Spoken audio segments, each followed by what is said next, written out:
Is our director's report with Agency Director Brenda Bateman. So take it away, Director. Good. Thank you, Chair.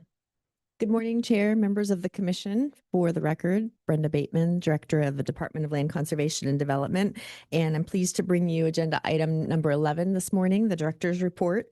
We've got things laid out here in writing, but we also have a couple of folks in the room that I wanted to introduce to you, and then I'll go into greater depth in a couple of these details that you see here. First, we wanted to just talk about some of the changes staffing wise that we have at the department. We usually take a moment to introduce our new staff and have them come on camera or come up to the front and give a quick introduction of themselves, just so you get a sense of who's joined the agency and get a chance to see some of their faces and hear a little bit of their background. So for starters, I wanted to talk about three promotions that we've had here in the agency. These folks probably won't be with us here this morning because they are ones that are already known to you, but just wanted to note for the record and congratulate three of our staff, Angela Williamson, Samuel Goldberg, and Madeline Jidokosomo, for the promotions that they've gotten here at the agency in the last couple of weeks. So congratulations to the three of them. And then we also have some new hires, and we have two of them here in the room with us this morning. I'll have Curtis Thomas and Layla Aman come forward, if you don't mind, to just say a few words about yourself, where you're coming from, what you'll be doing here at the department, what the next couple of months look like for you. So welcome.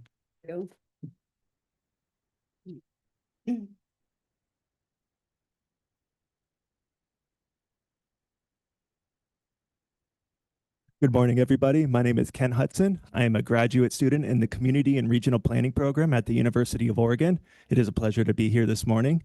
I'm a tribal policy intern. I will be helping on the policy update for the next year. I am Native American. I am Hidatsa from the Fort Berthold Reservation of North Dakota, but originally I am from Seattle. It's a pleasure to be here this morning, and thank you for the opportunity. Good morning, Chair and Commissioners and Director Bateman. Layla Aman, I am your new Community Services Division Manager. I come to you most recently from the City of Manzanita, where I served as the City Manager for 5 years. And prior to that, I had a long career in the Portland Metro region. Spent 5 years at the City of Milwaukee as both Development Director and Community Development Director.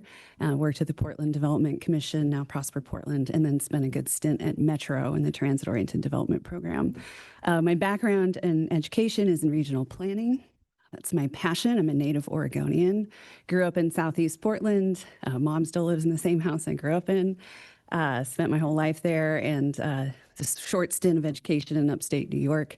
But I'm a lifelong lover of the system.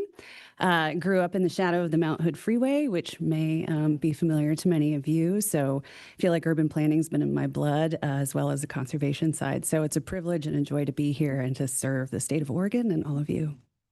Thank you. And just a note on the project that Kent will be helping us with, this as the tribal policy that we'll be updating here at the agency over the next couple of months. We are updating many of our internal policies. So this is one of our many library of policies that we're working on. And we want to thank you for your work before you get started, and welcome to the agency, both of you. I had mentioned Curtis Thomas earlier. Sorry about that. He's actually on vacation. He's one of our new housing planners. So hopefully you'll get a chance to see him in front of you over the next couple of meetings. And then we also have, I believe, online, Montse Benavides, our new accounts payable accountant. Montse, can you hear us?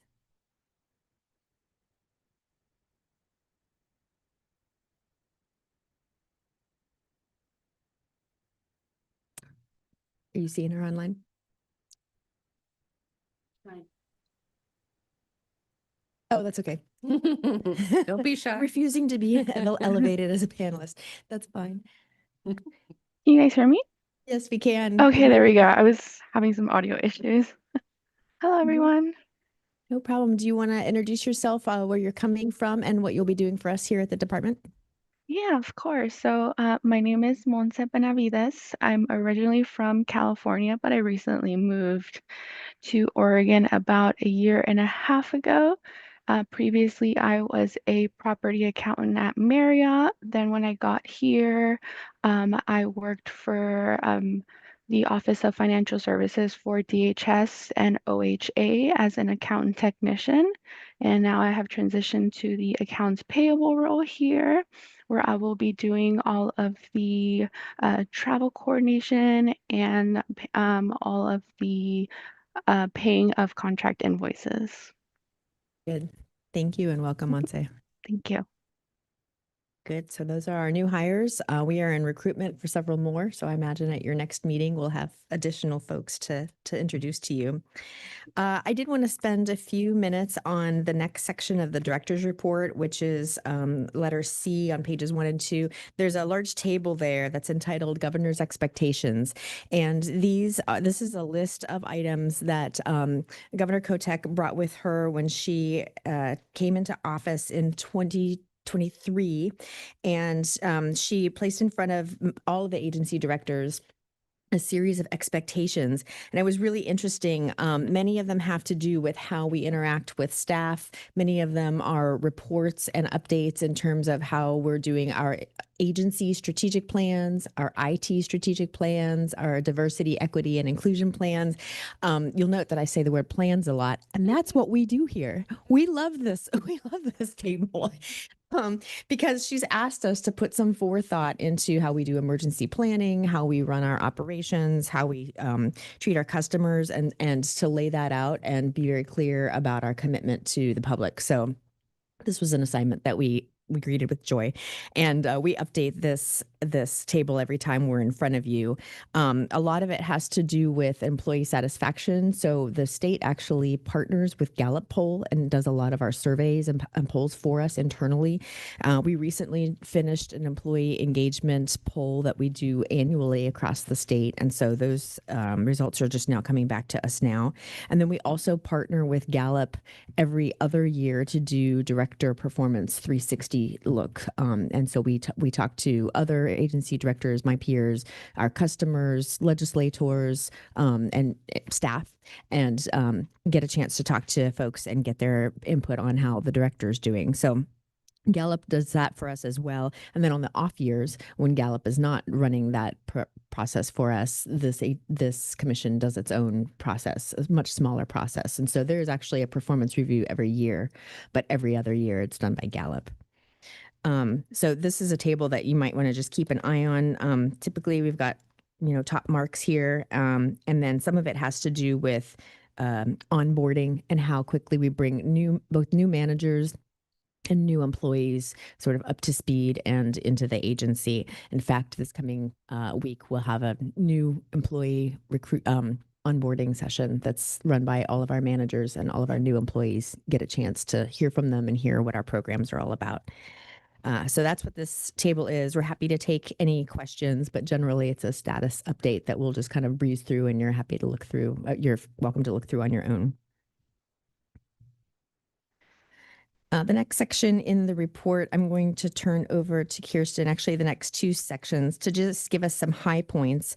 One is on a Governor's Executive Order 2526. And if you're not familiar with the numbering system, that first number is the year in which it came out, and then the second number is the number in order of that executive order. So this came out in the year 2025, and it was the 26th executive order that the governor issued, and it's on climate resiliency, which definitely implicates all of the natural resource agencies and then many of the other agencies too, of course. And Kirsten has been our liaison to that very good effort that's underway now. So if you want to give us some highlights, that would be great. Sure. Thank you. Thanks, Director. Good morning, Chair Lazo and members of the commission. It's good to see everybody again. I'm Kirsten Green, the Deputy Director, and at the Director's Delegation Service, the agency's tribal liaison. Pleased to just provide a few notes here on the executive order and our work. It's really a full agency effort. We have so much that touches this executive order. So there's staff that are helping on this from the Ocean and Coastal Program, from the Planning Services Division with hazards. The graphic in your packet under that tab 11 is carefully put together, but one of the main ideas of this resilience attribute work is to allow natural systems to function.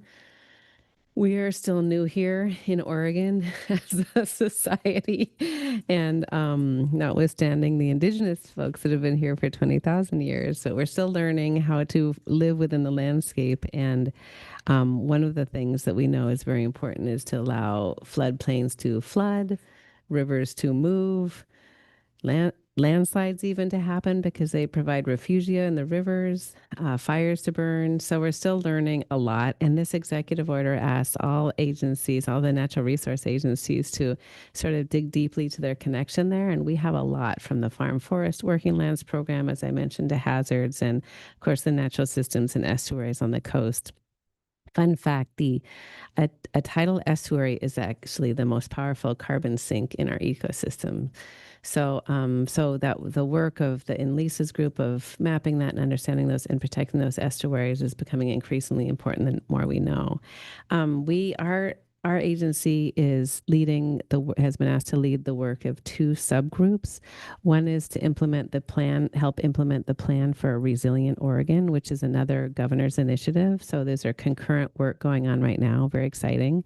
And then the second is to evaluate opportunities to support long-term resilience of the near shore resources. So just what Andy was speaking to you yesterday, that from the Coast Range to 3 miles out, it's a pretty big area. Andy is actually presenting this morning to the Fish and Wildlife Commission on Goal 19 and a little bit of what you saw yesterday with relationship to this executive order and finding our way. Our work plans are due this fall. They're aligned with the budget development process. We've turned in a draft in May.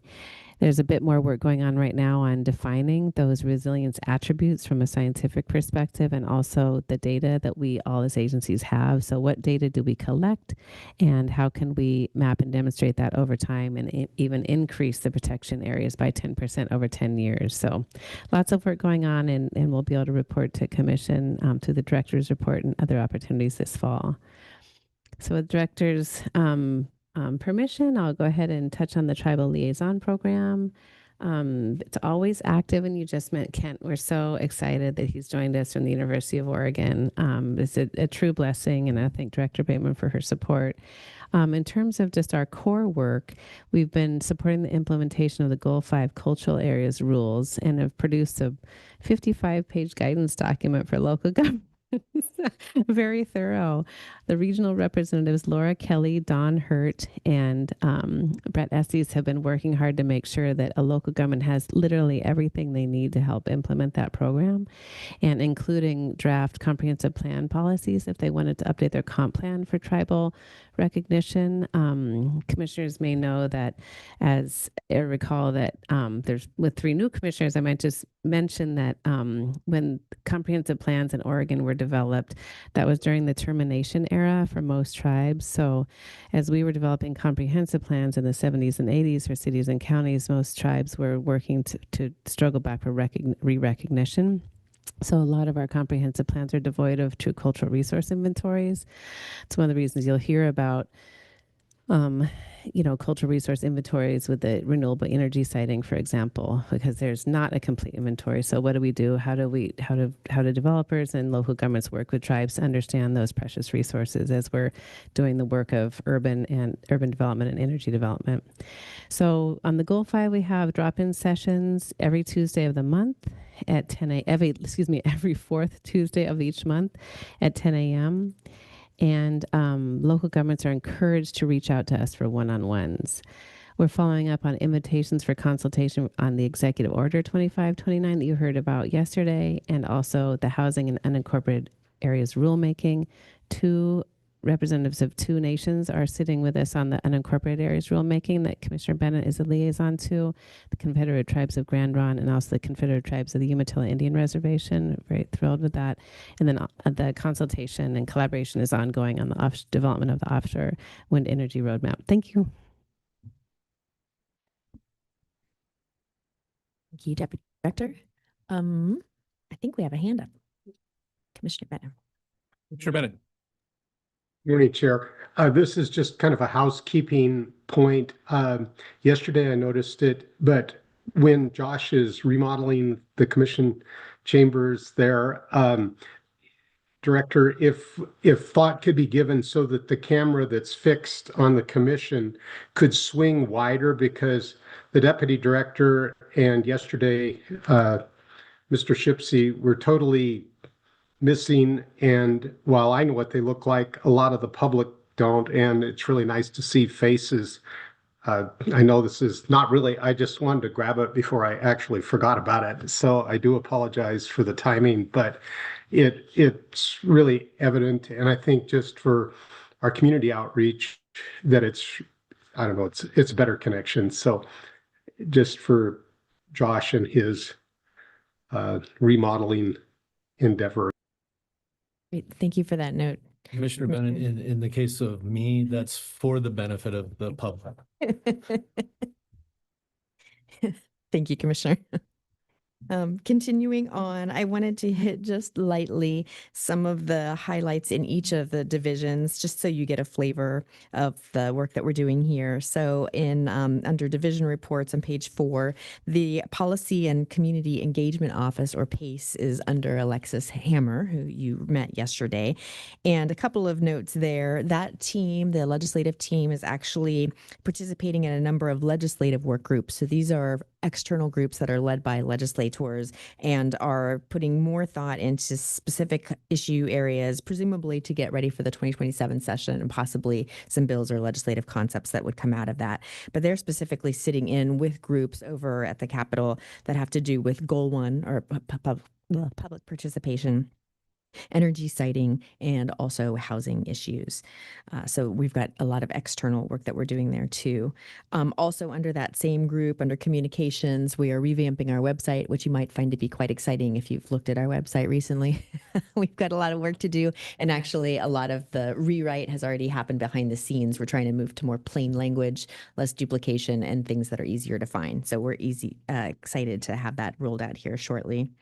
And then the other thing I wanted to bring to your attention under this group is what we'll have in August. We'll be bringing an updated policy agenda and rulemaking calendar. If you're not as familiar, the policy agenda was actually one thing that really drew me to this agency. At the end of every legislative session, both long and short sessions, the agency puts together a policy agenda that really shows a dashboard, at a high level. Here are the types of policy issues that we'll be planning to tackle over the next year or two. I find it to be very grounding and a great place to find most of our stuff all in the same place. So that update will be coming to this commission for your August meeting. Director, can I ask a question about I'm curious, I guess, about what's going on with the Goal 1 legislative work group. And I think it would be nice if there's a way for us to get some updates on kind of what that conversation is looking like before stuff comes to us. Or I'm assuming if there's a work group that something is afoot. Right, and it's very much still in progress. Gathering some ideas, and really at this point just gathering the folks to talk about what kind of legislation people might be considering for the 27 session. But we're happy to either put more detail into here or actually do a little verbal update as we go. So let me make a note of that. Thank you. In our planning division, trying to see if Matt is in the room today. He's not, but you had a chance to meet him yesterday, Matt Kroll.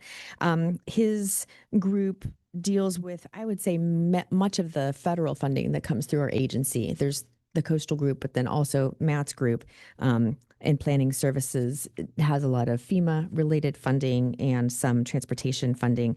The note that I wanted to make here on this page 5, was that the Federal Emergency Management Agency, FEMA, recently resumed operations, and also some budgetary work where they had been on hold for a while. And while we'd been on a bit of a pause, we've started receiving our grant payments again. So we're very excited about that. And just wanted to note that pipeline, that portal has seemed to have reopened and is working for us at the moment. Other pieces of note, page 6, the top there is our coastal program. You got to hear 3 items from our coastal team yesterday. They were very excited to be in front of you. And one piece that we didn't get a chance to talk very much about yesterday was the offshore wind energy roadmap, which is underway now. And so we've had quite a bit of public interaction around that. And the basic gist of that document is to help the state get ready and have all the conversations that we want to have with our local partners, our tribal partners, industry partners, in getting ourselves situated for perhaps a possible resurgence in offshore wind energy development in Oregon in the next several years. So those conversations have been fantastic. And there's a roadmap, very robust roadmap that our staff is putting together and planning to get over to the legislature next month in July. Let's see, a couple of other things. Our Housing Services Division, led by Ethan Stuckmeyer, you heard from the group yesterday. You'll hear from them again today.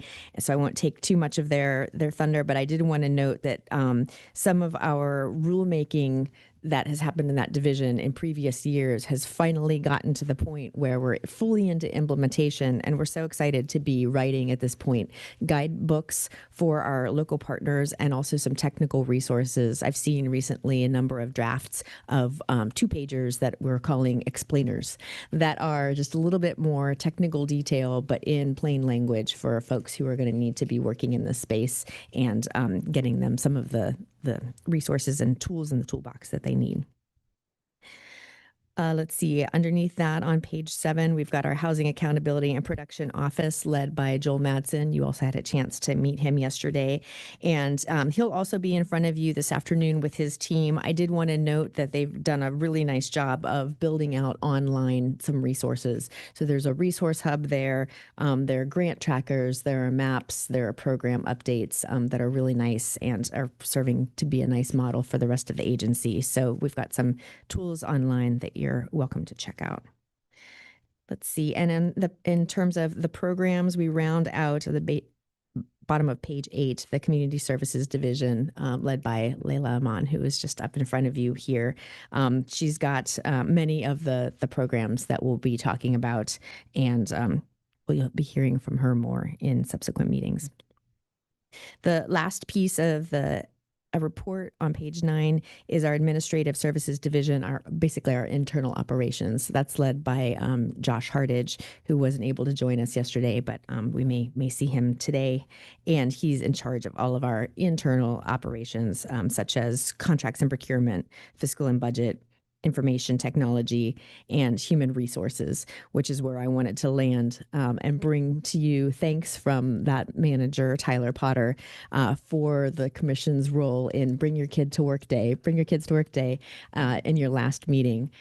We had a number of agency staff children join us for Bring Your Kids to Work Day during the last meeting and join the commissioners for an activity over lunch where we actually got to build some of our favorite community facilities and amenities with our hands. So that was a very fun activity. And maybe we recruited a couple of young planners along the way. Thank you for your role in that.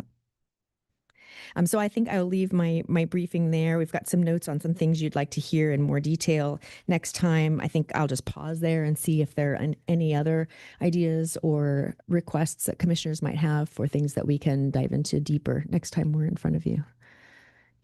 And if not today, please always feel free to let me know as well. Commissioners have comments, questions, thoughts for the director? Great. Thanks so much. Appreciate that. Thank you, Chair. All right. Let's see, where are we on town times? Great. Right on schedule. We'll move on to the next agenda item, which will be agenda item number 12, which is our commission business. And so Director Bateman will also lead us, or at least kick us off on that commission business. See, we usually start this agenda. Oh, thank you, Chair. Again, for the record, Brenda Bateman, Director of DLCD. We usually start this agenda item with an opportunity for commissioners to report in any goings on in their region that they've noticed or observed over the last couple of months that have a land use nexus. And also, we've been starting to use this agenda item as an opportunity for commissioners to make requests for agenda setting in subsequent meetings. If there's something you're hearing about that you'd like more information or a panel or a discussion around, we're happy to help design that for the future. Thank you, Director. And we obviously have some new folks here, and so the expectation is not going to be that you'll provide updates from what you might be hearing in your region or other thoughts. But we might also be able to use this time this morning, if this, to we think about this, Director, as I think about this on the fly, for folks to talk kind of a little bit about just maybe your thoughts about coming into the commission, what brought you here, and kind of what you see our work as, and what you're bringing to that. And really, I think for our other commissioners, if you have updates from your region, please feel free to bring those forward. But also, if you have thoughts kind of about, and it's sort of a very brief look at strategies that folks might be bringing. Does that feel okay? And actually, I would I'll model that and go ahead and kick that off first, if that's okay with folks. And in part because as we're welcoming new commissioners, I didn't get a chance to speak with everybody individually, but really wanted to make sure that I conveyed to you my sense for sort of what we're doing here in this room and what we're called to do as commissioners on the commission. And you'll hear me talk about it very often as I speak. And the real key for me is balance, right? Is how do we balance so many elements of what it takes to make this state great? And you saw you got thrown right in the fire yesterday. You got 8 hours of figuring out how do we balance all the elements, the technical elements, the elements of input and feedback we're hearing from interested parties, the expertise that we bring from our different areas. So how do we balance all of those elements as we move forward? That's what I think we're called to do. We're each, again, I like to use the term appointed from different regions. We can bring that expertise, that geographic framework. But in the end, my hope is that each of us is working to balance that same set of elements rather than bringing an agenda that you're trying to move through the work that we're doing here. So that's where I'd start. And I think for me, there are sort of three levels of of responsibility that we have. The first really around that balance piece is to the state and to the land use planning system, and how do we hold that as we move forward. So that's the highest level of responsibility. The second, I think, is to the agency. We are specifically appointed to help guide and support this agency and its work. And the third, if you're not aware, that there is a slight difference in the way our relationship exists with the director. So we have a different level of direct responsibility with the director in this agency, which some other agencies do not. So really three different levels of what we look at responsibility-wise. So that's kind of the framing that I wanted to make sure that new commissioners had as they came in. And if we had an opportunity to spend a half hour on the phone together, then I would have just given you each that individually. But this is, I think, a good opportunity for me to do that. I'll switch gears a tiny bit now to also talk about other just kind of specific land use pieces. I had the occasion this morning to turn on the news. I was getting ready, and I think there was a piece on there that I took of real interest to the work that we're doing. And it was neither the U.S. men's national team or the Taylor Swift wedding news. It was neither one of those. It was if folks saw the Oregon Prosperity Council release their recommendations to the governor yesterday. And we knew in the conversations that had been swirling around and the drafts that had been talked about that there was potentially some interest and attention on land use processes. So I would encourage folks to look at that report. There were one of the recommendations kind of was around land use processes and how we streamline some of those efforts to make sure that we're supporting those economic development and prosperity initiatives. And it brought up for me this sense that I'm wondering if how we as a commission and an agency find the best way to respond to that recommendation and those pieces that are swirling around. Is there a way for us to connect with our partners, maybe bring partners here to understand what they see and how we might respond to those recommendations and and those external conversations that are happening. And so I think I would forward that to the director and the deputy director as to agenda wise, are there, partners that we can bring to help us respond to that conversation that's happening? Yes. Thank you, Chair, and thank you for thinking of it. We've had a chance to glance at the report, so we'll, with a good cup of coffee, we'll take another look over the weekend. Thank you. But yes, and for a long time, I think members of the council and their folks who fed into the process have been generally asking for a fresh look. And I think we agree, right? We've said all along, there are lots of things in here that we'd like to adjust. There are lots of things that maybe didn't work the way they were designed. And maybe there were a lot of things that got defunded that, had they been properly funded, would be much more robust and much more useful today. So I can think of a lot of things that we could do to adjust or respond or be good partners in this space. And you talked about bringing partners in. Do you mean into this room, like into these meetings, or per se, or something on the side? Yeah, public process. I mean, I think the difficult part in any call for that is resources and time and resources. So I think I'd have to leave it to you all to see whether or not that opportunity exists. But Okay. whatever would be the best way for us to make sure we're hearing directly from those folks what we can do to help. We've seen a really nice model recently with the Data Center Advisory Committee, who has been holding a series of meetings on a different theme every time. And so they've brought, I think we talked about it a little bit yesterday. One week they brought in all of the folks who are looking really closely at water. And then the next week they had a land conversation, and then energy.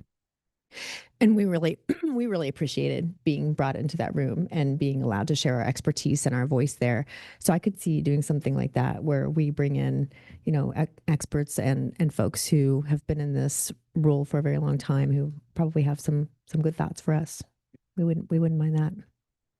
Thank you. Thank you. Appreciate that. All right, that's what I have for you this morning. Is there a commissioner that would like to go next?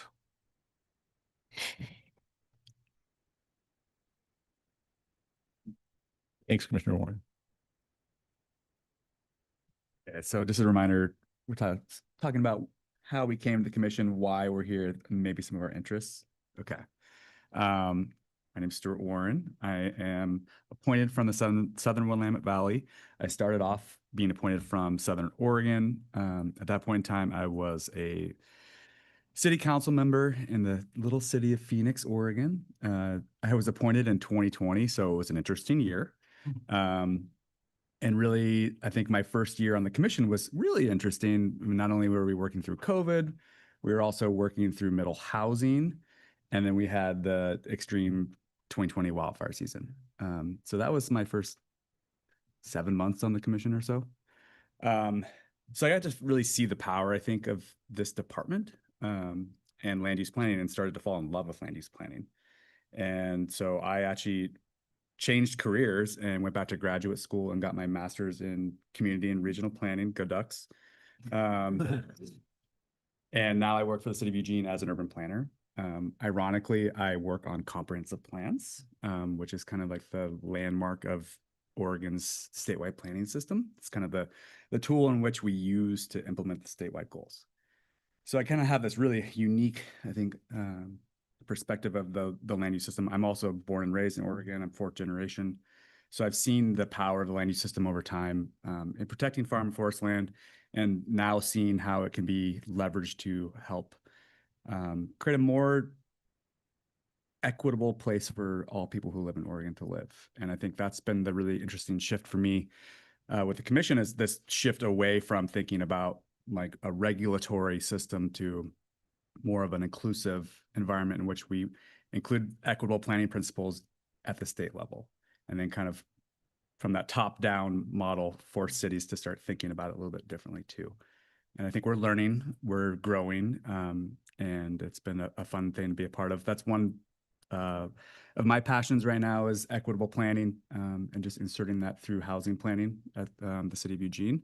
We focus on it a lot there, and it's been a really great avenue for us to think about ways of removing barriers to housing. Fantastic. Thanks, Commissioner Warren. Anything from your region specifically, since we talked this time, but Please do. if not, it's not the big deal. So from the Southern Willamette Valley, there's a lot going on. The city of Eugene is moving forward on a package implementing mostly new state mandates. Right now, it's their first adoption package in a while. So that includes land use code amendments, mostly all land use code amendments. And it's the first of a series of packages. The next series will be working more towards like efficiency measures. And from my understanding, Eugene will be one of the first cities to actually implement the new Oregon Housing Needs Analysis paradigm through their housing production strategy. So it'll be really cool to see how that process plays out, lessons learned, things we can do better. City of Springfield, I think, is in the same boat, kind of working through the same processes that Eugene is right now. Got a new city manager. It's really exciting. Ginny Hariyama. She was Beaverton's city manager. So that'll be an interesting change of leadership down there. And I think that's all I have to report. Thank you, Commissioner. Commissioner Bennett, would you be willing to go next? Thank you, Chair.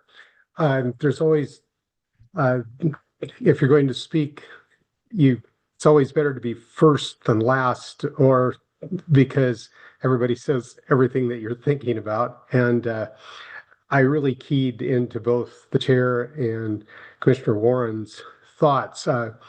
I had spent 7 years as well, the majority of it as the chair of the Governor's Wildfire Council, having experienced exciting things like the MAP and other things, and worked closely with Director Bateman. And when my time, I guess I could have stayed on forever on the wildfire, but I kind of had gotten beat up a lot and was resting. And Director Bateman came to me or contacted me and encouraged me to consider being on LCDC. And since I really appreciated her leadership, I thought it would be an exciting and a new opportunity, because as I mentioned yesterday, I believe when I'd get a new planner, when I was planning director, I would send them out to drive through the county and just tell them, you know, what this place ends up looking like is going to be on your shoulders, because as planners, that's our thing. And, you know, as the tribal elder told me, said, look at it for 7 generations, your decisions. And that was as a county commissioner. And it's what we do, you know, comprehensive plans, as the department will tell you, once they're in place, generally they're so bloody to amend, they stay there forever. And that's the roadmap for how the county and the state will be traveling. And this commission, while thankfully is not quite in the headlights as initially, is really crucial, because it's laying out the roadmap for how our communities will be built, how our landscape will end up, how actually even how we get along, for instance. And I so buy into what the chair was saying about balance. And I see that with Director Bateman's leadership, that we have to figure out and communicate that balance to all of our constituent communities. I come from a long history of counties and being a commissioner and county leader, and getting that out there, and others with cities, but also all of our other diverse communities that we represent. Things get lost. I mean, you will discover if you haven't already discovered it in your city leadership, is that we do have a robust resource land inventory in the cities. However, we don't have the infrastructure to make them viable. And so with that piece, we continually will hear folks going, we need more land, we need more land. Well, we actually need more infrastructure funding for the cities in order to build out on the land that they have. Now, that doesn't mean totally that we may not need to add more land, but for a large degree, when I go to cities, they go, if we drop our systems development charge, and that's why I was quizzing on that, then we'll have no money to do that. And the other people that have been there for an extended period of time aren't saying, we just want to welcome Mark so much that we're willing to raise our water and sewer rates so he could come and build a house in our city.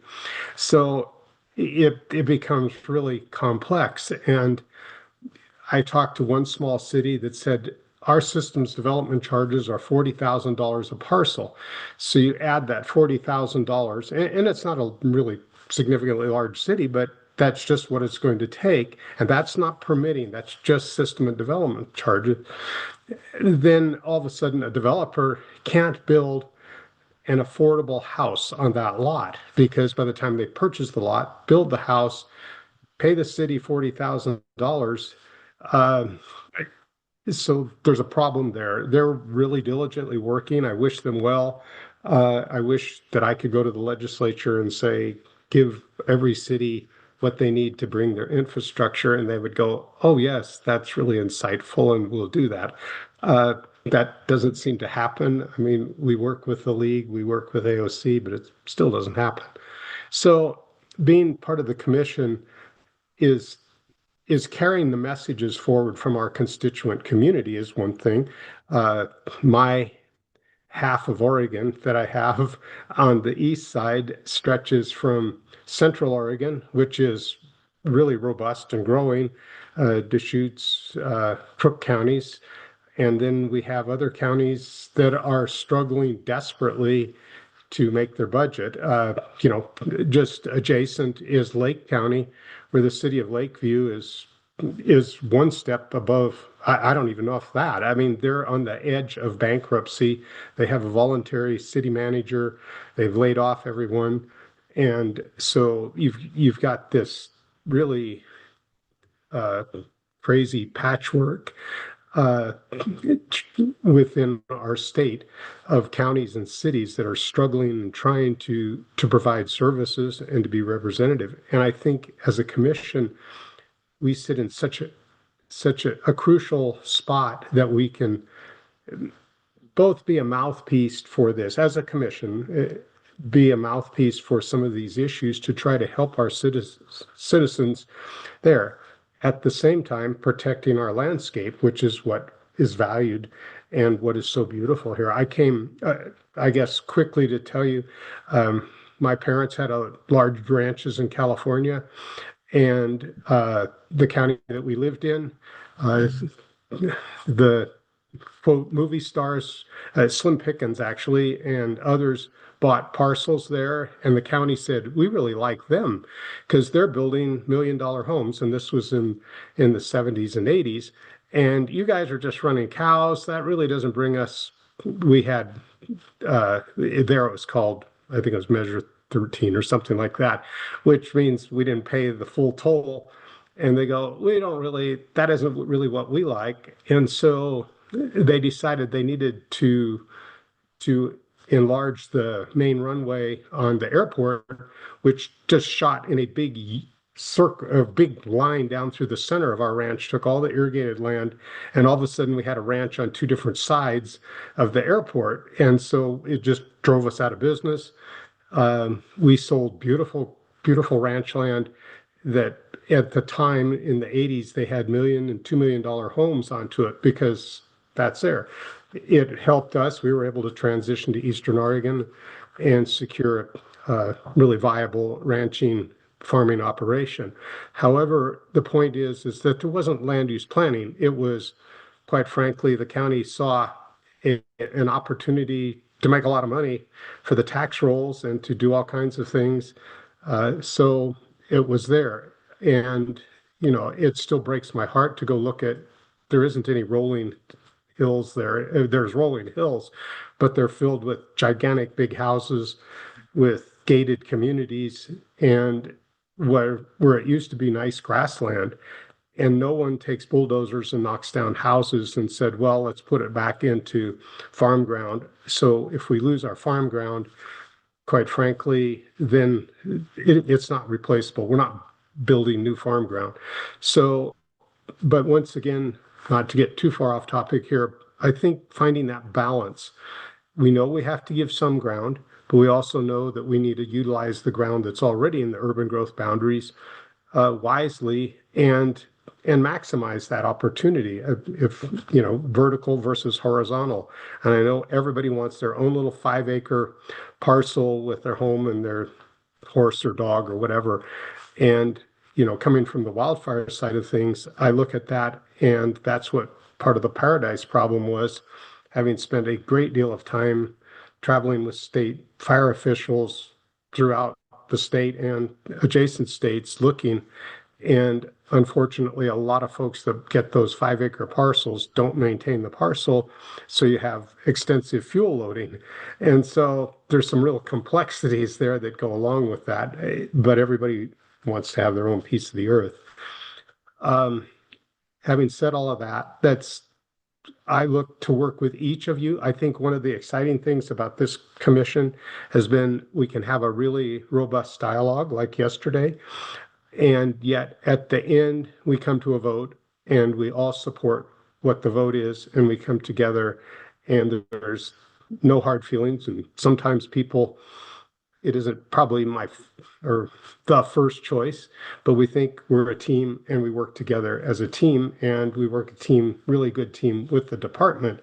And I think we're serving our communities and our voices and our state wisely by that. So I look forward really to working with each of you and meeting you. Chair, quickly, what's happening in the states east of the Cascade is that first and foremost, we have the drought, although almost half of all the counties in the state are in a drought. That affects wildfire, but it also affects economies on these small cattle ranching counties. Ironically, last night started raining here. And while everybody should go, well, that's great, which for firefighting, it is great. But the farming in the grains, when it gets wet, it can then get rust or mold. And so it could cause a further complication to our agricultural economy, and the ag economy is the number 2 economy that this state has. So that's kind of a byproduct. Data centers and renewable energy are still really hot topics. That's very hot topics. I think it really boils down to a large degree of community benefits and trying to have the developers understand that there's going to have to be a local toll that's going to have to be given if that's where we're going to go with this. I do think, and once again, I'll put in a plug for the department. Adam was such a resource when we had him in the renewable energy. I'm not sure where he exactly was, but he was sure a really great resource. And I really want to encourage, as the department's looking at budgeting, that, and I'll lobby heavy to help of getting a cadre of staff that can help local government work through these in order to help them, because I've went to one county a week ago, the planning department, and I went in and asked for the planning director who'd left, and it was like about the 3rd or 4th person. And I ran into a commissioner and he goes, yeah, I'm just signing for the stuff. And he goes, I don't know what's going on. And you can't expect them to then handle a renewable energy project without any leadership. And so there's a frustration with the development community on that. And I think, we've seen a slowdown out here. A lot was because of the immigration policies, because everything got super chaotic. Malheur and Morrow, Umatilla counties have a large immigrant populations, and which are part of agricultural resources. And this has caused no end of chaos and no end of impact to the producers and to the families even more. I mean, I really need to say that, and to the schools. There's a lot of challenges. One of the tragedies is that we no longer really have local newspapers or anything, so the story just kind of gets quiet. It's there, but it's not picked up by the Argonian or the West Side news media unless in passing. So it's kind of like it's there. We also continually have the competition from Idaho, which has just come and build it, versus Oregon right across the line doesn't have that. And we're extensive where it takes 6 months. I'm very excited on one of the points, which is something from as a planning director and others. I think a shout out needs to be for Palmer and the work he's been doing of the coordination. I think that fits right into what the director was mentioning earlier. Palmer Mason, he's like the interagency coordinator, isn't he? Director, I'm not sure. It's something like that. But getting those other agencies, because one of the frustrating things is that some of the agencies have no time. The planners have 150 days, as Stuart could really go into, when an application comes into a final decision. But if you have a state agency that has no time limits, it can go on forever and ever.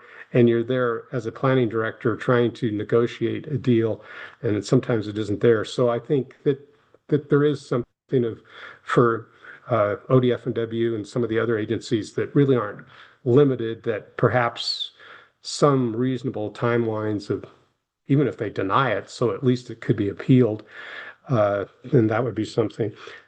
I really wandered on a long time. I do look forward to seeing you. I'm sorry I couldn't be there. It was a personal medical thing that got even more confused.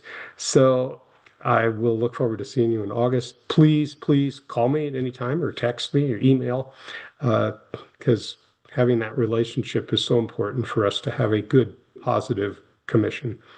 Thank you, Chair. Appreciate that, Commissioner Bennett. Yes, and we'll be online together in July and then back here in Salem in August. So we'll hope that you will be able to join us. We'll see. All right, thanks. Sure. Yeah, Commissioner Faulkner. Thank you. Commissioner Angel Falconer. I come to you from Forest Grove, where I serve as a city councilor. Why don't I just I'll start quickly with sort of issues that we're working on. We'll be kicking off our housing capacity analysis, and I'll be the liaison for my council for that work, actually here in just a few weeks. So very excited to start on that. We also have set an economic strategic plan as one of our goals for the next couple of years. One thing that I am truly, truly excited about is that we've also decided it is time to update our comp plan. And in reading through my comp plan, I was recognizing that not a single mention of Indigenous people, and probably because it was written during that time of exclusion. So I'm very excited to see that. I'll tell you a little bit about where I came from and how I got here. I actually sort of cut my teeth in Milwaukee, Oregon, where I was a volunteer for a long time. Started out in transportation planning, specifically around filling in gaps to our active transportation network and that first mile, last mile access to transit. And then was eventually elected onto city council for a couple of terms. And when we talk about an updated comp plan, oh my goodness, we ripped that thing apart and started brand new. So that was very, very good work. Could not be more proud of the team that we worked with, council, staff. They were amazing. And that sort of led me to where I am now, being recruited to serve on a Forest Grove City Council after only living there for 2 years. People sort of tend to, I guess you get a reputation for loving this stuff and being passionate about, which I'll just sort of back up even further and sort of tell you kind of an origination story for me that also intersects with highways, which I think I hear a lot from people. In college, I grew up in Ohio. I went to the University of Cincinnati. And, you know, as one does in Ohio, you drive up and down a freeway multiple times, not really reflecting necessarily on, you know, how it got there, how you ended up on one side of it. And you know, I was driving along I-75 right through you know, a neighborhood that is adjacent to the downtown commercial and you know, business district, and a chicken popped out right in front of me on the freeway. And right after that chicken, two little boys ran out onto that freeway, and you know, I stopped my car and was, you know, of course, very startled. But you know, it really sort of put together as a history major, learning about, you know, government policy and how that really dictates, you know, where we get to live, who gets to live where, how we're connected, how we get to different places, and how we interact with each other. You know, it really just sort of, you know, put together. And I don't think I knew it was called planning at that time, but it really sort of solidified for me, you know, that, you know, we bulldozed a neighborhood highway right in somebody's backyard. So that's kind of where my interests sparked, and I'm excited to be here. Thank you. Thank you, Commissioner. I appreciate that. You will be the holder of our why the chicken crossed the road jokes then.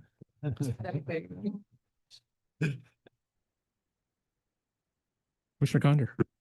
I'm next. Okay.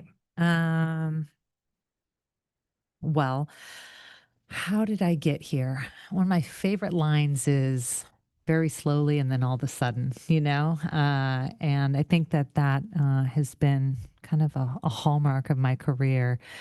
I've been working in commercial real estate for 20 years. I started out in banking at Wells Fargo in San Francisco at their headquarters, and was doing, you know, was a financial analyst, paying my dues and all that. And I was like, wow, this is soulless work. What in the hell am I doing? I just worked really hard for this job, and what happened?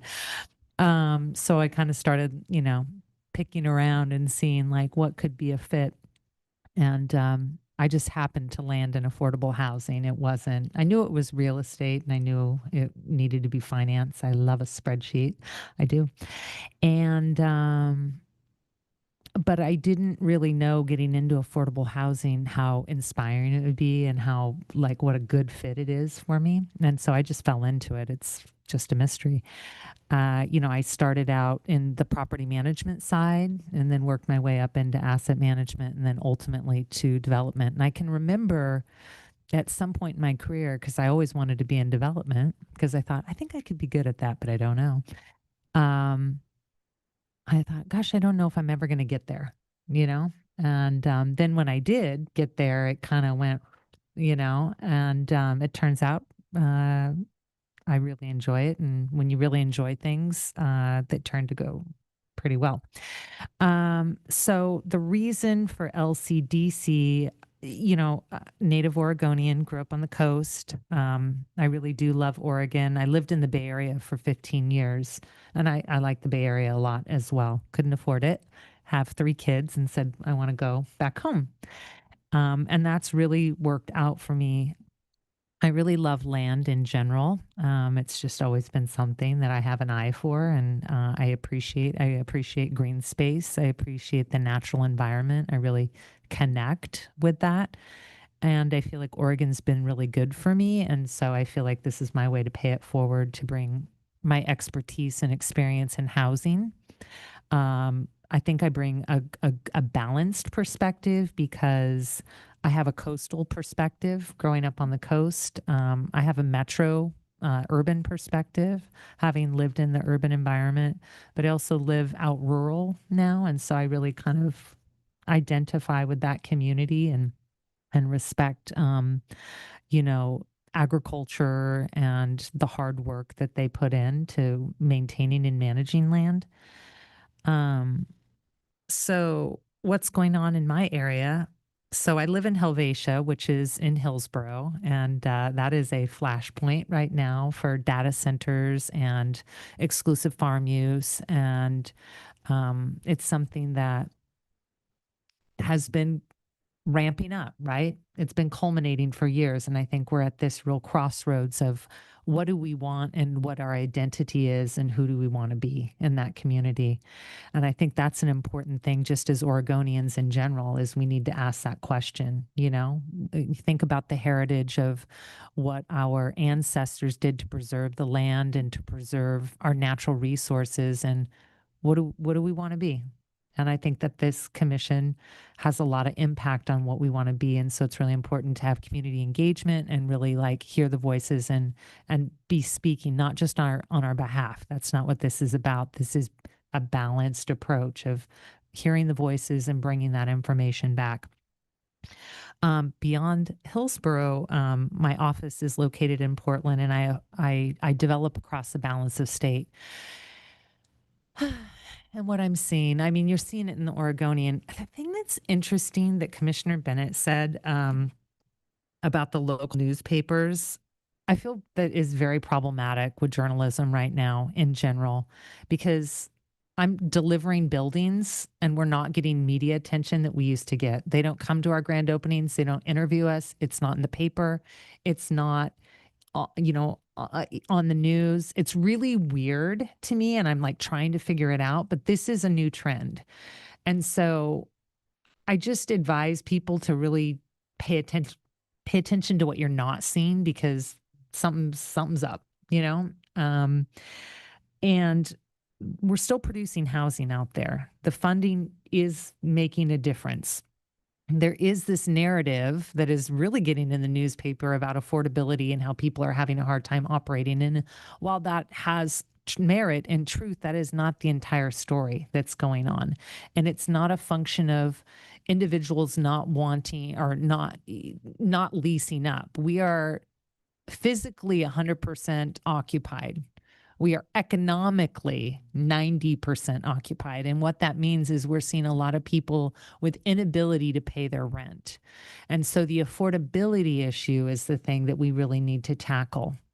I will not go into that right now, but if anybody wants to talk about that, there are a lot of micro and macroeconomic conditions that are leading to that situation. I think that we need to be looking for ways for future subsidy. The Metro bond was wildly successful and completely deployed. The Portland housing bond was wildly successful and completely deployed. And so in the Metro area, that historically has had some funding, does not have funding right now. So it's all relying on the state LIFT funding, and thank goodness for that. But that is dwindling as well. And my concern is people are paying attention to what the news is saying and our elected leaders and think that the money is not working. And I don't think that's true. I think that there's a lot more need out there than there ever has been with food insecurity. So I think there's things that we need to do. How I think that relates to LCDC is just bringing that lens of boots on the ground and what I see from an affordable housing development perspective and just a developer's perspective, because I do socialize in that, amongst market rate developers as well. That is a real critical problem we have. And I do think that we really need to look at why we're not getting investment in our state right now, because investors are not interested in deploying capital for market rate development still. And that's been going on for a number of years. So anyways, I'm really excited to work with you all. The first day was like fire hose, and I think today will be as well. So that's it. Mm-hmm. Thank you, Commissioner. Thank you all for that. I know it took some time, but to me, it really, I hope, gives each of our colleagues an opportunity to understand how we're moving through this work. And so you'll see it as we are doing our work together, and also for folks, staff and folks externally in the public, get to understand how and why we do the work we're doing and how we do that work. So I hope that was of value. Director Bateman, can you move us through the rest of the commission business?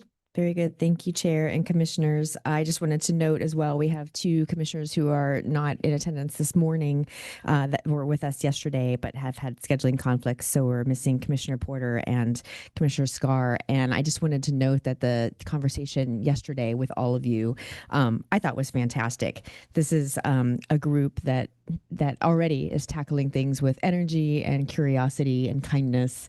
And I really appreciated yesterday's discussion. I thought it was really important, and I thought it really modeled good leadership. That even when not everyone agrees, that the discussion can be so robust and thoughtful and respectful. And I'm very excited about working with this commission. So welcome to all of you. I wanted to just draw your attention to the upcoming meeting calendar. Many of these dates have been put on the calendar based on doodle polls with previous commissioners. So please do take a look at these dates and see if they work for you. Commit them to your calendars, and then let us know if you have any scheduling conflicts with them. I do know since we have 3 joining us, that particularly for the rest of the calendar year, there may well be some scheduling conflicts. So just please flag those for us, and we'll do our best to work around them.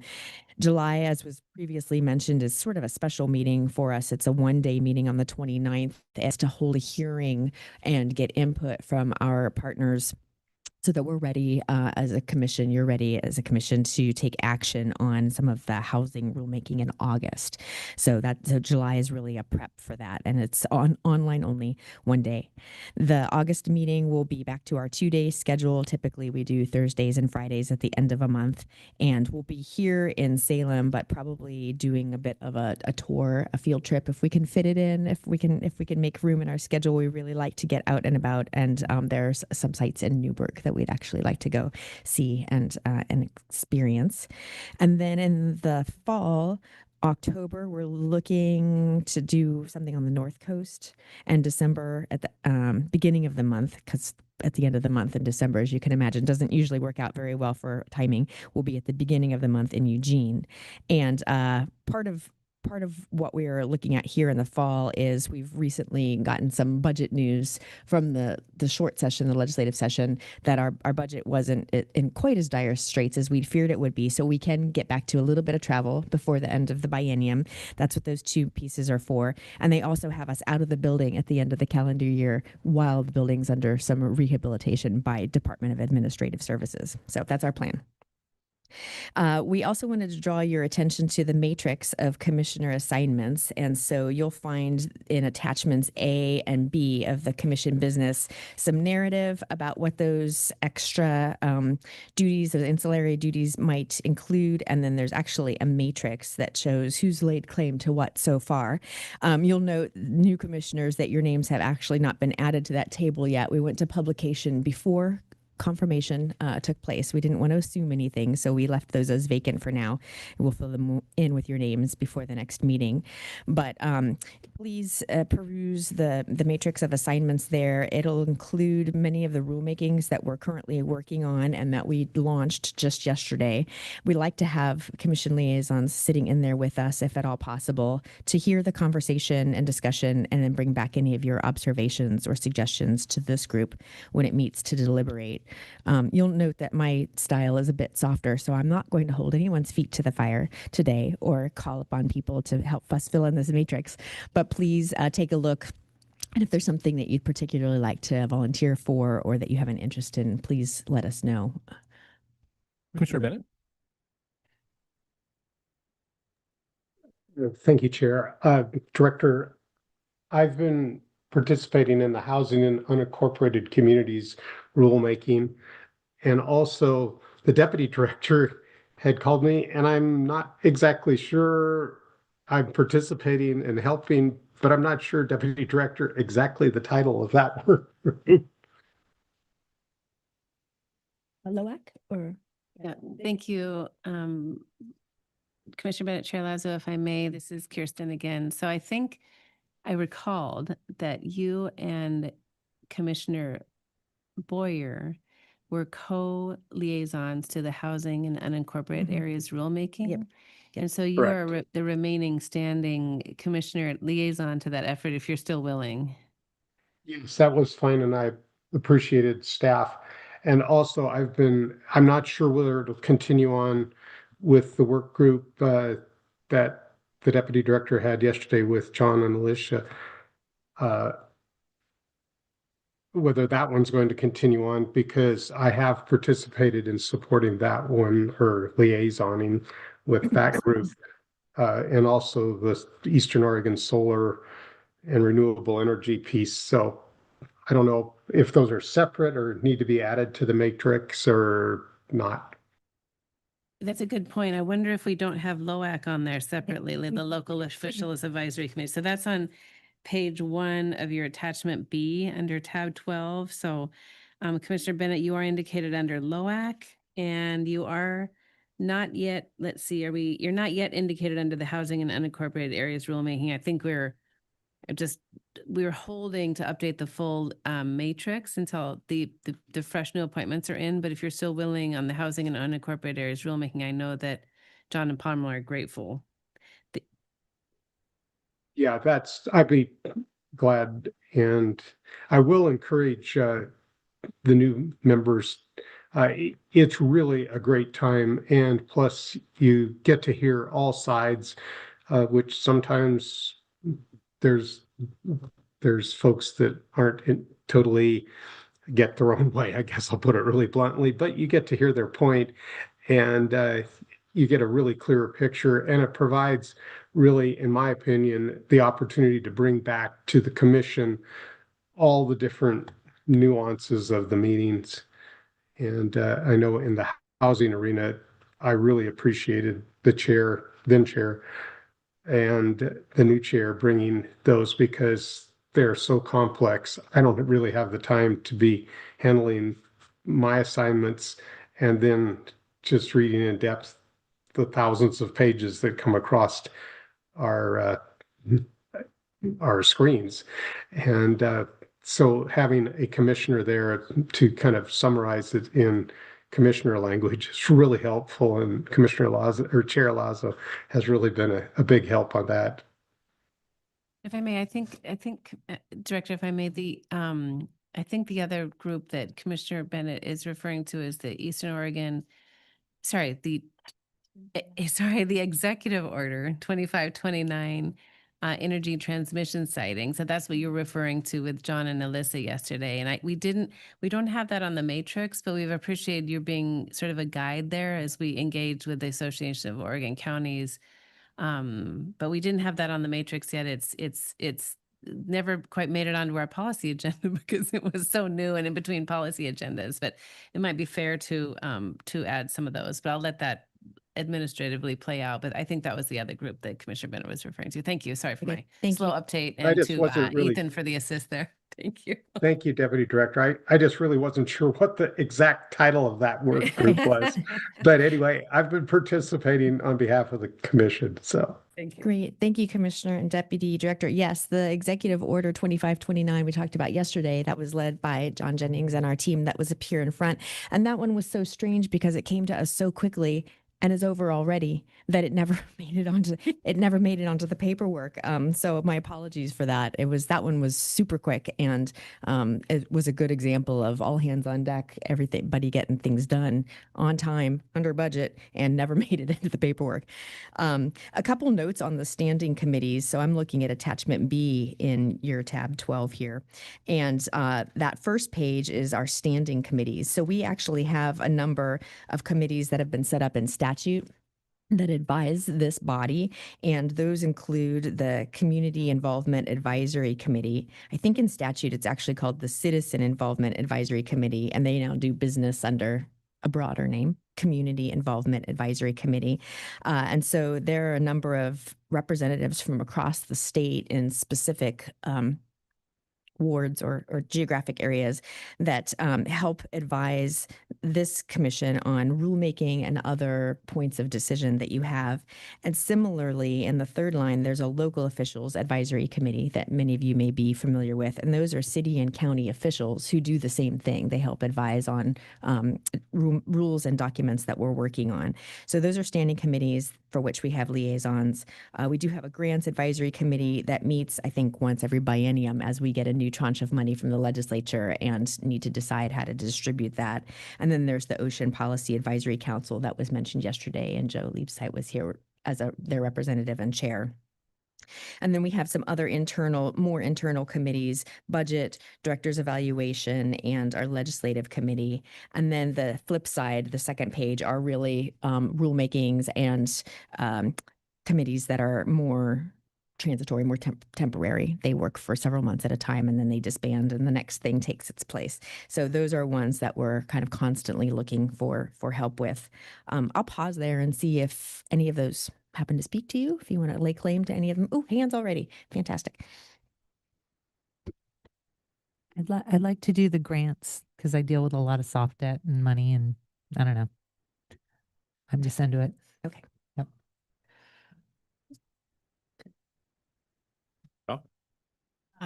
Transportation planning rule. On page 2, transportation planning rule. Yes.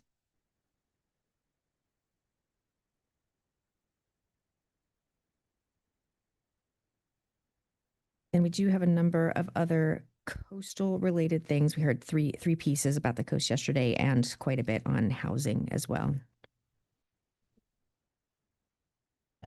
The housing one's already taken though, right? Oh, 'Cause you're I right. could do OPAC too. I'm a beach girl. Yeah, Oh, okay. OPAC. Yeah. Fantastic. Director and Chair Lazo, if I may just suggest too that because our coastal rep isn't present today, if we maybe just put a pin in those Yeah. 3 and coordinate. But true, Tillamook. the housing and unincorporated areas was a co-liaison position with Commissioner Boyer. So perhaps if Commissioner Condor is interested, Commissioner Bennett could use some assistance with that. It's such a statewide issue with so many unincorporated areas potentially implicated. That would be great. too. Yeah. Yeah. Thank you. Thank you for remembering that we're down a commissioner right at the moment who may have some coastal interests. And then I'd like to turn to the chair and ask your thoughts about the Middle Housing and Oregon Homes rulemaking. We're coming to a close for phase 1 in August. We'll be starting another phase immediately to go for the rest of the year. But those rulemakings not only include overarching RAC, but also some technical groups. So I don't know how much of that you've been covering and how you're feeling about sort of all the sub work that Yes, goes. thanks, Director. I was actually going to mention that, and because it is moving into a phase 2, it is an opportunity, and I'm interested in giving it up. And particularly because it's just interesting to me that the topic is going to change pretty significantly from the Oregon Homes Program to this update or addition of middle housing rules. So if there are folks that have experience and interest in middle housing, I'm happy to let somebody else kind of move into that role and take on that work. It'll be quite different than what the sort of other rulemakings that I've been involved in most recently. So I know there's a lot that's swirling around middle housing. I certainly do have interest. I may not have a lot of time is my only concern. And so Same. You can get me on those too. So if you want me on the one with Commissioner Bennett, I'm happy to do that. Or this other middle housing is defined here as kind of more like a smaller number of units, right? Yeah. And that might not be my competency, honestly. Yeah. Okay for it not to be a comment. Yeah. Good. Well, I'll leave a couple of question marks in place there, then let you think on it a little bit more, and we can plan to talk over the next several days and weeks and see how your schedule and I think it would help if I could understand sort of cadence and really that would, Right. but I'm certainly interested. Okay, very good. Thank you. Well, good start there. Let's see. We'll leave that in place for now. And then next, I'd like to bring Sadie Carney up, who is our communications and outreach manager, to give you some updates, some follow-up on a document that you've looked at previously with regard to the Community Involvement Advisory Committee. Good morning, Sadie. Good morning, and thank you, Director Maitman. Good morning, Chair Lazo, Commissioners. For the record, I am Sadie Carney, our Communications and Engagement Manager, and I am your liaison to a group called the Community Involvement Advisory Committee. So as I started thinking about this, I was reflecting upon the fact that might be a totally new information for you. So you have a Community Involvement Advisory Committee, and they are required in statute. And they are advisory to the commission on matters related to Goal 1, which statutorily is citizen involvement, and internally we use community involvement. And so your Community Involvement Advisory Committee is a group of 10 volunteers. They meet quarterly to advise staff and commission on matters related to Goal 1. And thank you to Commissioner Warren, who serves as our commission liaison to that group in the matrix you just looked at. And you all appoint the members to the CIAC, and you will have that opportunity, I hope, in November or late fall to do so, because we are losing some longstanding, wonderful, wonderful members of that group. In statute, the group is assigned the task of reviewing and approving or making recommendations on local Goal 1 plans. But as our program has rolled out over the last 50 years, the opportunity to draft and adopt those Goal 1 plans that responsibility has diminished. And we have shifted their attention and advisory capacity more towards supporting the department and the commission in the community engagement aspects of our work. Fun fact, I am a former CIAC member myself prior to joining the agency. And when I joined the CIAC, we had a document in place called the Citizen Involvement Guidelines, or internally the CIG. And they had been established by previous committees. And at the time, they were a big document. But it was a document that was established in good practices, and it really helped carry our work, or it helped DLCD carry their work forward with the intention of honoring Goal 1. As the agency charged with upholding the land use goals, we don't really have any land to manage or plan for, maybe outside this room. And so we're not beholden to the goals in the same way that the communities we work with and the local jurisdictions. But I believe the commission at the time and the CIAC wanted to reflect a commitment to Goal 1. And so this is in some ways the Goal 1 plan for the agency. How are we going to engage community members in our work? And what does that look like? So this is your document that I'm presenting to you. It is not a required document.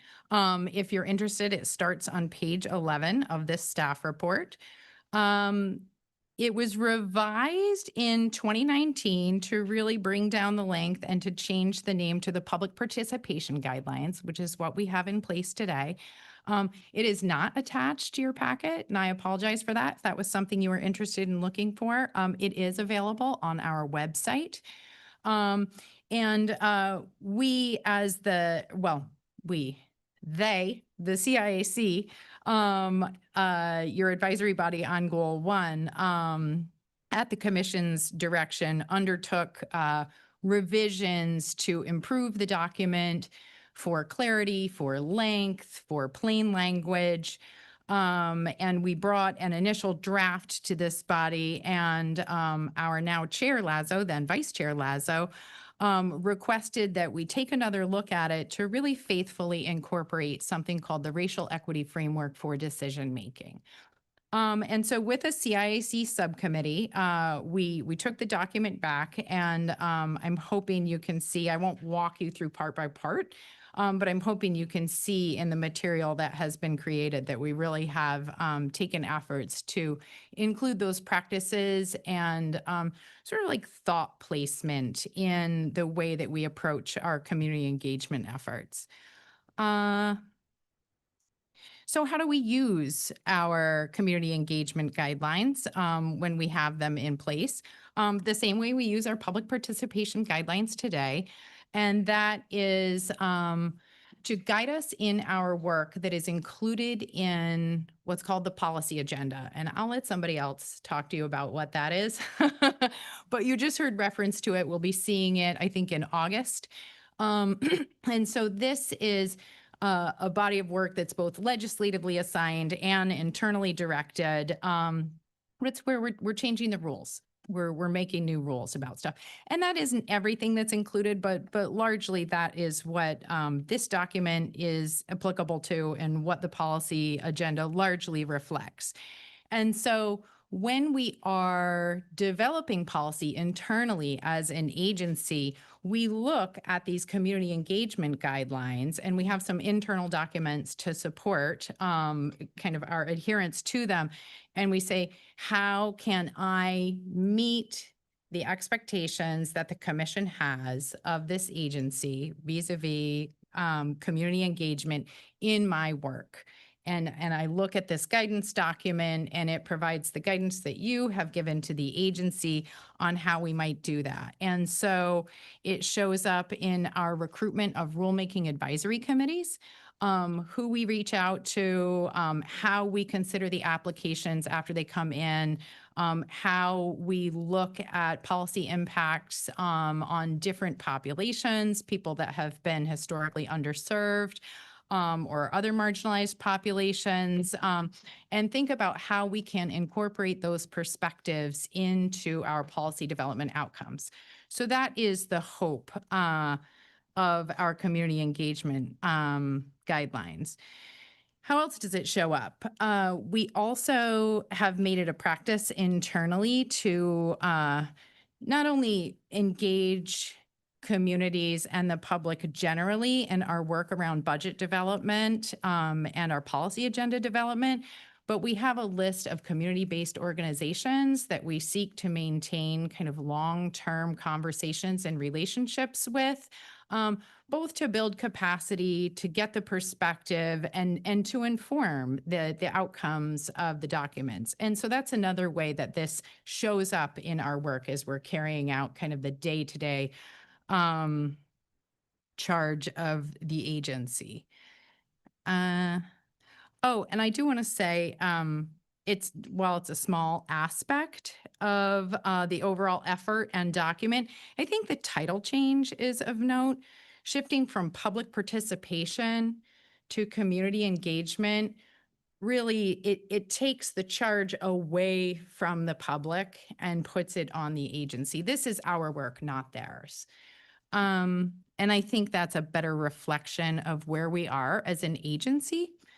And I want to just close, and I'm happy to answer questions after this, in saying, I truly believe that DLCD sets a standard for engagement in state agencies. You know, my exposure to other agencies in our work, I really think that we are consistently striving to do a great job. I think our transparency and accountability in the agency is, it's something I'm very proud of.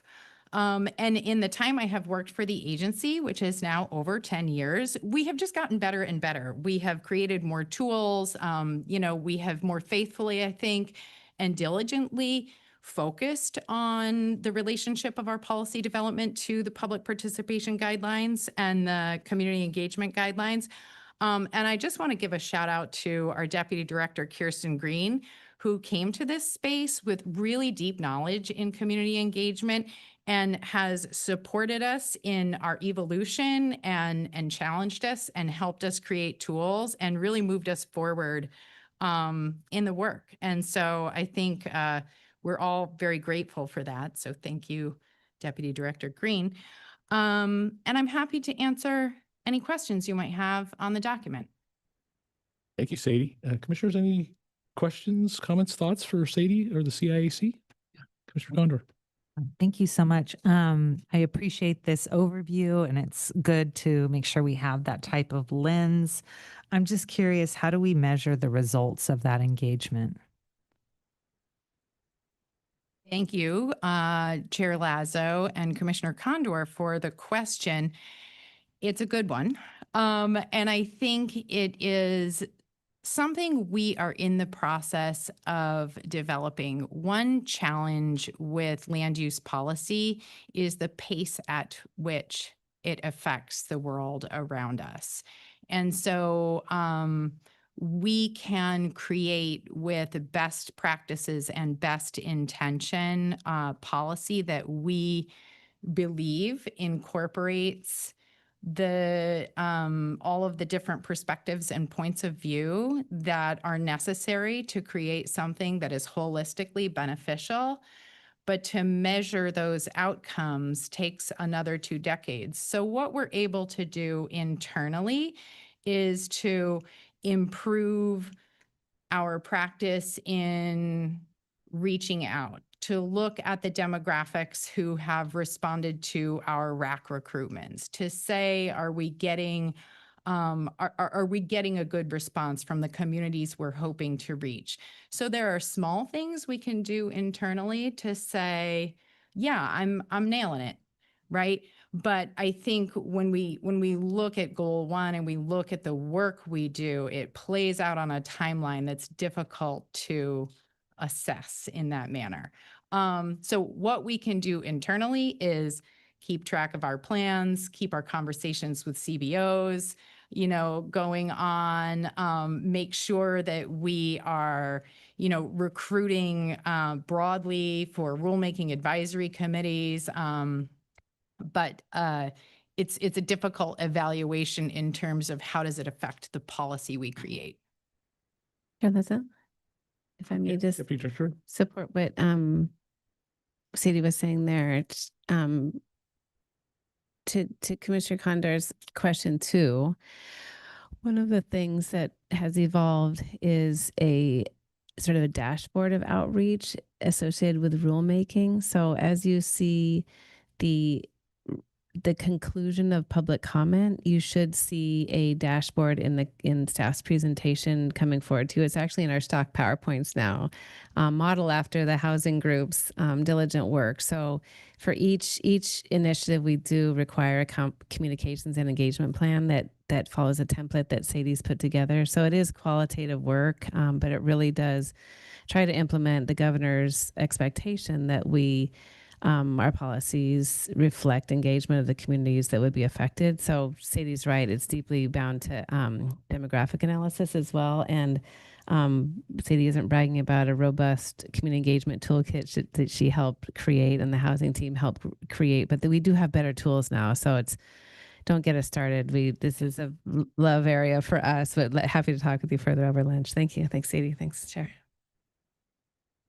Thank you. Yeah, and I would agree, in my involvement with the agency and its work, then I think that we can try to capture with data, but qualitatively, there is a visible change in who we're seeing engaged in RACs, who we're seeing on this commission, who we're seeing on our different committees. And so I think we could try to capture in data. It's always difficult when we're talking about demographics is actually how do we, what's the best way to actually gather that information if folks want to provide it voluntarily, because I don't think we require it. So, but I just think anecdotally, it feels like there's been a shift. And so it's nice for this document to capture that shift, right? This isn't necessarily leading us to that. It's yeah, let's make sure that we continue to do that work and that we captured it as a best practice for ourselves and then help spread that to others. Yeah, thank you. Commissioner Bennett. Chair, and also I really want to echo what Sadie said about the agency being a lead when it comes to community engagement and their skill set, as far as having worked with a lot of state agencies over my career. They really got it together, and so much of it the credit goes to Sadie for her work. I want to bring up something we've discussed in the past, and it's kind of been in the back burner, along with community engagement and considering moving public comments to, as a county commissioner, we always had it right at the very beginning of the meeting. Historically, when commissioners don't make it, it's usually on Friday. And by putting it at the very end, to me, it's sending a message to our constituent community that all of our decisions are made, and granted that there has to be some sideboards that they can't really find a way of sneakily talking about something we're considering. But I think of having them come in at the very beginning and giving their comment, it kind of sets the pace for the 2 days. And perhaps staff could consider that and provide maybe in the August meeting, the pluses and minuses of redeveloping the agenda to give the citizens the first knock at it. I know that Commissioner Porter and myself and Commissioner Warren, we're looking at getting on the road Friday, and sometimes we have to be back. And so we somewhat shortchange our constituent community. Thank you, Chair. Thank you, Commissioner Bennett. And I see that Director Bateman is duly noting that. And so, yeah, I would think that let's find a spot for that in August. Appreciate you bringing that forward. All right, and Sadie, and to the community engagement guidelines for policy, I really appreciate the update. Really appreciate the incorporation of the framework. I think it's just vitally important for us to just not leave that document on the shelf, but to continue to integrate it into pieces like this. And I think that's fantastic. And I think the way it's done is exactly right. It's not a thing to say, go look at this auxiliary document. It's like, how do these pieces play into each of these steps? And I think you've captured that here. So appreciate that. Chair Lazo. And this item does not require a motion, but if you wanted to give me like the thumbs up emoji, or yeah, that would be, I will carry that back to your CIAC. And I just want to say thank you for holding us to such high expectations. Thank you, Sadie. And I know we're at time, so I'll just note the final piece that's in your commission business. I would just draw your attention to it.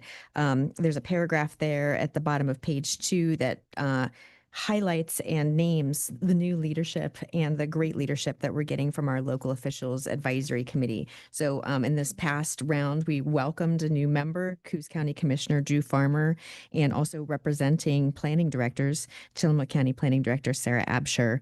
We also have a newly elected chair, Jennifer Ewer from Hood County, and a Hood County Commissioner, and then Vice Chair Adams as well. So these are all folks newly in their position, and we're looking forward to their voice and their energy as that committee moves forward.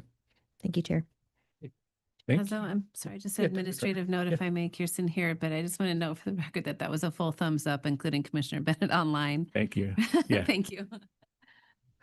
Great. All right. Well, thank you all for that. That was a lot of business that we took care of there. And so appreciate the patience with everyone. And we are about 5 minutes behind, but let's break right now until 10:04. Go ahead. If I might, Chair, we have marked in the agenda that we're taking public comment, but I don't think we have any, and I just wanted to double check. Okay. Okay, thank you. No public comment, and there was on this item. All right, so we do have a 15-minute break scheduled, so let's hold to that. Let's give ourselves 15 minutes. We'll come back at 10:05 for agenda item number 13. Is that right? Yes, agenda item number 13, which will be the briefing on the housing production strategy and a showcase and presentation of the outcomes. So exciting. So we will see everyone back at 10:05 a.m. Thank you.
All right, welcome back, everyone. Up next, we are going to have item 13, the briefing on the housing production strategy, the showcase outcomes presentation. So Ethan, could you introduce your team? Thank you. Of course.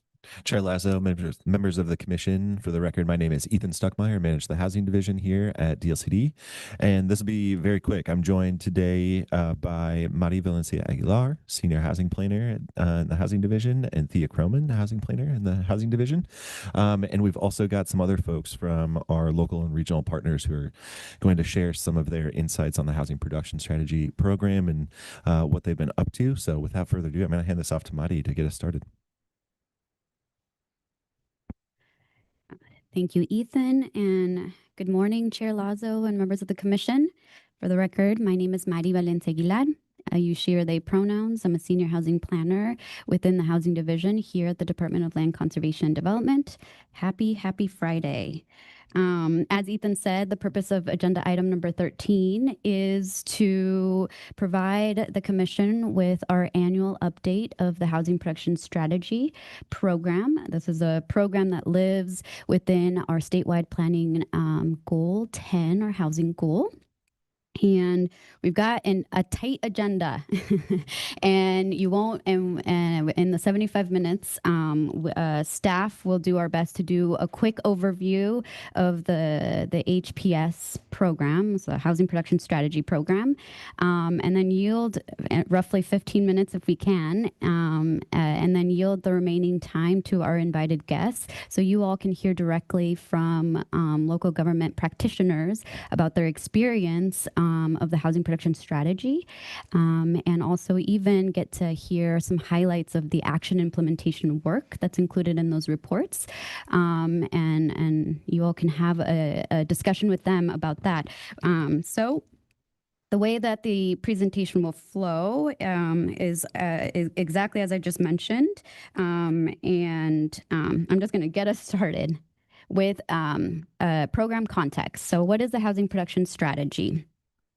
It is an action plan that some local governments are required to develop on a 6 or 8 year schedule. More specifically, it is an action plan that includes a list of specific actions that local governments have within their control to promote housing production, housing affordability, and housing choice. It is a program that is fairly young and very much in its infancy. It was established in 2019 through House Bill 2003. And that bill directed, in addition to establishing the program, it directed the commission at the time to undertake rulemaking to adopt administrative rules to roll out the program.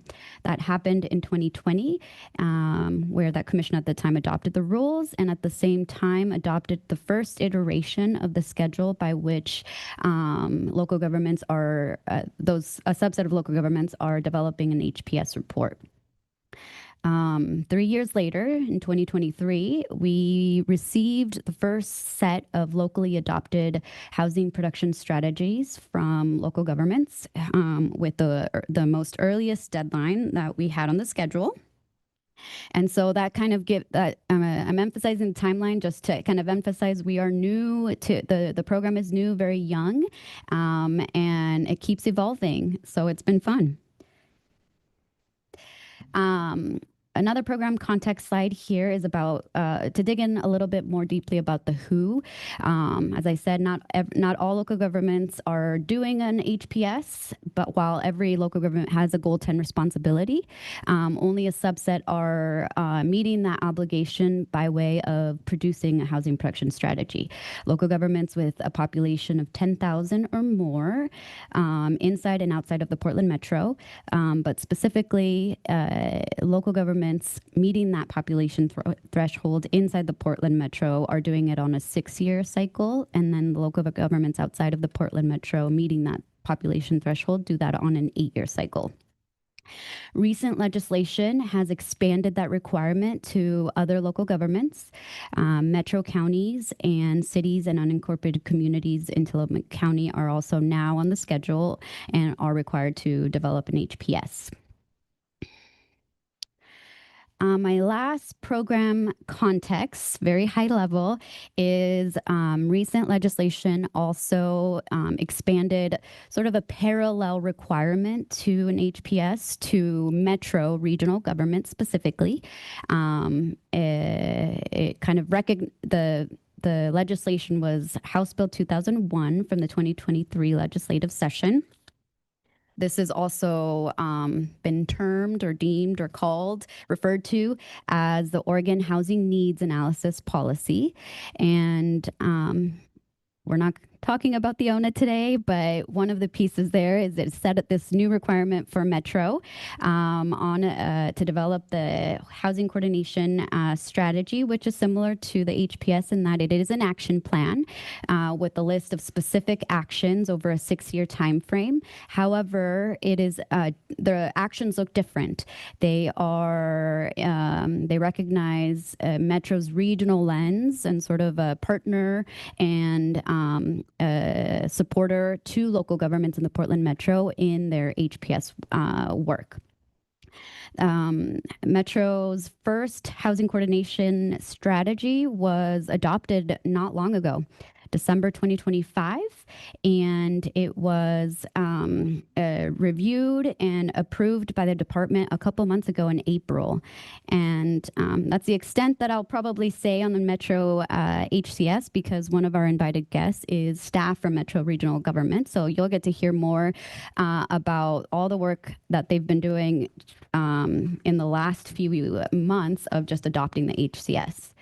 So with that, I'm going to shift us into that quick high-level overview of the HPS program by starting with this slide here. Some of you commissioners who were here with us in February might recognize this slide. We did a little bit of a teaser at the February LCDC meeting at that time on this annual update, and this slide was there. But it showcases all the local governments that have an adopted HPS to date in the first 3 years of the program. We have 25 local governments with adopted HPSs. And as you can see, they range, the HPSs are in place across the entire state. We've got some in the Portland Metro, in the Willamette Valley, along the coast, Southern Oregon, and Baker City is strong on the on East Oregon. But this is only a third of all the local governments that have to produce an HPS. These are just the first set of local governments who have done so thus to date, and more to come. The last note I'll make here is all of these local governments, with the exception of the city of Portland, received a housing planning grant to support the development of this work, which many, some of the testimonials that you saw in the staff report, and even potentially some of our colleagues or our guests today might speak to, is a great support in having and producing a successful HPS. So with that, I'm going to turn it over to Thea, who's going to take us into more high-level themes of the program. Thank you, Madi. Commissioner Lazo, members of the commission, my name is Thea Croman. I'm a housing planner and I go with she, her pronouns. Happy to be here with you today and take you sort of a little bit deeper into some of the trends that we've been seeing in the past 3 years of the HPS program. I want to orient us just a little bit with some context. What we're highlighting here is the HPS menu that was in place as these cities were developing their HPS programs, their housing production strategies. This menu was developed through a crowdsourced effort that was led by the previous chair, Anile Halava, and it followed sort of the passage of HB 2003 in 2019. The menu has now been updated. There's a version 2.0. And local governments will be using that new version going forward. That just gives you a little bit of context in terms of what we're looking at when we're talking about the menus, the categories, and the actions that we're going to be looking back at. So the first version of the menu has over 100 actions organized by category, and you can see these categories here on this slide. This is also on page 7 of your staff report, I believe, for this item. You can see there's some clustering in a couple of the categories, zoning and code changes here at the top, and then land acquisition, lease, and partnership category there in category F. Like you also see that there's some sort of hotspots that popped up over the past 3 years. This is the limited data. We can infer, something, maybe just a little. But I think it shows a pattern of interest by the cities that have produced these HPSs. And, I think that we'll continue to track this going forward through into the new menu to see what the uptake is for these actions. There's some, I think, to some extent, these numbers reflect the statistical dominance of the number of actions that are within a category. So, that the information is only so reliable. But it is interesting to see where these are clustering. Another way to sort of look at the uptake of particular actions is to actually break out some of the specific actions from the categories.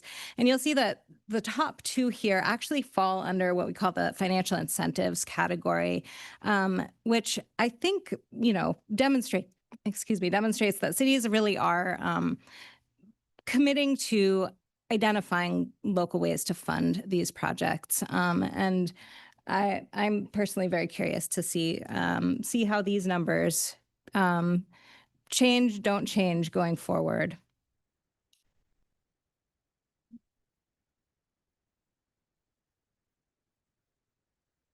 So, what are some of the emerging themes and takeaways that we can identify?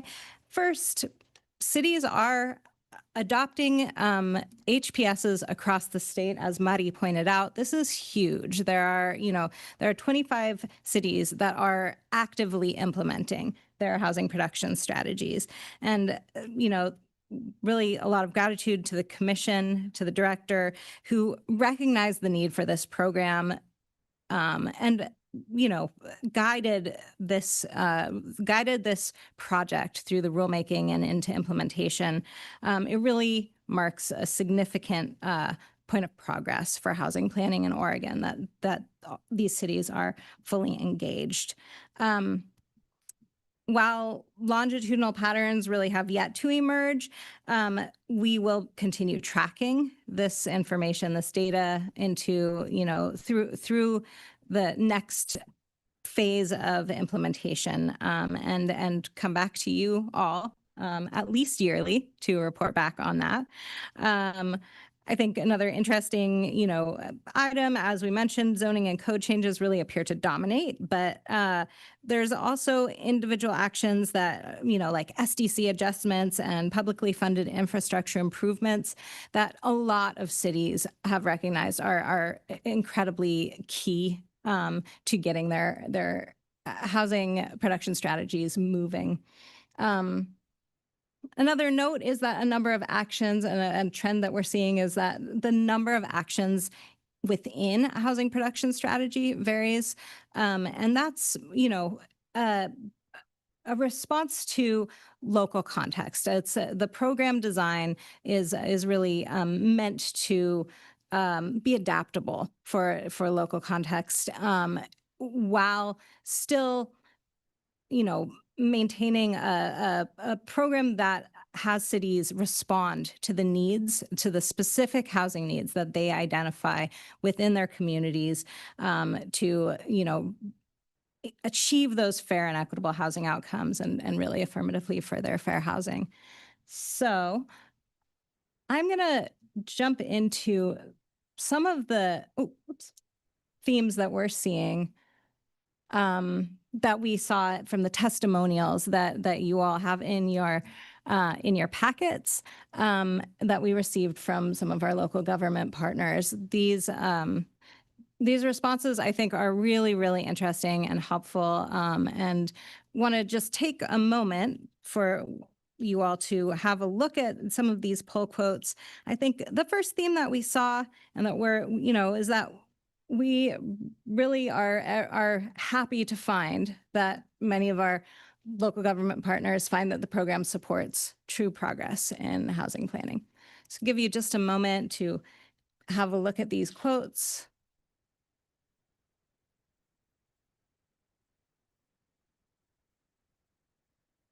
And moving into the second theme, which that there are, still concerns about the program design and local capacity. This is a theme that we have heard a lot and absolutely take to heart, acknowledge. We are, this type of feedback is really helpful in understanding how staff can respond to that to support the local governments more.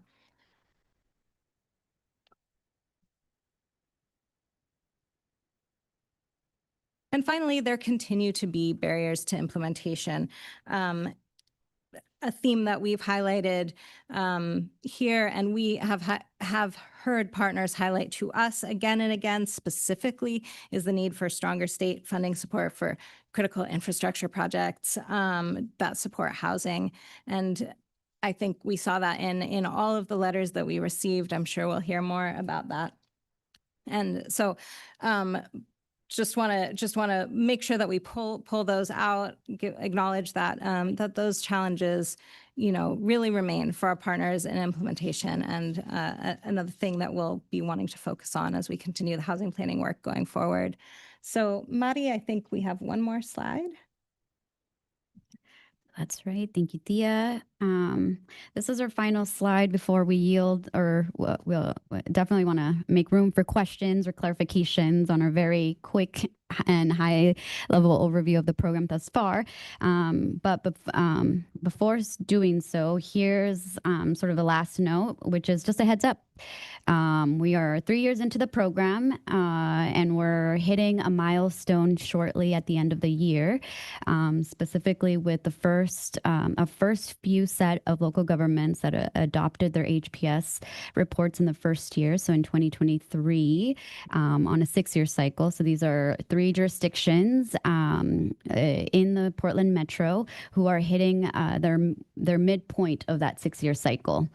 And we're flagging it as a milestone because it does involve a requirement on behalf of the local government, which is called a midpoint report. This is a requirement in administrative rules for the housing production strategy that requires a local government to submit the midpoint report at that 3 or 4 year mark of their 6 or 8 year HPS cycle, and essentially express to us or let us know, the department, how action completion and progress is going. It is also, so it is a physical report they're submitting to us. We review that report, and we are also assessing that report and kind of program status based on how well they're doing in meeting their production targets that are available and assigned to local governments as part of the HPS program. That assessment, that evaluation at the highest level offers an opportunity for eligibility, I hope I said that right, eligibility into the Housing Acceleration Program. This is a new program within the housing paradigm under statewide planning goal 10, and it really is a program to support and further kind of offer partnership from the state to local governments in supporting that local production that work towards affordability and, of course, housing choice, which is the 3 kind of key pillars you'll hear from the housing team always when we're at the dais in terms of housing planning work under statewide planning goal 10. So that's just an FYI that next year when we are either in front of you at an agenda item or in written format through annual reports. There's more information that we will be able to share with you in our very young program, but very exciting program. So with that, I'm going to pause, and Chair Lazo, I'm going to hand this back to you for facilitating any questions if you have them for staff. Thank you. Thank you, Mari, Thea, and Ethan. We're going to have questions at the very end again, so we have a little period here, and then we'll have some questions after our guest presentations. I do have to say I couldn't be more excited for this moment, and it's unfair that Chair Holova is not here, because this is actually the moment that probably she anticipated more than any in the program, to see how these actions are being selected and implemented is, I think, the moment that it's a moment that's 7 years in the making, and that she just missed by a couple months. So, Chair Holova, if you ever watch the recording, then we acknowledge that we should have invited you to be guest chair for this moment. But for now, let's. Are there questions or thoughts or comments about this work? I definitely have some, but commissioners. Commissioner Condor. Oh, yeah, this will be good too. Okay, well, thank you for this work. You know, as a practitioner in affordable housing, these strategy reports are incredibly useful to understand if it's a community that is a good fit for developing in, right?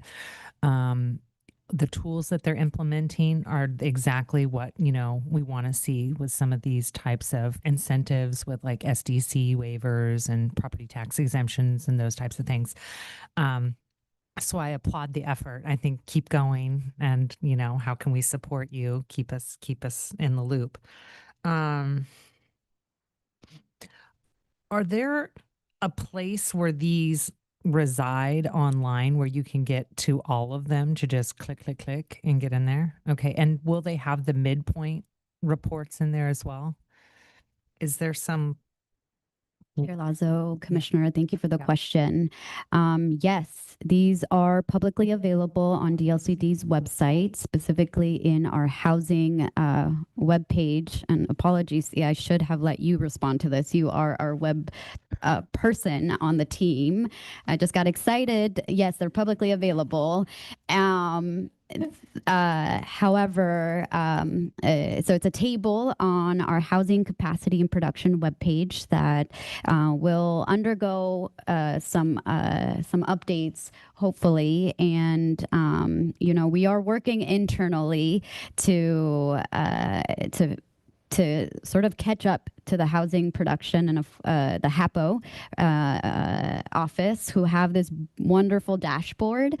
The goal is to eventually, you know, have a dashboard that is easier to navigate, but they are on the website. The midpoint reports will also be on the website as well, Commissioner. So thank you for the question. Condor, do you have anything else? No. It looked like you had multiple questions, but. Oh, I think I'm good for right now. Thank you. Commissioner Warren. Since Anile is no longer here, I'll just continue that voice of being excited about a dashboard, one that we can look at and see who's doing what and how it's going, sort of thing. And I just am always interested about how we categorize things. And so looking at like our laundry list here of actions cities are taking, I just wonder if you would talk a little bit about the difference between code changes and reducing regulatory impediments, and how things, like how that thinking was done about like what is the difference between those two things, just for our own edification, please.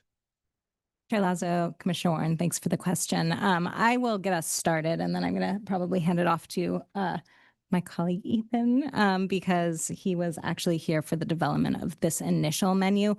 The Menu 2.0 has quite different categories. So you'll see, you know, I think as we tested this, you know, this menu out, we did know there was, you know, cities coded these actions quite differently. And in fact, a lot of them ended up in category Z, which was custom category, because it wasn't quite clear where they went. So mostly just acknowledge, yes, there's a challenge there. We've been working carefully with IPRE to develop a new set of categories that, hopefully has sort of clearer parameters and is a little bit easier to navigate and to disaggregate. And Chair Lazo and Commissioner Warren, I think the first iteration of this menu was out of recognition that actions that cities might take in their housing production strategy are very diverse, and they're not just, the purpose of the housing production strategy is not just land use and zoning, and there's other things at the local government's disposal to seek to meet the goals of housing production, affordability, and choice. And so I think it was, and also the menu is a non-exhaustive list. It's, kind of just like, here's some ideas, here's a place to start. And so in that kind of like, put it all in there, it was like, okay, some of these things are land use and some of these are other regulatory, mechanisms, and everything that was not land use kind of just found itself there. But Thea's exactly right. We're years into this now. We've had conversations. The program's matured. Our understanding of the program has matured, and now we can better categorize those. Sure. Commissioner Condor, and then Commissioner Bennett. Thank you. So, kind of jumping off of the question that you had. So when they're putting their housing production strategy together, they're given some different frameworks of ideas of here's the things you could do. Wonderful. Was one of those connecting the dots on looking at like the qualified census tract and DDA and connecting like zoning to high density or medium density zoning by chance? And if not, could we do that in the future? Go for it. All right. Chair Lazo, Commissioner Condor. I think how I want to answer the question is the Goal 10 planning framework now asks local governments to consider how they're meeting their community's needs via types, characteristics, and locations, which in that locations is, I think, what you're getting to.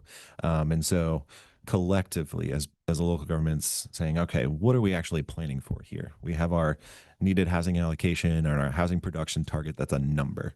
And then we're grounding that in these types, characteristics, and locations. And part of this assessment of rezoning and where we're rezoning to meet particular needs is a key and specific goal and task of a local government under the new program. The reason I ask is because what we're finding when we're running pro formas, we're always looking all different places across the balance of state. And really the only funding is LIFT, pretty much, right, for subsidy. And what we're noticing is that if there is no subsidy coming from that jurisdiction, like from the county or the city, the deals that are really only working are ones that are in QCTs. So that might be a heads up to them for cash-strapped communities to really think about, and not all communities have QCTs or DDAs, but the ones that do should be trying to connect the dots on that. So as long as we're communicating that out, could be a big win. Appreciate the insight. Commissioner Bennett? I was moving back to the housing production strategy adoption progress, and I noticed, I couldn't help but notice that the Eastern and Central Oregon is somewhat very lightly represented, although my own jurisdiction, Baker City, was completed. How can we best help them, Ethan and company? And are we on target for more of the cities over 10,000 to be meeting the timelines, since there is quite a few of them in Eastern and Central Oregon? Thank you. Chair Lasso and Commissioner, thank you for the question. I want to make sure that I clarify that while we only see Baker City as one of the 25 cities to date that has a housing production strategy in the central or eastern side of the state. That isn't because the other cities required to do an HPS have not either wanted to or have not gotten to that point. It just means that they might be on a different schedule. The schedule that I named earlier outlines by when should they complete housing production strategy, and the schedule, that for the earlier deadlines only saw Baker City in that part of the region or part of the state with an earlier deadline. However, it's forthcoming, Commissioner Bennett. We have lots of local governments currently under this biennium in your area that have a housing planning grant to support their efforts and their work in developing their first housing production strategy. So I believe on page 2 of the staff report, I'm hoping one of my colleagues here can confirm this too. We appended the housing capacity analysis and housing production strategy schedule that lists all of the local governments, including those in your region, and outlines when their deadlines are. So, Commissioner Bennett, yes, there's a gap, but there are cities who will be forthcoming in that area, and definitely our housing planning assistance grant prioritizes our funding towards those local governments with deadlines in that biennium. Thank you, Chair. One second question is that are there, boy, this is a dangerous word but are there consultants out there that can help them walk through on these?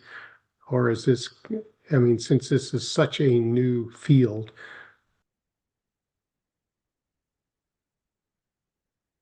Chair Lazo and Commissioner Bennett, thank you for the question. Yes, typically, so the way that our housing planning assistance grant program operates is we have 2 tracks. A local government can come in for a planning grant, they apply, and we provide a DLCD a consultant provided grant. So we have a bench of consultants on our roster that we pair with local governments. And usually this work is actually in partnership with our consultant partners to help them in developing an HPS. So yes, there's also the second tract of our housing planning assistance grant that provides a direct grant, and then the local government then goes and does an RFP on their own to secure or procure their own consultant. But that is usually the way that a local government develops an HPS, is through support through consultants. And of course, we as in the housing team are technical experts that support along the way in either tract. Thank you. Chair Lazo and Commissioner Bennett, I also wanted just to add, just to be very clear, nearly all of the local governments that are engaging in their housing production strategy work are using a consultant to do it. I think the city of Portland is the only one that has done an in-house HPS, and that's, I think, a recognition of their capacity as a larger city. But we do, we provide the grants in order for them to have that consultant support. Thank you. And once again, if there is something that the team, Ethan, that the team feels that I, as the regional representative, can go and encourage or help, I really want to say this is a partnership. And while I don't expect you to have to travel to all these jurisdictions, but I would be glad to reach out and at least be an encourager, or if there's some place that's slower than the rest, I guess. Thank you, Commissioner. Commissioner Faulconer. thought maybe I would just sort of chime in. I served on the technical advisory committee for HPS HB 2003 way back when in 2019. So I also am very, very excited to be here and to see this thing sort of, come full circle and to be at this midpoint for some of these cities. And for me, what I'm really looking forward to is sort of, not only seeing the menu of options and the outcomes, in terms of quantity of housing that's being produced and, those achievements, but also I think one of the key, critical questions that we were really talking about, during those meetings was, diversity of housing as well. And so, in addition to, subsidized, dense housing, also, increasing opportunities for housing in those places where that there were essentially no options for any other type of housing other than, detached single dwellings. And so I'm really curious to see, sort of as this program continues and matures, how the landscape changes in these cities and, is actually providing more opportunities for the full range of housing that people need across their lifetimes. Folks with different incomes, folks at different times in their lives, have different needs. And so that's one thing that I'm really, really excited to hear from, from both our partners local and also from you as you're evaluating, as you're reporting on this going forward, really looking forward to that. Yeah, and I want to make sure we hear from our guests and leave some time for that. So I'm going to just make some quick comments. Again, first, let me explain why this feels like such a important moment for me. Folks who've heard me talk about the reform that was made to Goal 10, it was this marriage of the numerical kind of process that we had previously in housing planning and this qualitative look at what actually is needed in communities. And sort of this feels like that first moment when we've brought those together and said, here's what that looks like, and here's what we're doing about it. And I think what's really exciting about what we're seeing in these actions to me is I really applaud the jurisdictions when we look at the full list for the actions they're taking that are sort of on the partnership level, right? And it's not really the zoning and regulatory changes, but when I look at that list, if you add up categories C, D, and E, the financial incentives, financial resources, and then tax exemption and abatement, which are really sort of city side pieces they're putting in and providing, it's 25.5% total. And which is actually second to the zoning one. So that it really shows that they are trying to do what they can do to make this happen. And so I think that's a really important piece that is happening here. And, really putting on paper that, yeah, we're committed to this and these are the kinds of actions that exist. So really, really appreciate that. I will note in category C, the financial incentives, it shows as the total is 11, but I think the total is actually 14 because it's 2, 5, 1, and 6. So if you look at your table, just FYI, because it would move it up one category. So anyway, just want to make that comment about where we are and how excited I am about what our partners are doing, and which is probably a good segue to bring our partners forward. Thank you all.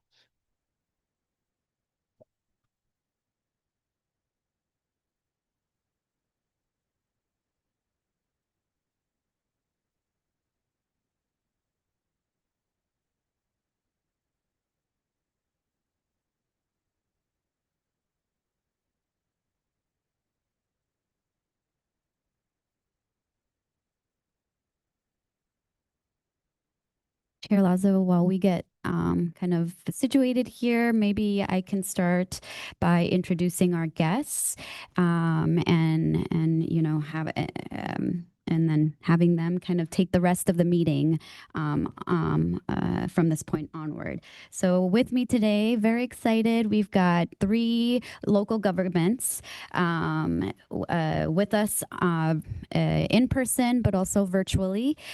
Staff from these local governments include Eunice Kim, right to the right of me, long-range planning manager with the city of Salem, and the city of Salem adopted their HPS in 2025. So they're kind of in that third year, recently locally adopted HPS in the program.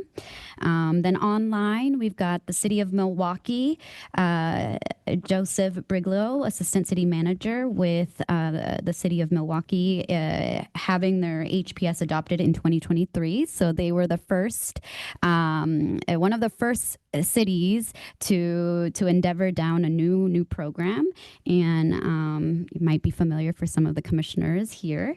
And then lastly, to the right of Eunice Kim, we've got two staff from Metro Regional Government. We've got Erin Key, Urban Policy and Development Manager, and Emily Lieb, Housing Policy Director, to speak to you today about the housing coordination strategy that is the regional kind of lens that I spoke to earlier. So with that, I'm going to hand it over to Eunice. Thank you. Good morning, Chair Lazo, Commissioners. Again, my name is Eunice Kim. I'm the Long Range Planning Manager for the City of Salem. Thank you so much for inviting us to be here today. Today, I'm going to talk a little bit about our housing production strategy and our early stages of implementation. But before I do that, I just want to give a quick snapshot of Salem. We are a growing city. We're the second largest city in the state, neck and neck with Eugene. We are a very diverse city in terms of race, ethnicity, disability, ability, and we are also struggling with housing affordability as are other cities in the state. And so I just wanted to kind of capture that, who we are. So kind of based on who we are, what we know about how we're growing, and all of the input we've received over the years as we've done a variety of long-range planning in the city, we know we have a lot of housing needs. Not only do we need more housing of all different types, we know we need different types of affordable housing. We know we need different types of housing, not just single-family, middle housing, multifamily, but also multi-generational housing, accessible housing, and housing in different locations, to the comment that was brought about earlier. And so we kind of took all of this knowledge and this needs as we got into the housing production strategy. So that strategy has 17 actions, has that kind of broad range, everything from regulatory to partnerships, how we use our land, financial incentives. I'm going to focus on just two today, but the council approved it in 2025 last year. The state approved it in October as well last year, and we have 6 years to implement that. Even though we're not inside Metro, our 6-year timeline is kind of based on when we adopted our housing capacity analysis, which was a couple years before our housing production strategy. So we got to move quick. So here's just a quick snapshot of our 17 actions. We tried to front load the implementation to near term the first couple years because we know we have such a need in terms of housing in Salem. The highlighted in orange actions are the ones that we've already started implementing. So we've gotten started on quite a few of them. And so we're excited to share 2 of them today. So the first action I'm going to talk about is the one I think a lot of cities are looking to implement around regulatory changes in zoning. This is something that our council, when we adopted the housing production strategy, told us this should be your priority. Get moving now. And so it was adopted in May, and we immediately we're told you need to bring back a list of all the things you want to change by the end of the year. And so we got going. We really had to do some targeted engagement because this is very technical work in terms of the zoning code. And so we began partnering with the development community very closely and holding a series of meetings with architects, engineers, land use consultants, anyone who kind of touched the development process to talk through the barriers that they saw in our process and in our code, in addition to staff ideas just by understanding, there's a lot of adjustments to this standard. And so we kind of started meeting with the development community and doing a lot of one-on-one interviews. We also included meetings with our neighborhood associations, our land use chairs, our disability rights task force, which I'll touch on in a little bit, and then just broad engagement across the community. So out of that work in the fall and the summer and fall came a lot of different ideas. We had more than 50 or 60 ideas that we're now working on. We are looking at not only making it easier to build single family, middle housing, multifamily, but we wanted to look at other standards in our code, whether it was tree preservation, infrastructure requirements, really kind of the full package on the regulatory side that would ease the development process. And so a lot of ideas. Here are just a couple examples. One of them is we were very ambitious when we created some mixed-use zones a few years ago, and we thought maybe we would get ground floor commercial uses, even though we don't require ground floor commercial. We thought maybe we would get some. So we have different standards for the ground floor in our commercial mixed-use zones. Turns out we're just getting a lot of housing. And so we're looking at reducing like window requirements as an example on the ground floor, just really recognizing that that is the need in the community, and that's what we're seeing being developed. We are exempting middle housing from our boundary street improvements. So that's an infrastructure requirement. When you develop a property, you have to kind of improve the first front half of your property into the street. We already exempted 1 and 2 units, and so we're extending that to 3 and 4 to lower the cost and make it easier for those middle housing types to be built. And we are streamlining the process to remove trees. We're trying to really balance tree preservation with our need for housing. It's a delicate balance that we're still kind of working on right now. But trees has come up as something that we should consider strongly from our development community. So we are intending to bring this package through the adoption process this fall. We're going to actually initiate in July. We have already heard some concerns from the neighborhoods that maybe we're leaning too far on the housing side, sacrificing maybe too much related to trees. Maybe we should only focus on promoting affordable housing. And so we are hoping through the adoption process that we kind of work out those kinks. But we are hearing some concerns. I think broadly from the development community and the community at large, they understand our need for housing.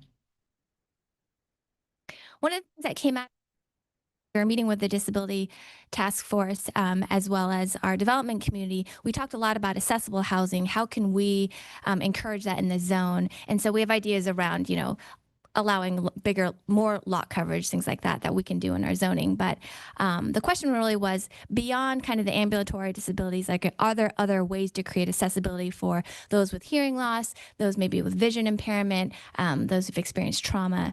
And so our development community told us, we don't really know what to do here. And so we worked with the Disability Rights Task Force to come up with a guide for different kind of home finishes, layouts, technologies, things that could be done when housing is built that could help meet those needs. And so we've published that and we've given that out. Our housing authority is already using it. They've given it to their architects of record. So as they're doing development, they're going to try to incorporate this kind of broader look at accessibility into their work.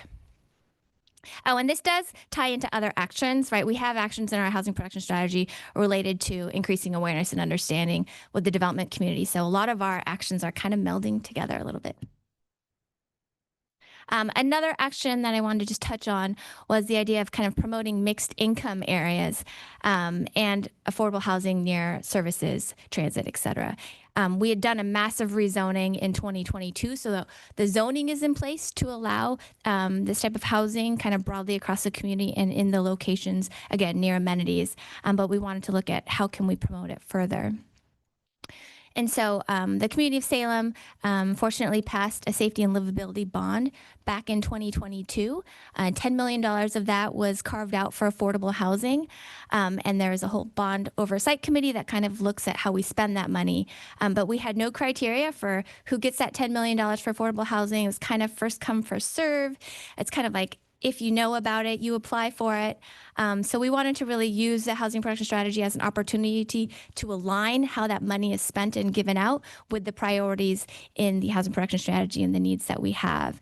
And so Akali and I came up with criteria to really say, these are our priorities. So just as an example, obviously the amount of affordable housing, the level of affordability is a factor, but we always wanted to look at, can we promote affordable housing in areas outside of North and Northeast Salem, essentially, is what it comes down to. We have higher incomes in West and South Salem, and there was a desire from our communities of color, our low-income residents, to see more affordable housing in those areas. And here's a map. You'll see kind of the cluster of affordable housing in North and Northeast. And so we were looking at, can we give more points, more weight to properties in those areas when we look at funding affordable housing, in addition to, being near transit, jobs, et cetera. So that recommendation was passed by the bond committee and is being recommended to the council. It was supposed to be going in June, but it's going to go in July. So we're hoping that passes. And then we have that in place to let the community know this is kind of where we want to see housing and what type of housing we want to see. Can I just clarify? So priority not in North and Northeast or in North and Northeast? Outside of North and Northeast. Outside of. We're seeing a lot of affordable housing. Yes, exactly. Also through that criteria, we took the opportunity to say, if you're creating more accessible units than what is required, you get more points. If you're doing units with more bedrooms for multi-generational housing, you get more points. So we tried to really, again, incorporate other priorities into that scoring. And it overlaps with funding. So you can use this money for funding for infrastructure. So again, our actions are kind of melding together. So again, it's going to go into council next month. So I'll keep you all posted. Overall, kind of as we've started our implementation kind of in this first year, one of the things we're noticing is that a lot of our work kind of crosses over multiple actions, multiple priorities, and it's a little bit more difficult to fit things into the neat boxes of this is an action. Well, does this fall here? Are we doing so? That's a little bit of a challenge, and so we're going to see what it looks like at our midpoint report. There's a little bit of uncertainty as our leadership changes. It changes every 2 years.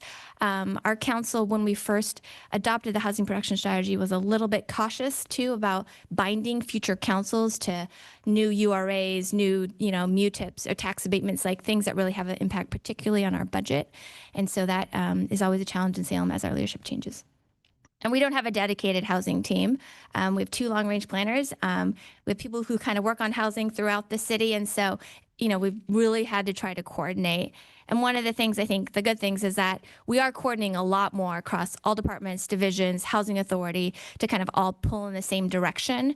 And this is just a map of our new housing development resource map that we all work together to show where are our financial resources, where's our zoning, what utilities are in place. So the community can go in, kind of click on things, see where things are at, to help bring that all together in one place.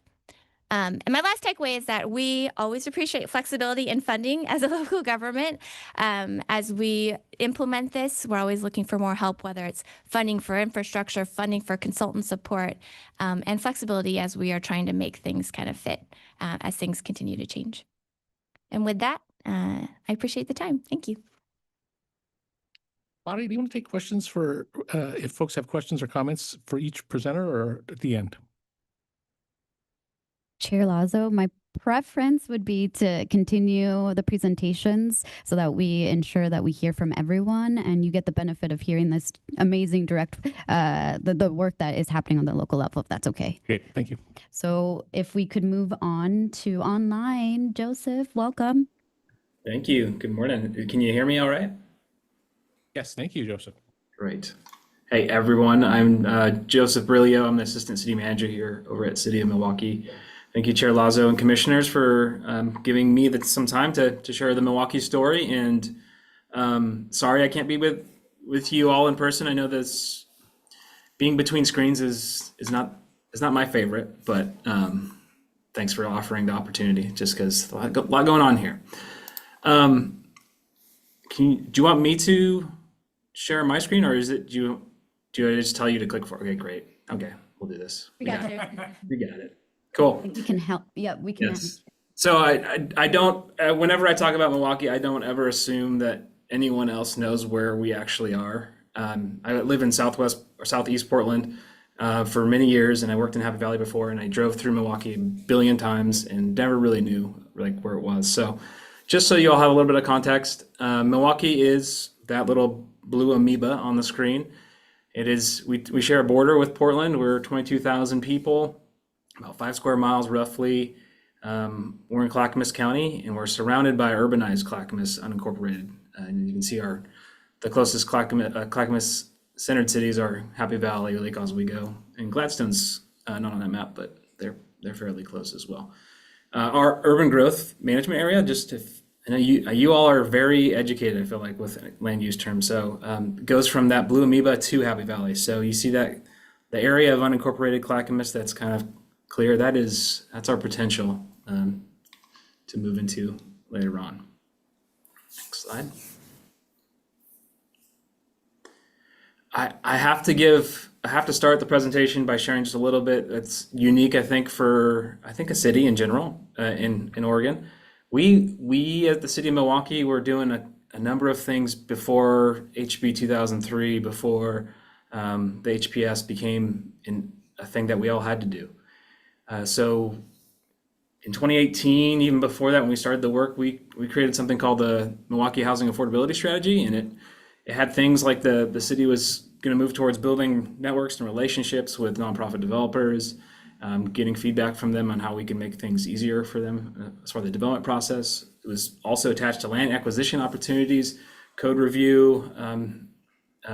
There was even a time where we waived some SDCs for ADUs that was associated with this, but we backfilled it with other dollars. I'll talk a little bit more about that in the future. And also exploring nonprofit low-income tax exemptions, as well as what you see on theirs that also kind of generated urban renewal tool, as well as a construction excise tax, which we were kind of one of the first or one of the early adopters, I think, as a jurisdiction who pursued a construction excise tax. So shout out to folks like Leila Amon, people like Alma Flores, and a lot of progressive leadership here that was forward thinking about housing and affordability long before I got here. So just we greased the wheels before we even got to HPS. Next slide. But yes, moving forward we were one of the first cities in the state to adopt our HPS. And we worked with a number of technical advisors, including Mari. Thank you for your work on that committee, as well as Metro. They provided Allison Wicks was your rep during that time, as well as we had real estate folks, we had community members, folks from our equity steering committee and planning commission and the like. So it was a good, robust advisory committee, and we adopted 10 actions. I'm going to speak to just a few kind of the near-term actions, but that just gives you a sense on the screen. I won't go through them all, just of what we adopted and the timeline, so to speak. Move to the next slide. So our first priority, the things we wanted to tackle first were, number one, evaluate code incentives for affordable housing. Eunice, I appreciate the things that you already said. I feel like there might be some redundancy in what I say, but it's cool to hear other cities kind of thinking similarly. We went to the code first. We looked at all the ways in which the code could incentivize the type of development we wanted. In this case, income restricted housing. We need more of that. And so how could we, from a code perspective, make design, create allowances for that type of housing? I guess I'll get into it a little bit later, so I won't jump in too much here. The second one was increase capacity in the high density residential zone. So on the screen, that's our zoning map. You see the salmon colored area that's kind of around those purple commercial nodes, but it's mostly in our town center, kind of in the central part of the city. That's the residential high density zone. Just keep that in the back of your head for a second. And then the third one is develop a land banking strategy as part of that. So kind of taking those one by one real quick. The first one is to do some updates to our code. So we did adopt a affordable housing incentive package for code, and it really does speak to more 80% AMI type of income restricted housing, and it offers no longer having to go through a variance process, just allowances for setback reductions, no maximum density. Just as long as you can design it, you can meet it. Design standard reductions all over the place, high bonuses, and just really a push to allow for more density and just more flexibility.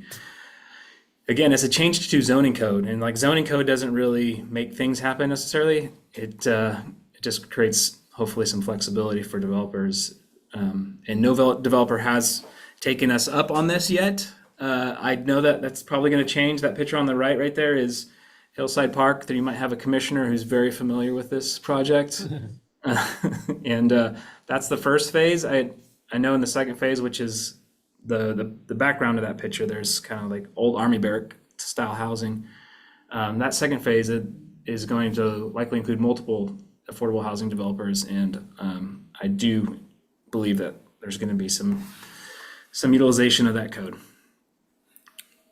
To the next.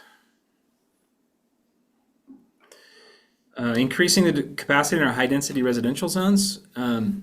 So as you remember that salmon color zoning map, those little pieces, we have thought about this. That zone allows for 25 to 32 units per acre roughly, which is incredible. And take a guess on how well it's been doing since we adopted it many, many years ago. Not great. We're roughly seeing like 6 to 8 units per acre, which isn't awful, but what a difference, right? As far as from 6 to 8 to what it can actually be. So thank you, DLCD, shout out grant program. This is the only way we can do things, truly. The grant that you provide is helping make this work happen. We're in the middle of working with Echo Northwest on doing the kind of deep dive into understanding why this zone has not been producing, close to what it can.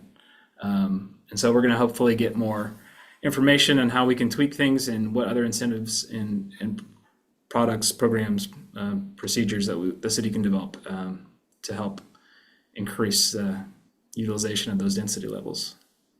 You can go to the next. The land banking strategy, we adopted that a couple weeks ago. We had been doing some good stuff with land acquisition, taking advantage of buying properties like the one you see on the right. It's called Sparrow Site. It's triangle. We also call it triangle property, but it was a TriMet property. It's a brownfield. We got I think a smoking deal on actually acquiring it, but it is a brownfield, and we were like, we're gonna want to put housing there, but we didn't really have much of a strategy beyond that. So it's been sitting kind of vacant, but we've since just recently adopted our land banking strategy, which helps provide the strategy and the focus and memorializes for staff like how to approach these types of acquisitions and also partnerships and like donations potentially. And we're just, for folks that have been tracking this property at all, we are working on a DDA, Development Disposition Agreement, with Development Northwest on developing that into hopefully close to 20 income affordable income restricted units that are for ownership. So we'll hopefully see that, but in the beginning stages. Can move next slide. Some challenges so far that we've learned. Money is apparently like a big deal to city and to developers. As much as we want to try to create flexibility and stuff, it seems like we come back to the table for the same issue over and over again. It's just money. That's it. I think we're all feeling that, and from our personal life to our professional life. Lack of developable land in Milwaukee, it's very interesting because we're very parcelized, meaning like we have lots of parcels. They're tiny. We don't have big swaths of property that are easily developable. And so like if somebody wants to do something big and impactful, they're going to have to do some aggregation. That's going to be a pain, and it has been a pain. But we are seeing a lot of middle housing on those lots, which is great. But as far as like bigger impact, it's hard to deal with them. Mostly developed land and very parcelized. We're small staff. You heard it from Salem too, is that they have small staff. It's hard. We keep switching hats. Everyone kind of wears a housing hat for like a few months and then has to switch because they start other things. So we're doing our best. We don't have a housing division, so we really lean on partners and our partners at the Housing Authority for sure on a lot of things. And we're learning this. We brought the Sparrow Project. We're a terrible developer. The city of Milwaukee, and I think cities in general, are just not good at developing sites. We shouldn't be the leads on those, in my opinion, even if we really want. Controlling makes sense, but I know I have friends from Metro in here, and I feel like a different animal. You guys do such great development. I see you, Aaron. You do great stuff at Metro. For the cities that don't have much capacity for this stuff, we need more technical expertise and support, even when we buy a property, to actually develop it. Otherwise, it sits there for a decade in some cases. And then I think also there's just this desire for things to happen quickly in general. And this is like housing work, affordability work, especially during a housing crisis, this is marathon work. This is setting up new policies and new procedures and really just sticking with it, being consistent over and over. and we're starting to see the results, but it does take time. There's no quick fix here. Next slide. Looking ahead, the next things that we're starting to tackle, we've already started talking about reducing SDCs and permit fees. The city has an affordability goal right now, as well as an economic development goal, and as well as a parks goal, and they all kind of like compete with each other in battle. But we're seeing things through a lens of affordability, and we have done a good job at keeping fees down, not increasing where we don't have to, and really trying to do things lean. We've had multiple conversations. The SDCs they're just such a big monster for developers, but also we have deferred maintenance issues, and so saying yes to a developer and reducing SDCs really does impact that infrastructure 10 years from now, and it really puts a burden on residents later on down the road. So we've been dealing with a lot of those conversations. We kind of get a little bit, and then we're like, oh my gosh, we need that money. So those are ongoing. Exploring revolving loan fund program, we're had some great conversations with possible partners to get this going. So it's really to create a fund to help folks get into housing, not just build it. Develop pre-approved plan sets for ADUs and middle housing. This was something that we've been talking about a lot. We haven't had the capacity really to do it, and we've kind of been hoping for more state level help on those types of plans, and that is coming. I believe it's happened in some cases. Next slide. Oh, this is it. Wrapping up here. So my just closing thought on what I think is lessons learned, and this was, I think we heard it many times, even from DLCD staff, is that capacity is the thing. It's the thing that we don't that we talk about, and then we don't realize. We can talk about policy pretty easily. The legislature has passed record-breaking numbers of bills, but when you funnel things down into its implementation, it goes down to the city side.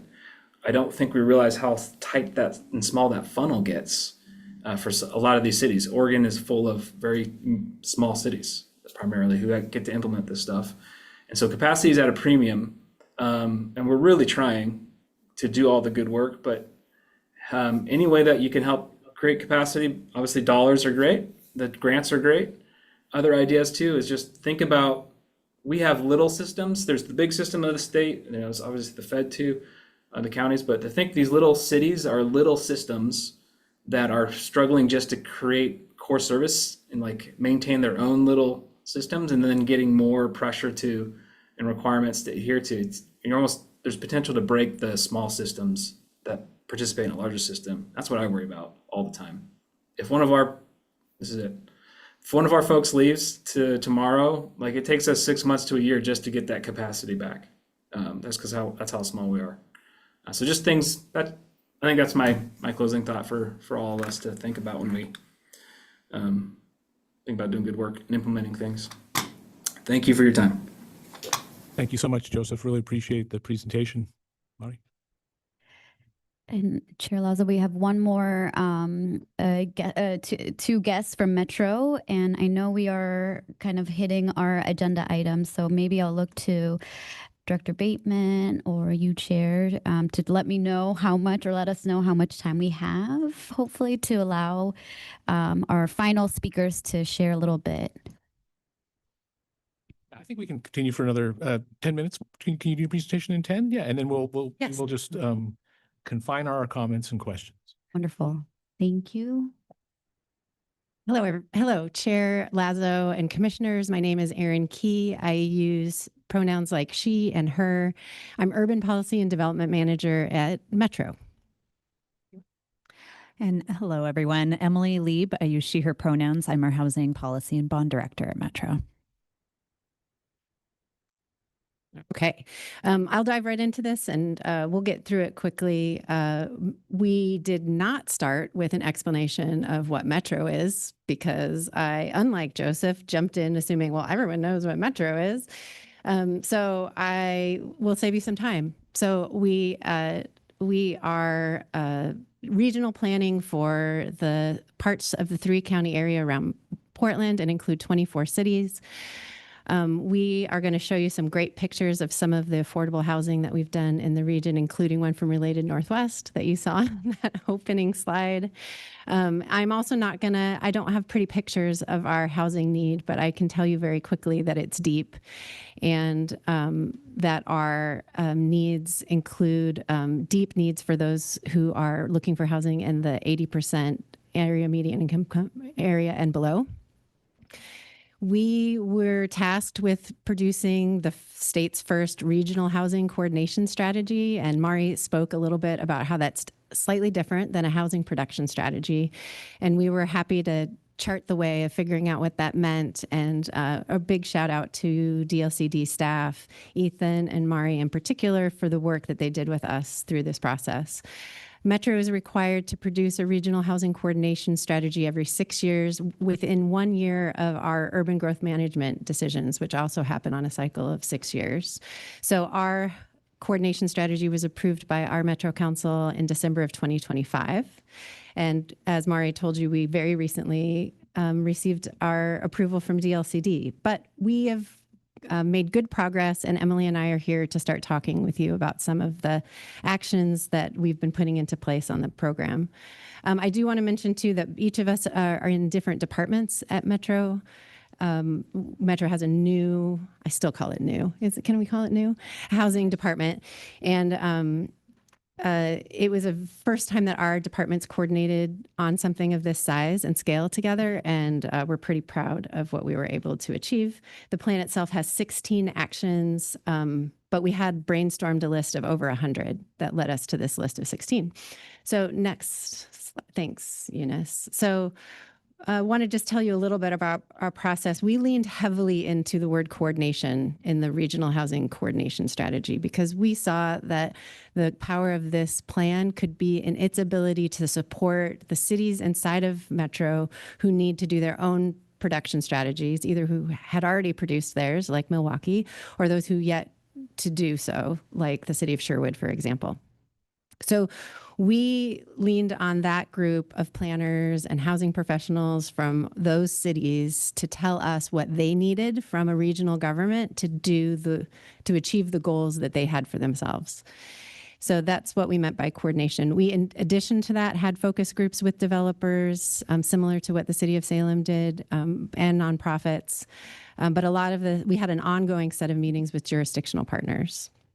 We also leaned into our role that are traditional to Metro, being a convener, a funder, a policymaker, a source of great regional data, and then our technical expertise, both in our housing department and in our planning department.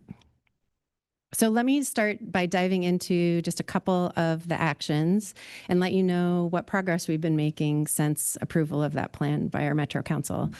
One big idea that came out of these conversations with our jurisdictional partners was the need for a regional land bank.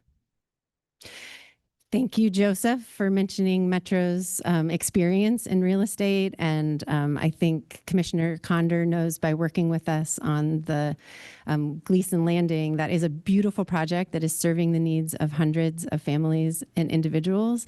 And it was a labor of love. And a lot of work. And our staff has built a lot of expertise in purchasing properties and the difficulties that come with cleaning them up and getting them ready for development and partnering with developers. So that's what kind of began this conversation, is what would it look like for our region to have a more focused regional land bank beyond what the TOD, the Transit Oriented Development Program at Metro, has been doing for 30 years on a very small scale. This is a strategy, so we don't have the answer to any of those questions, and we're meeting with our local jurisdictional partners again to begin that conversation. That group has met twice, so this is already well underway. We've started the process by collecting a group of interested people who are coming together. They just had their second meeting this week to talk about what the different structures of a land bank could look like and what kind of needs there are in the region and how a land bank might meet those. So you can see that we're getting started on an engagement strategy. When you look at the actions on this slide, we've produced a lot of research internally on what capacity Metro has inside of its organization and then outside of Metro. And we've brought in a consultant that is an expert in land banking around the country to help inform these conversations with our partners in the phase 2. So let's go to the next slide. And I'm going to talk about the Housing Acceleration Fund. This is actually a set of actions, the first 4 actions in our strategy. And you can see from the last 4 bullets on this slide, kind of the nature of those actions. But our Metro Council was very enthusiastic about what they could do in the short term to really speed up housing production. And what we came back and told them is that what we were hearing in these actions from our jurisdictional partners was a need for funding. So the council, within a month, maybe, I think, right after the approval of the Regional Housing Coordination Strategy, identified $5 million from CET funding to go to jurisdictions and to help with these kind of activities. So they're available for staffing needs, for brownfield assessment, for technical support that they might need from housing professionals or other just expertise that they don't have on staff. And also just specific actions that help them implement their local housing production strategies.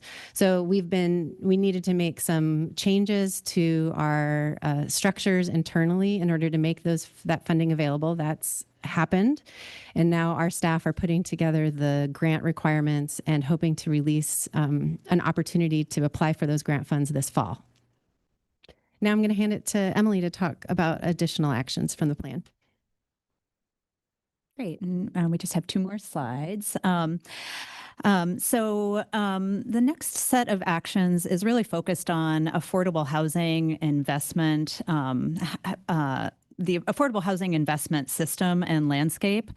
In the metro region, we are about a decade into a robust set of nearly $1 billion of voter-approved funding being invested into affordable housing. At the same time, we've seen significant shifts in the landscaping that impact how affordable housing is financed, significant cost escalation in everything from development, labor, insurance, financing, and operations of affordable housing. And so this is really an ideal time for us as we are nearing the full allocation of the 2018 Metro Affordable Housing Bond to take stock of where is our affordable housing system today. So you see on the slide a set of interrelated actions focused on first assessment and evaluation, and then feeding into strategy development, multiple actions that are all really interrelated, but just wanted to kind of give you a full picture. So in the assessment category, looking at equitable access and geographic distribution of affordable housing, we are planning for a survey of affordable housing residents across the region, an analysis of current market and economic conditions, as well as some policy and program review, reviewing how tenant selection and affirmative marketing policies in affordable housing are working, and doing a robust kind of look at our 2018 bond and evaluating policies and practices and outcomes to inform future investment. And then all of that work feeds into the identification of future opportunities for investment. So there is an action focused on researching innovative housing opportunities, new models that may bring down the cost of either constructing housing, exploring alternative financing or ownership models. There is an action and commitment in our RHCS to develop an operational stabilization strategy for affordable housing. This is in recognition of the significant strain that affordable housing providers across the state, but particularly in the metro region and especially in Multnomah County, are experiencing as they navigate an interrelated constellation of operational pressures. And Metro's role really here is to collaborate with partners to better understand the scale of need, opportunities for a coordinated and aligned response across our jurisdictional and organizational and financial partners, and also to identify actions Metro could take to support that response work. All of this work will also identify a coordinated legislative strategy feeding into the 2027 session. One of our actions was to develop a coordinated legislative strategy for Metro region jurisdictions. And then finally, all of this work is intended to lay a foundation for future discussions among our leadership about future funding for affordable housing and to lay a foundation for developing that framework. Next slide, please. A few lessons that we've learned both through the RHCS and I think through our past decade of fully stepping into our role as a not only in the land use space but as a funder of affordable housing. The first is to be really intentional about Metro's role. We've learned that Metro is most effective when we focus on the places where we as a regional government can add unique value. Whether that's preparing land for housing or supporting regional investments. Sometimes that means convening partners and strengthening coordination or coming together with other jurisdictions and industry partners, or filling gaps that no other entity is positioned to address. Second, regional coordination is a critical part of our strategy. We know that our public expects governments to work together. So really supporting alignment across our jurisdictional partners, with our affordable housing organizations, and also with the state. And finding ways that we can be aligned and reduce duplication in the system and just be more efficient. And then finally, I think successful implementation requires continuous learning and adaptation, and Metro is really well positioned, given the scale at which we work, to lead some of that assessment work, because we know housing really operates at a regional scale in terms and is critical regional infrastructure. And I think one of the things we've learned as we've observed some of the impacts of recent market and economic conditions on our operational landscape is that it's really important that our strategies not only focus on the production of housing, but the types of housing we're producing, the affordability levels of that housing, and who we're able to serve, and those outcomes for residents.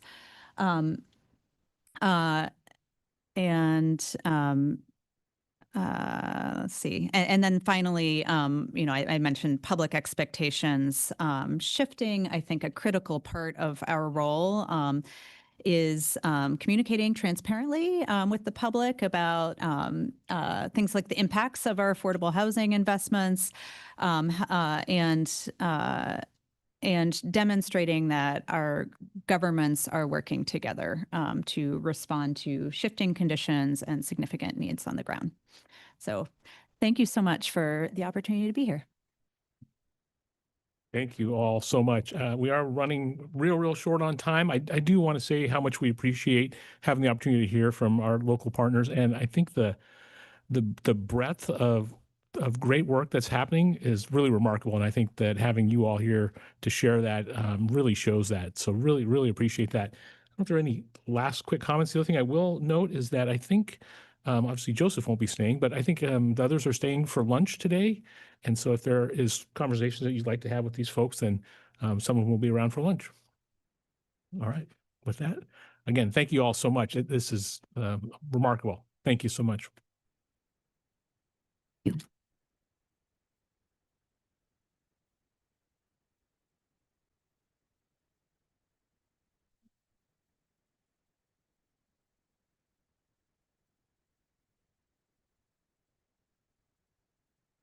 All right, thank you. Next, we're going to have Joel Madsen, our Housing Accountability and Production Office Manager, with item 14. And this will also be a briefing on HAPO's, Housing Accountability and Production Office's legislative reports. All right, Joel, could you introduce your team and your guests?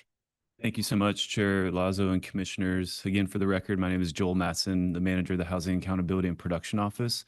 Our office was established coming out of the 2024 legislative session as part of the governor and the legislature's housing production package known as Senate Bill 1537. And we're a joint office among the Department of Land Conservation and Development and our colleagues in the Building Codes Division through the Department of Consumer and Business Services. With me here this morning, I have Yeah. Good morning, Commissioners. Yeah, Palmer Mason. I'm the Interagency Coordinator at DLCD. And my name is Ryan Marquardt. I'm a housing planner with HAPO in DLCD. As part of Senate Bill 1537, our office was directed to conduct research on housing production and specifically directed to create legislative reports that are due to the legislature no later than September 15th of 2026. That direction to our office has been compiled into two studies or consolidated into two studies. One of those studies is externally focused. So the local residential development process improvement study. And the other study is the evaluation of statewide policies and programs that touch housing production. That's more of that internal to the state enterprise evaluation and study. My teammates here will dive deeper into both of those studies. So I'll hand it over to Palmer to talk about the evaluation. We do have, thank you, Palmer, Chair. We do have consultant teammates that are joining us here remotely. We are working closely with the Institute of Public Research and Evaluation at the University of Oregon on the evaluation of state policies and programs. So we have here online with us Dr. Rebecca Lewis and Melissa Graciosa from IPRE, or that Institute of Policy Research and Evaluation. We also have, we are working with Eco Northwest and their consultant team on that local residential development process improvement study. And we have Caitlin Levante from Eco Northwest here, and really primarily available for questions that may come up on either of these studies. All right. Well, thank you again, and good morning. So Palmer Mason with DLCD. I'm the Interagency Coordinator, and so I am the lead project lead staff on this evaluation of state policies and programs related to housing production. As you heard from Joel, it's we're working with some consultants. In this case, we are working with the Institute for Policy Research and Engagement at the University of Oregon. And this study is a look at really the opportunities around two major ideas. Where are the state level barriers to housing production and what could we do about those? And then the second is looking at the state's resources, whether that's funding, financing, technical assistance, expertise. How can we maximize those resources and programs to support housing production? The study is focused on 10 agencies, and in a later slide, I'll show what those agencies are so you'll get. But we're looking at the agencies that are involved in housing development and their policies and programs that relate to the cycle of housing development. And we're kind of trying to look at all phases, all the key issues that comprise the cycle of taking raw land and then getting to a final structure. So all those steps in the development of housing: land readiness, infrastructure, permitting, construction standards, the financing and technical assistance the state provides. And so we're saying, well, what were the agencies that touch any of those phases, and what are their policies and programs that relate to those phases of the housing cycle? The project objectives here are to analyze those programs and plans and policies that relate to housing production. The team has developed a systematic inventory, and we'll talk about that more in a later slide. We've been out gathering perspective from interested parties about, to them, what policies and programs help or hurt housing production, and what are the opportunities to, again, maximize state resources. And then lastly, the key deliverable here is, as Joel indicated in an earlier slide, a report that goes to the legislature in September. Here's a list of the logos from each of the agencies. There are 10 of them. They're probably the agencies that you would expect. These are agencies that, from a regulatory perspective, somehow touch housing. They provide infrastructure that supports housing. They directly subsidize housing. They work in the planning space like DLCD, or they work around design and construction standards in the case of the Building Codes Division. We also have, for the case of parks and recreation, that would be the State Historic Preservation Office, so touching cultural resources. So we tried to go to those agencies that somehow touch the housing development cycle and have programs and policies that relate to that. I will say, as a quick aside, that means that there are issues that we're not talking about that certainly relate to housing production. So you can think of issues like insurance, workforce development, things, building or labor practices. All those things matter very much to housing production, but to try to keep this at a manageable scope, we decided to focus on these 10 agencies here. So this is a quick overview of the task in this particular study here. And I'm just want to call out a couple of things, but just quickly, we've done a literature and document review. We looked to other states. We looked to previous work around identifying barriers and looking for, again, those opportunities to maximize state resources. That was this early task here from July to October. We developed an inventory of the state policies and programs that relate to housing. We'll talk more about that here in a second. We did some of this engagement you see here, these surveys, interviews, focus groups, and we'll talk about that a bit more in another slide. And I'll pause here to talk about the program and policy analysis. That's the phase that we're really deeply in right now with this report. So we do have a draft report that's gone out to the 10 agencies, and we've been getting their comments and feedback, and now we're shifting into taking another version to the governor's office for their input. And as we take that, we will then shift to this next bullet here around public comment, going out in July through early August to get public comment on the draft report. And then, as we indicated earlier, we will have a final report going to the legislature in September. So the key deliverable, it's kind of a theme here, is it's a comprehensive report looking at all those agencies and their programs, and we want to have key findings, analysis, and some recommendations. The recommendations will be around the barriers and maximizing the resources. I know I'm sort of not providing a lot of detail about what those recommendations are, but they're not even really quite in a draft form yet to go out to public. We're still in the process, as I said earlier, of collecting input from agencies in the governor's office, but they will be recommendations around these two ideas of reducing barriers and maximizing resources. And then again, there's that ever looming deadline of September the 15th. So what was our engagement and consultation process here? This slide kind of lays that out in an overview fashion here. We had a survey that went out. We had hosted focus groups, and we did interviews, a couple of different phases of interviews with state agencies, and consulted with the tribes. And we'll talk in subsequent slides about each of these in kind of more detail. So the survey went out, broadly went out across the state. It was an online survey to look at soliciting input from folks who were knowledgeable about state housing policies and programs. And you can see some from the public sector side who some of the key audiences were for this survey, from the private sector and nonprofit sector, again, sort of the key audiences for this survey. I'll say we had really, really good responses here. I'm going to go back here. Just want to try to give you some statistics. So we had 681 total responses to the survey. And what was even more interesting to me is 518 of those were full, complete survey responses. And that's interesting. And I kind of paused on that because when I took the survey and we were setting it up, it took about 45 minutes to do. So that's pretty serious engagement to get over 500 responses where people took that amount of time to do it. I suppose we could have done better if we had dropped in a question about your favorite World Cup team, but outside of that, I think we did pretty well.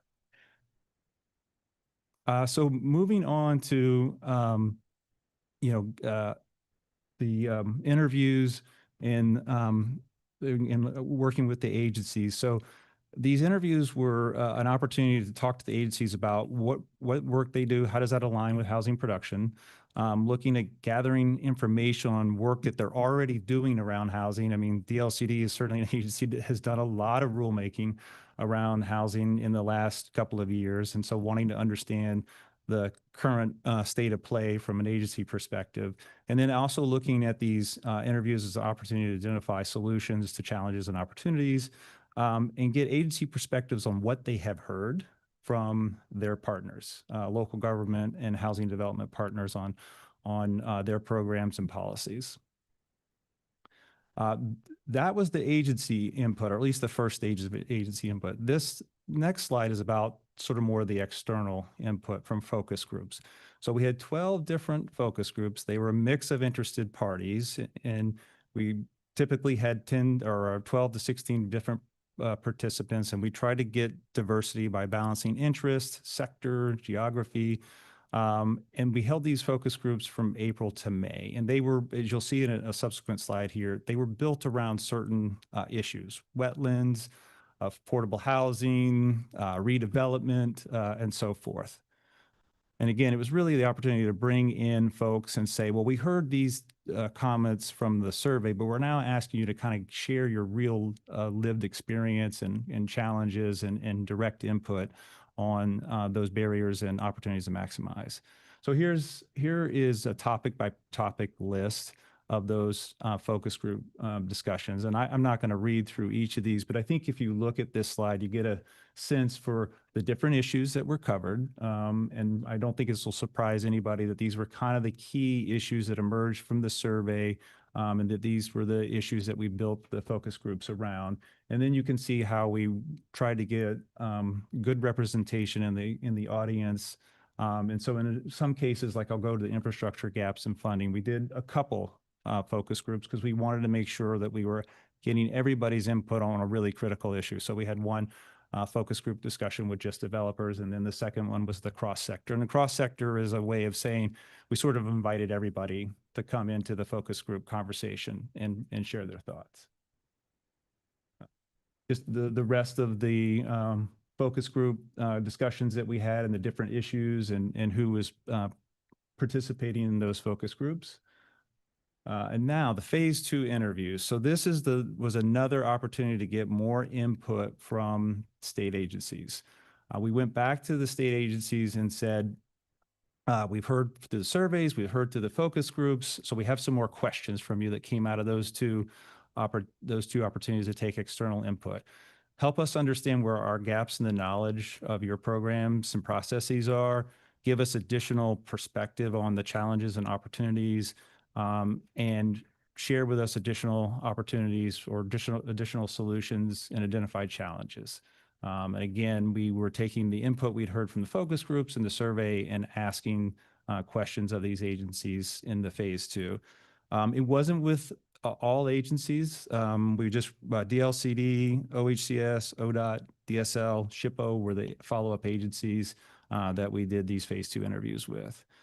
So tribal consultation. So we made a concerted effort to reach out to the tribes on this project. That got kicked off in January of this year with consultation letters that went from the director to the 9 tribes, letting them know of this study and then asking how they would like to be consulted on this effort. And those efforts are still ongoing. So you'll see what we've done here, but I want to emphasize those are still ongoing. So in February, we went to the Tribal Housing Work Group, which is sponsored by OHCS, and it brings all the housing directors from the 9 tribes together. And so we presented on this study.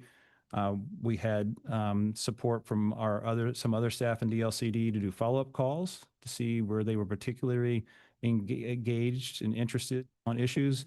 We did another presentation just a couple of weeks ago to the Cultural Resource Cluster Work Group, asking about additional input. We actually got a specific proposal from the tribes in that conversation that we're following up on. And so now in this next and sort of final phase, July of August, we're looking to take the draft report, as I said, out for public comment in mid-July, and we'll use that as an opportunity to follow up and continue to consult with the tribes.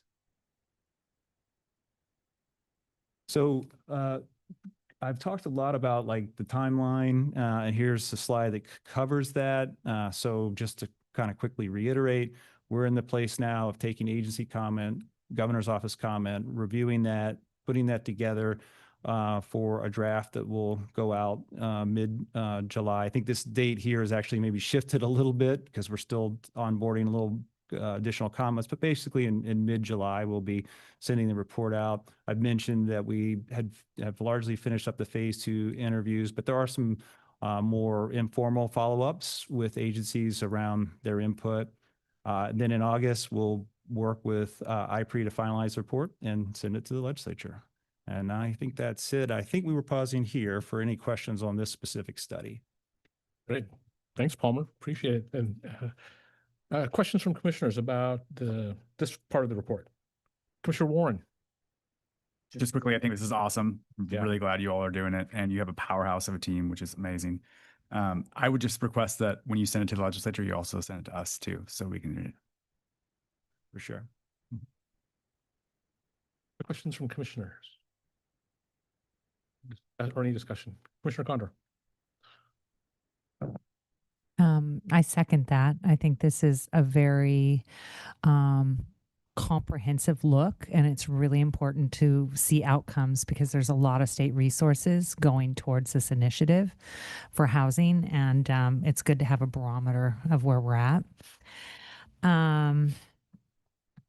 I think one of the comments is, putting my developer hat on and thinking about the areas of focus.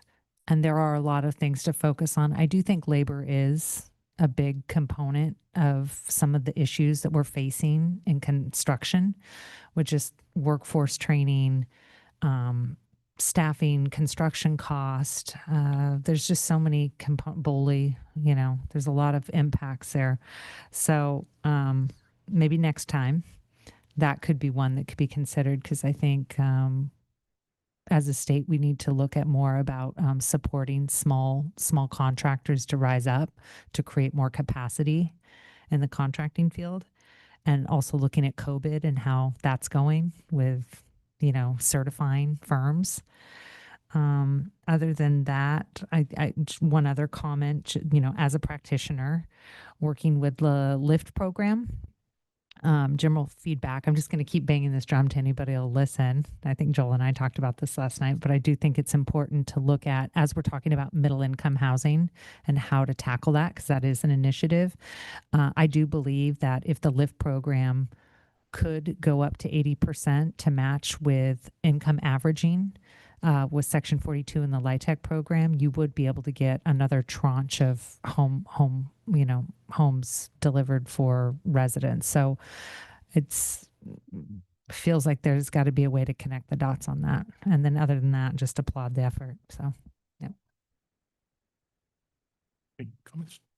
I'll say, Chair Lazo and commissioners, thank you for your comments. And yes, we will definitely send the report to you all. And we did talk quite a bit about whether we should take up some of those other issues like labor and insurance and stuff, and just decided that from HAPO's perspective, it wasn't really our area of expertise.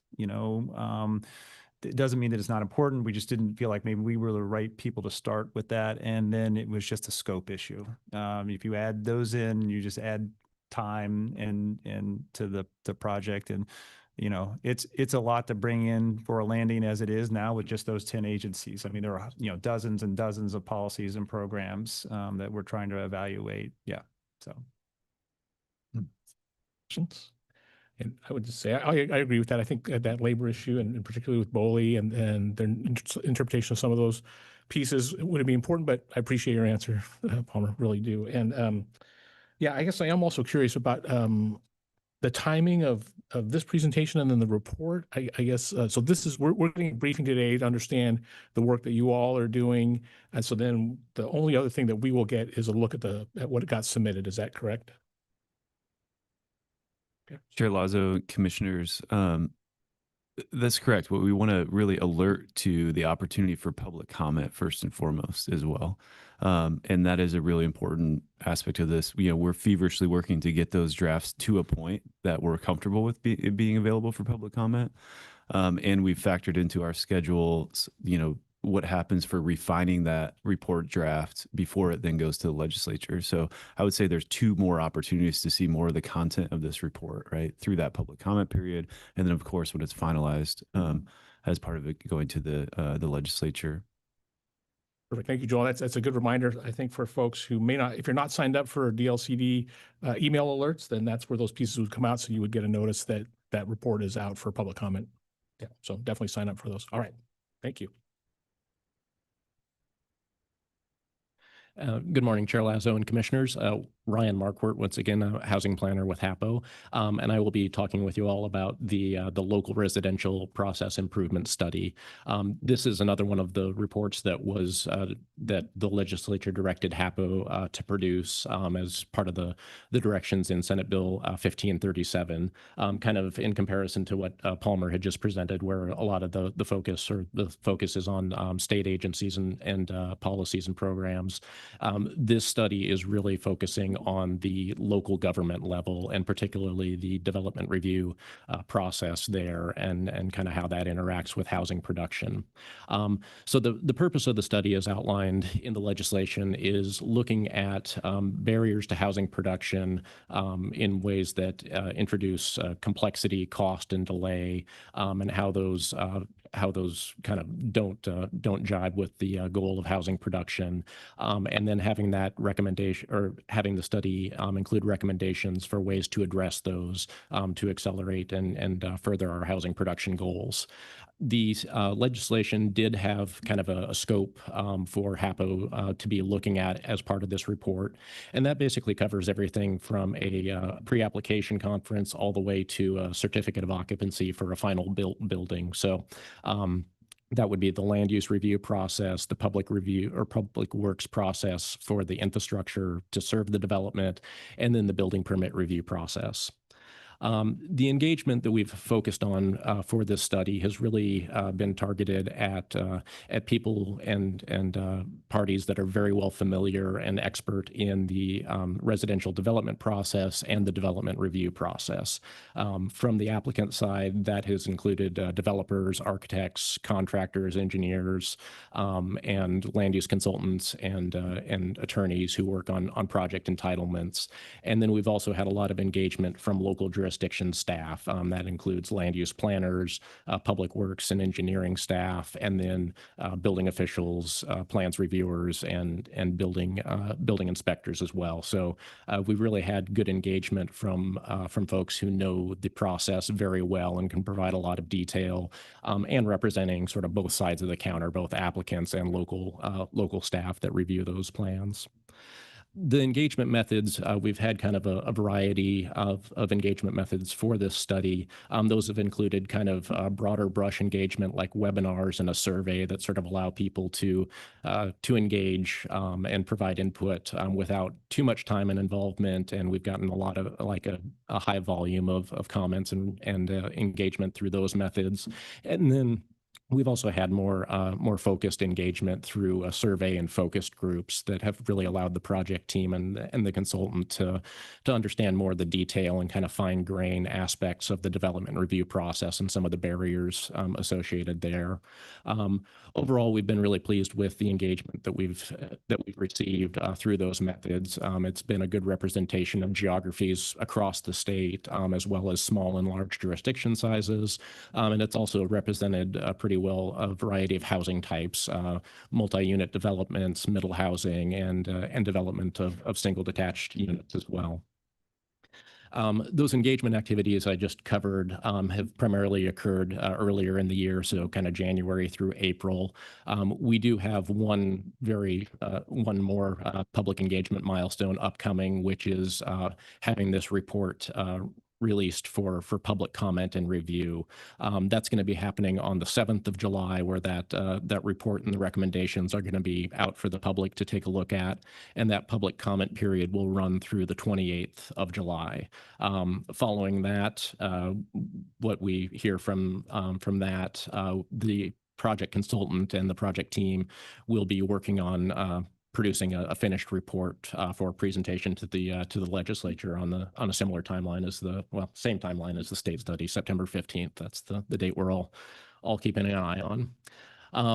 So in the concluding slide here on kind of this just brief overview, I just wanted to highlight the basic contents of what are going to be in that study. So again, it's going to be identifying barriers and challenges to housing development that occur through the local development review process.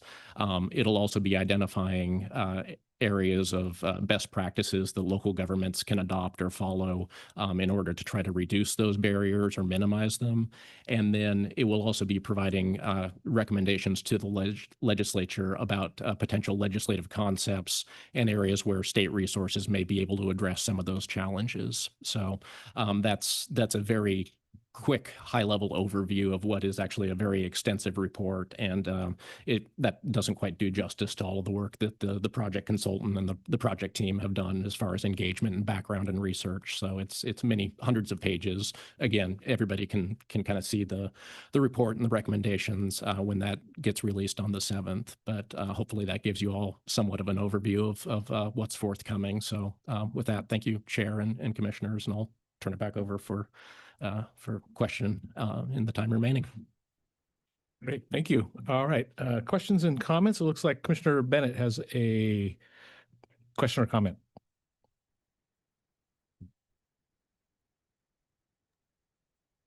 Thank you, Chair.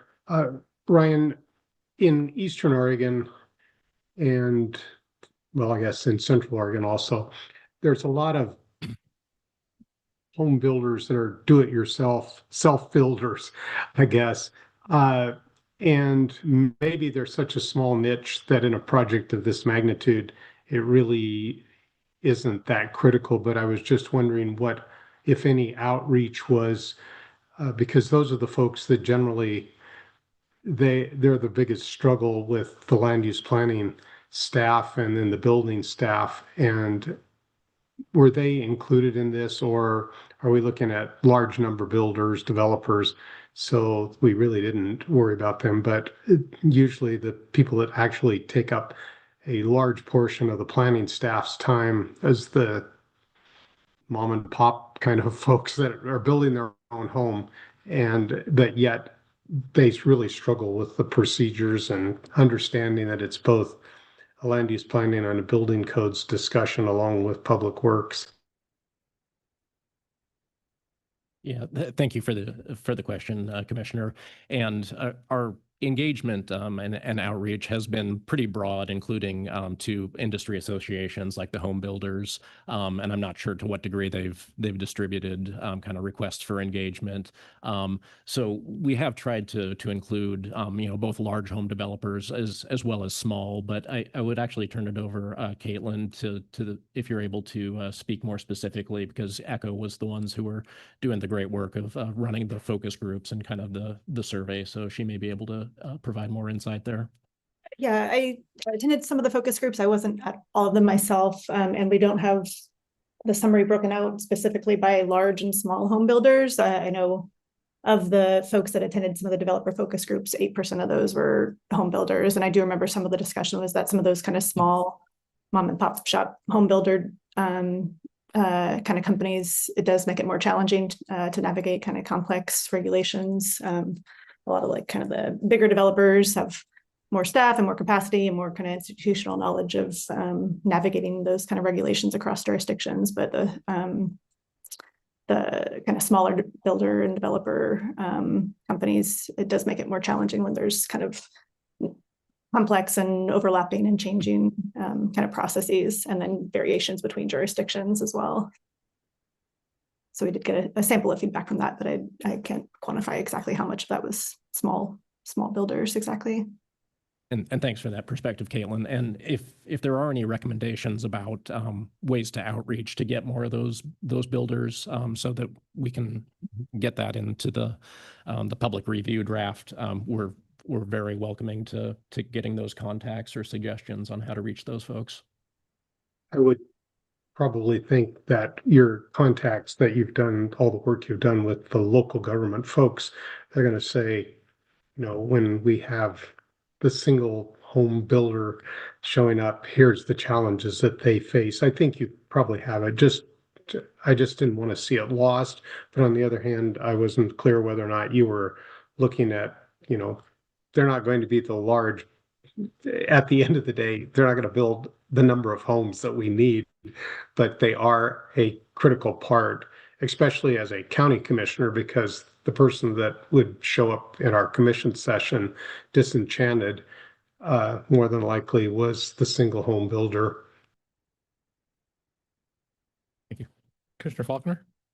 Commissioner Bennett, thank you so much for that insight on, in your area. And I would just, offer that I think that that's an issue in urban areas as well. And it's in particular for infill and conversion. And I think, some good resources would be, not only your local, building department and planners, but also the, in Forest Grove, we've got Historic Landmarks Board, which is part of a review process, which can be very frustrating and burdensome for those folks who maybe own one building or one house, and maybe they want to do some upgrades or conversions to, maybe do some upstairs apartments on a small scale, one or two projects like that. In other cities like Milwaukee, it was the Design Landmarks Committee, I think, or something like, so there are these, I think around, and that also sort of prompts me to think about, where there's the nexus between sort of like, local, that local application, through additional design review process, design standards that restrict production, and maybe also an opportunity. I noticed, Oregon Heritage is on your list for, for that state evaluation.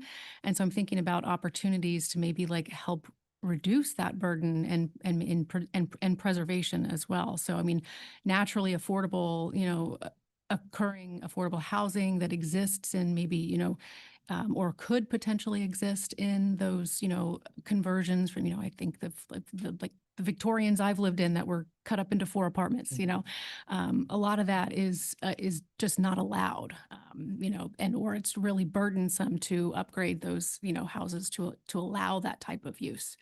So maybe just an observation there, and maybe to your question, some opportunities for further engagement. Thank you. Commissioner Bennett?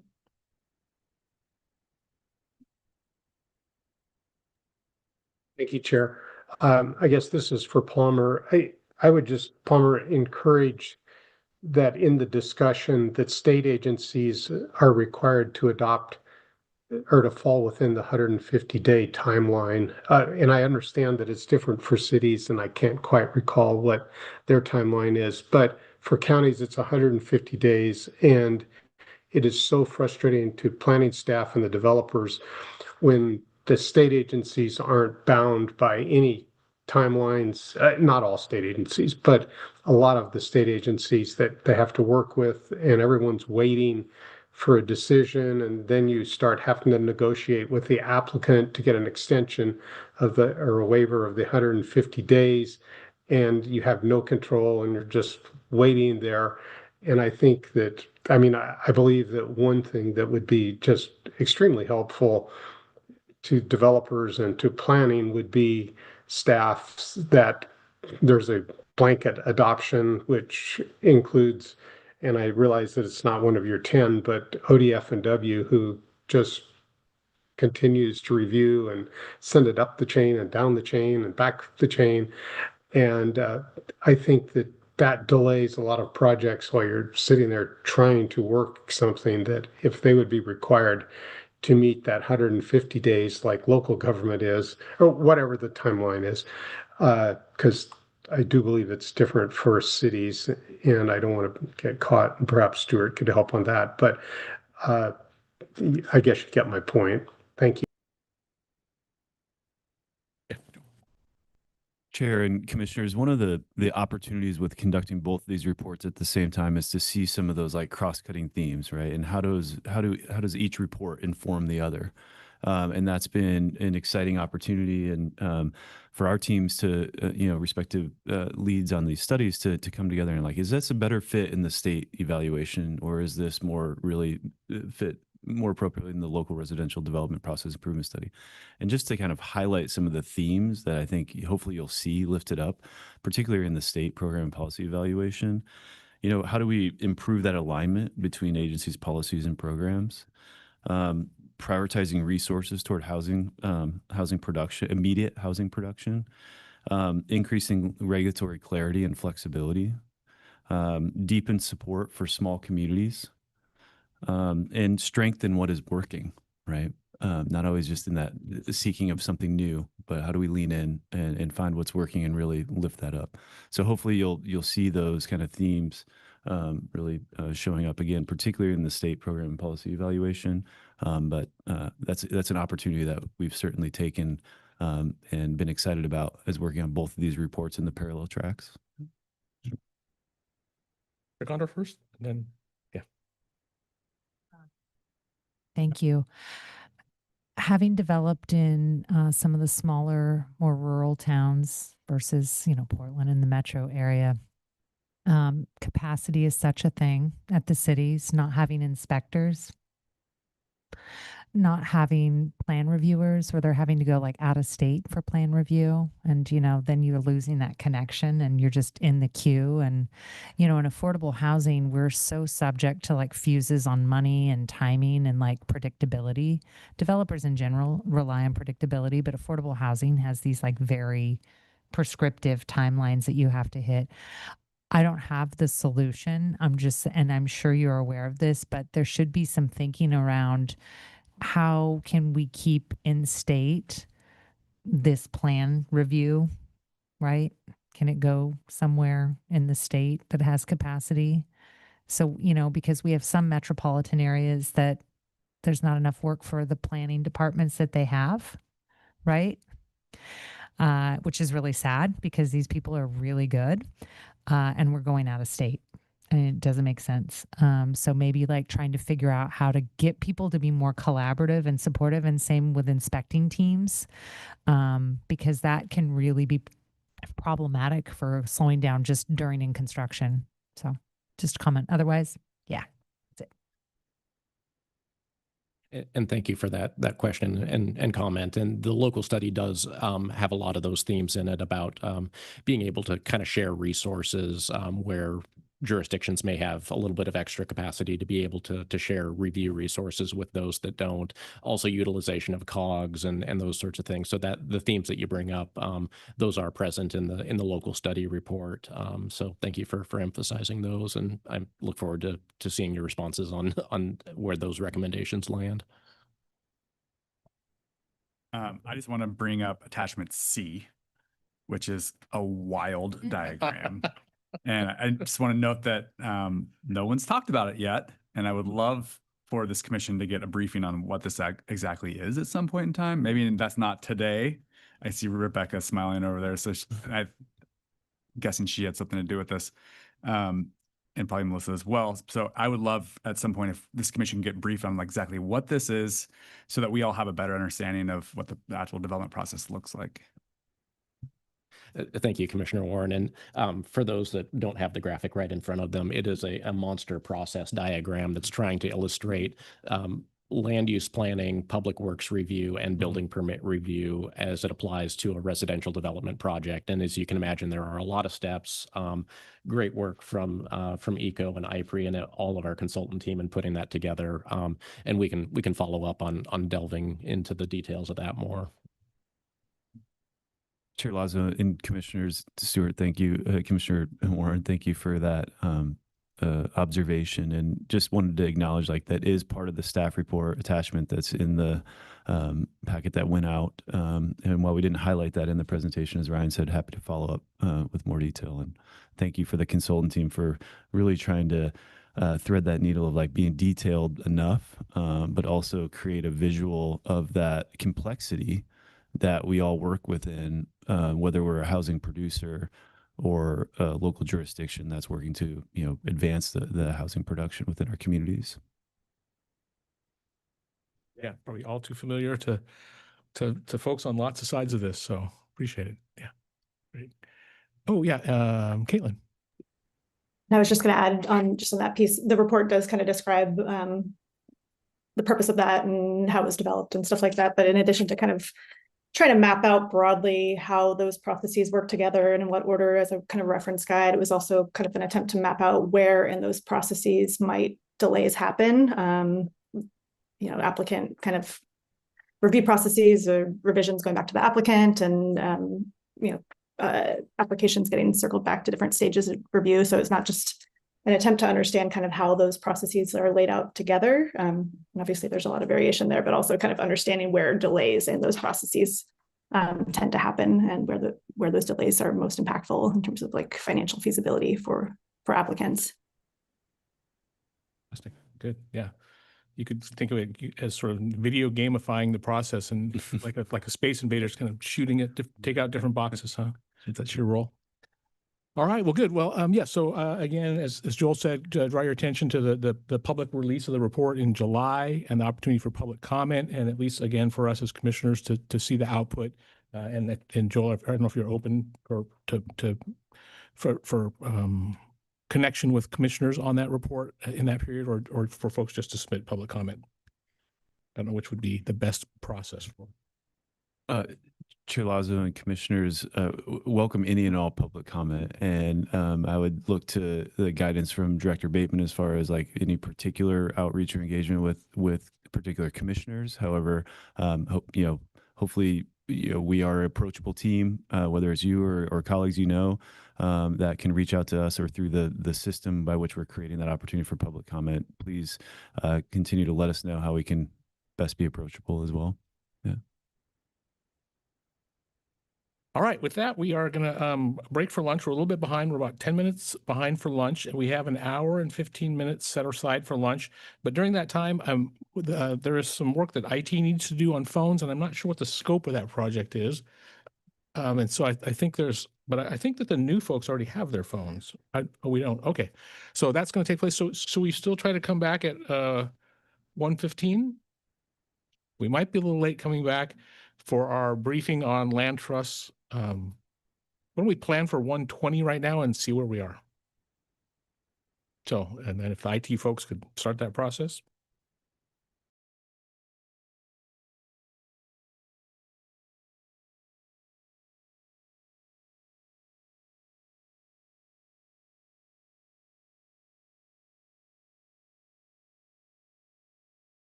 All right, thank you. Welcome back from lunch, everybody.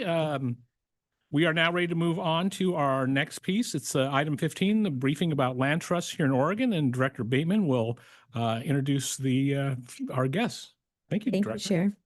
Thank you, Chair. Commissioners, for the record, Brenda Bateman, Director of the Department of Land Conservation and Development.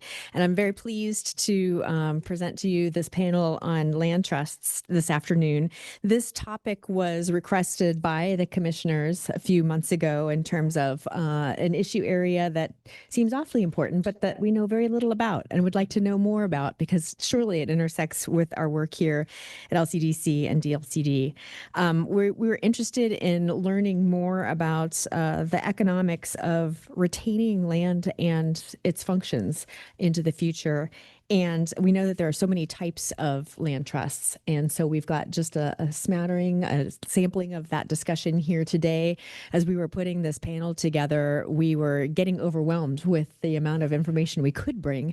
And so we decided to take some pressure off of ourselves by committing to starting with this panel, but also bringing back a series of discussions over the next several meetings and months. If there's continued interest, we can dive deeper and we can look at more samples and models of land trusts if folks would like. So we don't have to cover all the things today, but we'll get a good sampling and a good start on the conversation.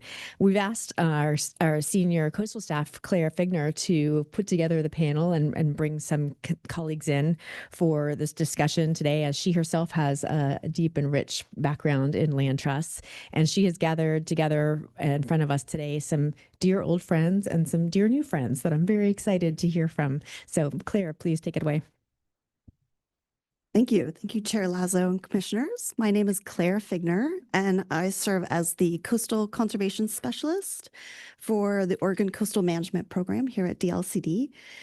Before joining the department about 4.5 years ago, I worked for 20 years in conservation with the Greenbelt Land Trust in the Willamette Valley as their conservation director, where I focused on conservation planning, land protection, restoration, and long-term stewardship with partners across the region. My background in land conservation and land trust is, as Brenda or Dr. Bateman said, invited me to help bring our esteemed speakers together today to share information about land trusts and bridge a conversation between the Commission and the land trust community. As part of my role with DLCD, I administer NOAA's Coastal Zone Management Habitat Protection and Restoration Program, which is a competitive grant program, federal grant program designed to conserve and restore ecologically significant coastal lands across the country.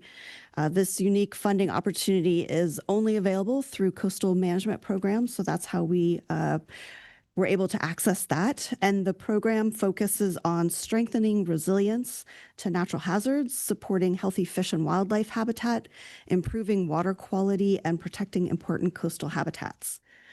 Over the last 3 years of funding made available through this program, Oregon has secured nearly $19 million in federal investments for large-scale coastal habitat conservation and restoration projects.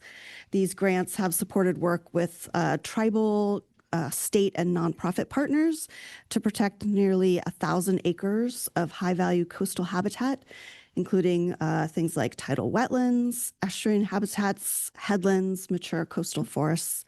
And we also are restoring more than 60 acres of tidal wetlands on the North Coast.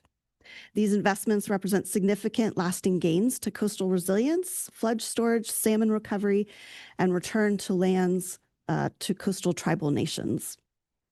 So some of our partners on our panel are also involved in those projects and may mention them during their presentations. So I'd like to kick off our land trust briefing by briefly introducing our speakers, and then I'll do a more in-depth introduction before they speak. So first of all, we have Joe Botafuco, who is the Executive Director of the Coalition of Oregon Land Trusts. And next to him, we have Carson Kendrick, the Conservation Program Director with the Coalition of Oregon Land Trusts. And Derek Johnson, the State Director of the Nature Conservancy of Oregon. And at the end, we have Joe Mole, the Executive Director of the Mackenzie River Trust. Together, as Dr. Bateman said, these speakers represent a broad cross-section of Oregon Land Trust community and bring deep experience in land protection, community partnerships, and on-the-ground conservation outcomes. So each speaker will speak for about 15 minutes, and then we'll have time at the end for commissioners' questions and discussion. With that, we actually have a new guest that was able to join us. Oops. Didn't even switch our slide. There we go. And we have an unexpected guest. Joe Buttafuoco was able to join us last minute. So I will let Joe introduce himself before he starts. Thank you, Claire, Chair Lazo, Commissioners. For the record, my name is Joe Buttafuoco. I am the Executive Director of Coalition Oregon Land Trust. I used to work with Derek at Nature Conservancy, and I've worked in land conservation for almost 30 years now. We're honored to be invited here to speak with you all today and happy to share what we all know. So are we launching in here? Okay, thanks. So the Coalition of Oregon Land Trusts, we're about a 14-year-old organization. We were formed by land trusts, and we're a membership-based nonprofit. Within our bylaws, they're our board, so they govern what we do, and we work in support of their efforts. So we do that through advocacy and through network building. We have over 30 members at this point, not all land trusts. There are other organizations that do some amount of land protection that see benefit to being part of this coalition.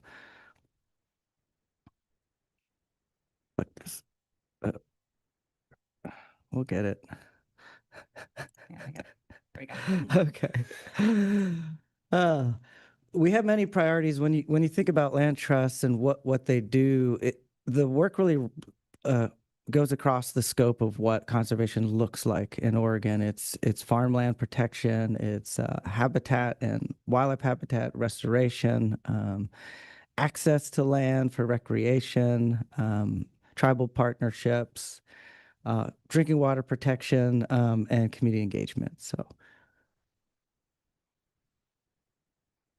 So our mission is to strengthen the land trust community in Oregon. As I said, we do that by building connections and advancing policies that help protect our natural world, our water, wildlife, and open space for all people forever. For example of what we mean by building connections, we actually just came here from a 3-day conference for land trusts in the Pacific Northwest that Carson and I just organized for the last 3 days. So if we seem tired, you'll understand why that is. And we'll talk a bit more about the work in detail from here. One of the things we do is track the overall impact of our membership. And if you think about the total project acreage that our membership have done over all time in Oregon, this doesn't mean they presently own these lands. It's almost 1 million acres. Some of these are now state parks or other federal and state lands. Some of these are tribally held lands. Out of all of the lands that land trusts do own and manage, we now have over 116,000 acres that are open to the public.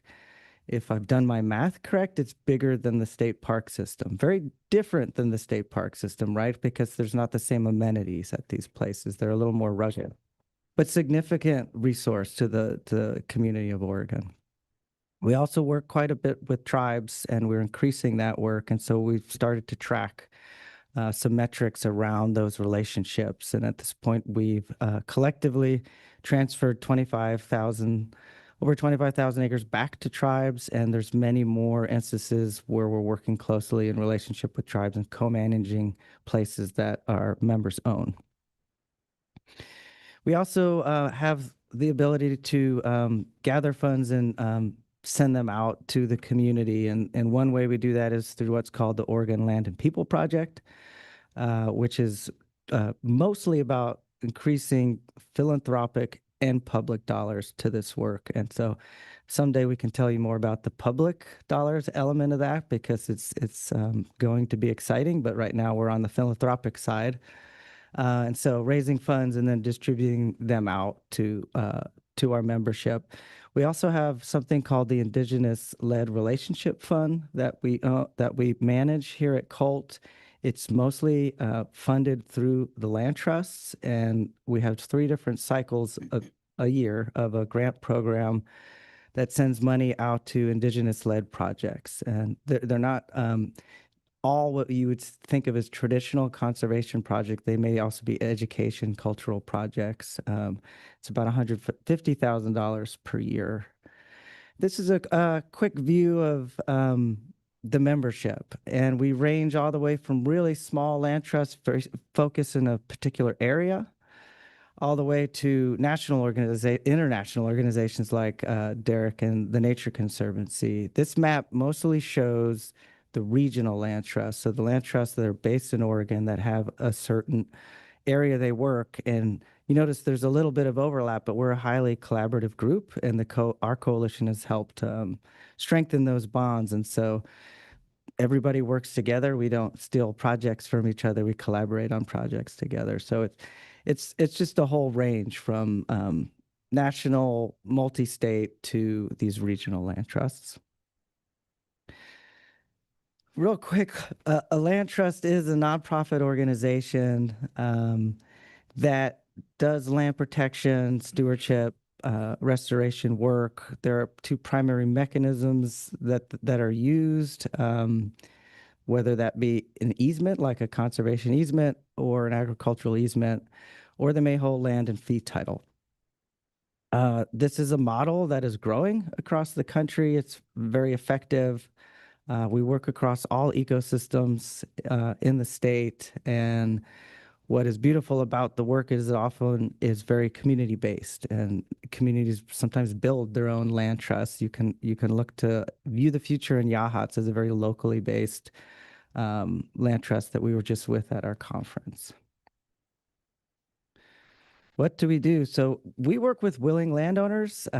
This is not a predatory business. These are people who love their land and want to see it protected in one way or another. And so we help provide that benefit that also has community benefit, like protection, restoration, open space, and keeping farmland.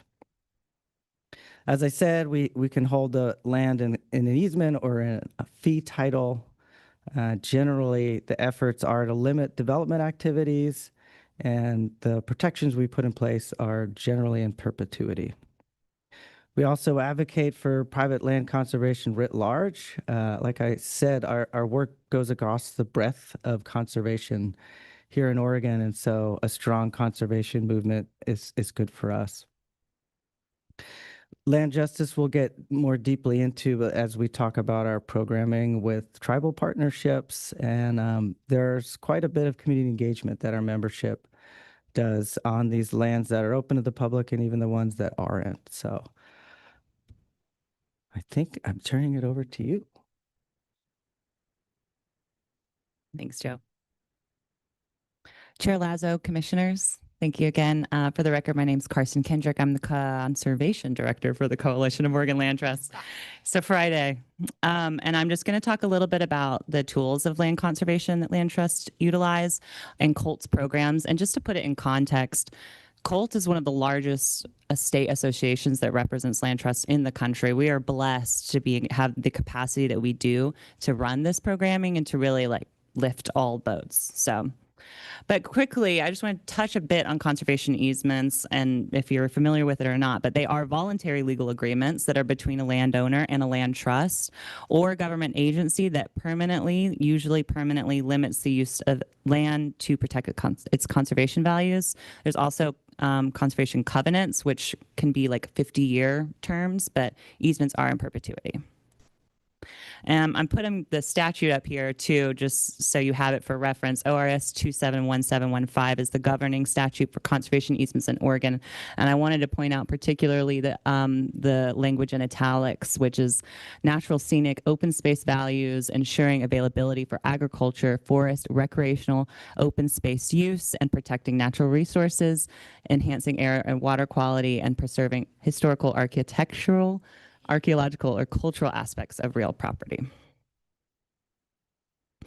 And then just generally touching lightly on this, how easements are valued. It's generally the difference, and you can see it right here on this chart, between the before and after of removing the development or property pieces out of it, that is the value of the easement for the landowner. So, and they can usually get some tax incentives for donating their property with a conservation easement or putting an easement on it.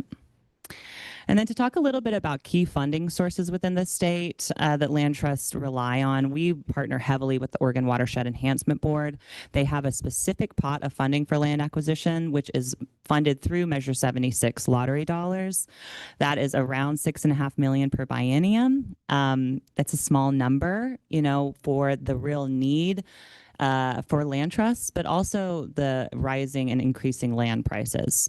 They have a funding pot of restoration money. They also run the Oregon Agricultural Heritage Program, which funds working land easements. And the goal of that program is dual: to protect natural resources, but also keep working lands working.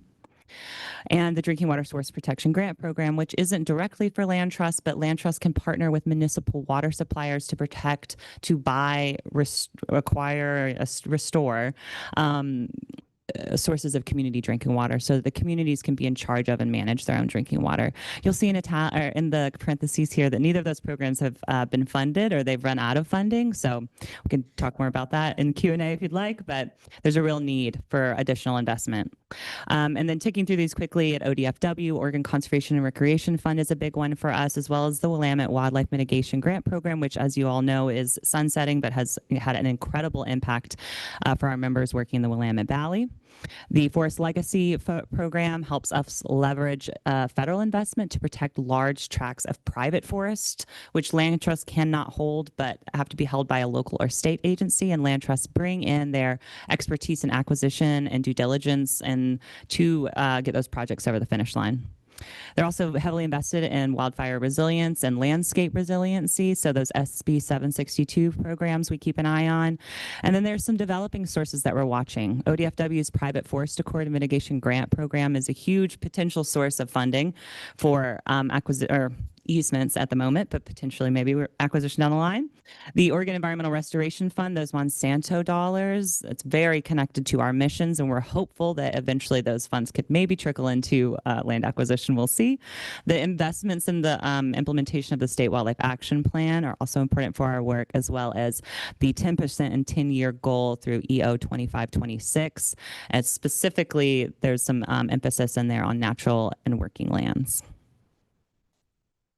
So COLT programs, I talked a little bit about kind of funding sources, and so we'll go back a little bit and talk about the Oregon Land Justice Project. But this is a huge, huge level of work by our members to really have and build meaningful and authentic relationships with Indigenous tribes, whether that is through just direct land return, or if it's through co-management, it's through access, like so that private lands can be open for cultural harvest and practices.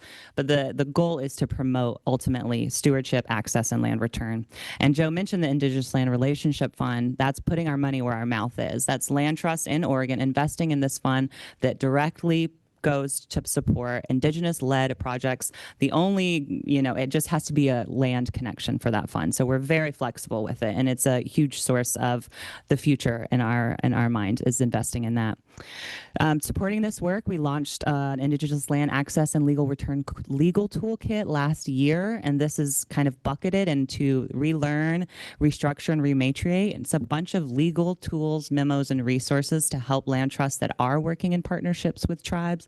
And that's, well, I'm not a lawyer, so, but we helped put it together and keep it updated with real examples relevant for those working in the state. So yes, just in general, land trusts work to facilitate land return, access, and co-management and stewardship.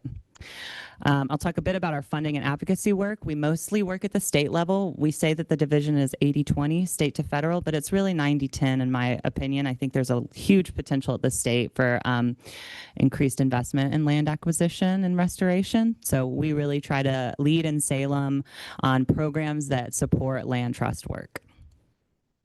And we help to secure conservation wins. So we have been the lead on the Oregon Agricultural Heritage Program funding since it was created. We helped with the Drinking Water Source Protection Grant Program and sat on the rulemaking committee so that that could be a really flexible source of funding that could match with federal funds.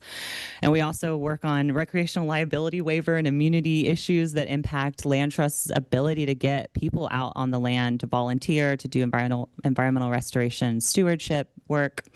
And then we advocate for agency budgets and work.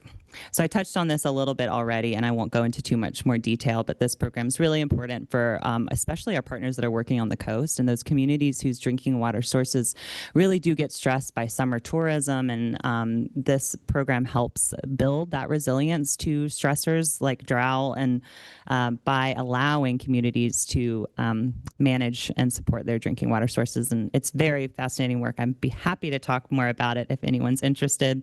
We also provide resources through a source water protection guide that really is to help guide those types of projects. We also have an amazing partnership with the Natural Resources Conservation Service. We have a liaison position in office that is a part-time COLT, part-time NRCS position. What he helps do is work directly with land trust applicants to streamline and just improve NRCS lands protected through the Agricultural Conservation Easement Program, which is the federal pot that matches with the state Oregon Ag Heritage Program. That program has had incredible success, and that position's in increasing, I'd say, the applications that are going in to protect working farms and ranches across the state. So this is just some numbers, but Matt's position, or that liaison position, has helped advance 32,000 acres in addition of working lands towards being closed and protected, and that's supported 21 conservation easements since 2024, which if all closed successfully, would bring in about $40 million of federal investment into rural communities. One of our best services is the Pro Bono Legal Services Program. We have a network of pro bono attorneys that we can have our members that have real estate needs or employment law needs. They can come and request support, and we reach out to these attorneys. We also do continuing legal education for conservation practitioners. And you can see this impact slide here, impact at the bottom, but just in the last 5 years alone, we've had attorneys support over 113 requests from land trusts in the state. And then finally, sorry, I hope that we're good on time. I just wanted to touch on a couple areas of potential alignment.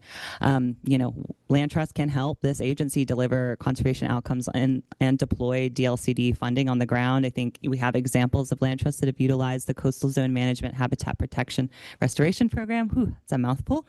As well as community green infrastructure grants. They can utilize those conservation tools and those really strong local partnerships that they have to further land access and affordability.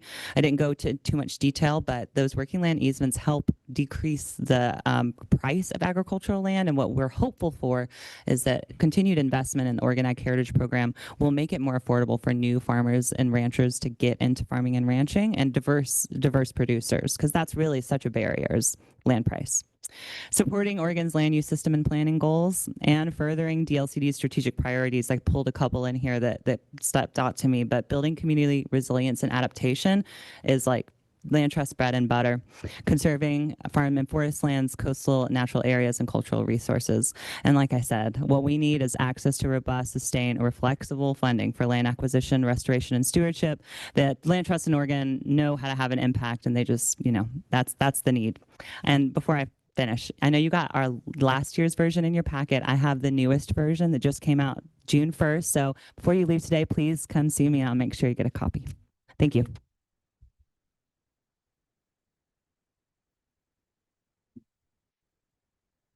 All right. Derek, let me introduce you really quick. Yeah, sorry. Go ahead. Thank you, Carson and Joe. So Derek Johnson, our next speaker, is the State Director of the Nature Conservancy of Oregon.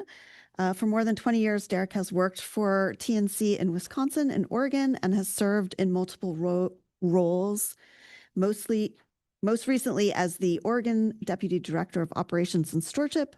And Derek brings a wealth of experience in managing important aspects of a state chapter, including deep understanding of finance, operations, conservation, land protection, stewardship, and the interdependence of all programs to achieve big outcomes.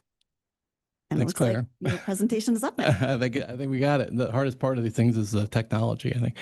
Chair Lazo and commissioners, good afternoon. Thanks so much for the opportunity to be here. For the record, my name is Derek Johnson. I'm the Oregon State Director for the Nature Conservancy based in Portland, but working with our great staff and partners all over the state.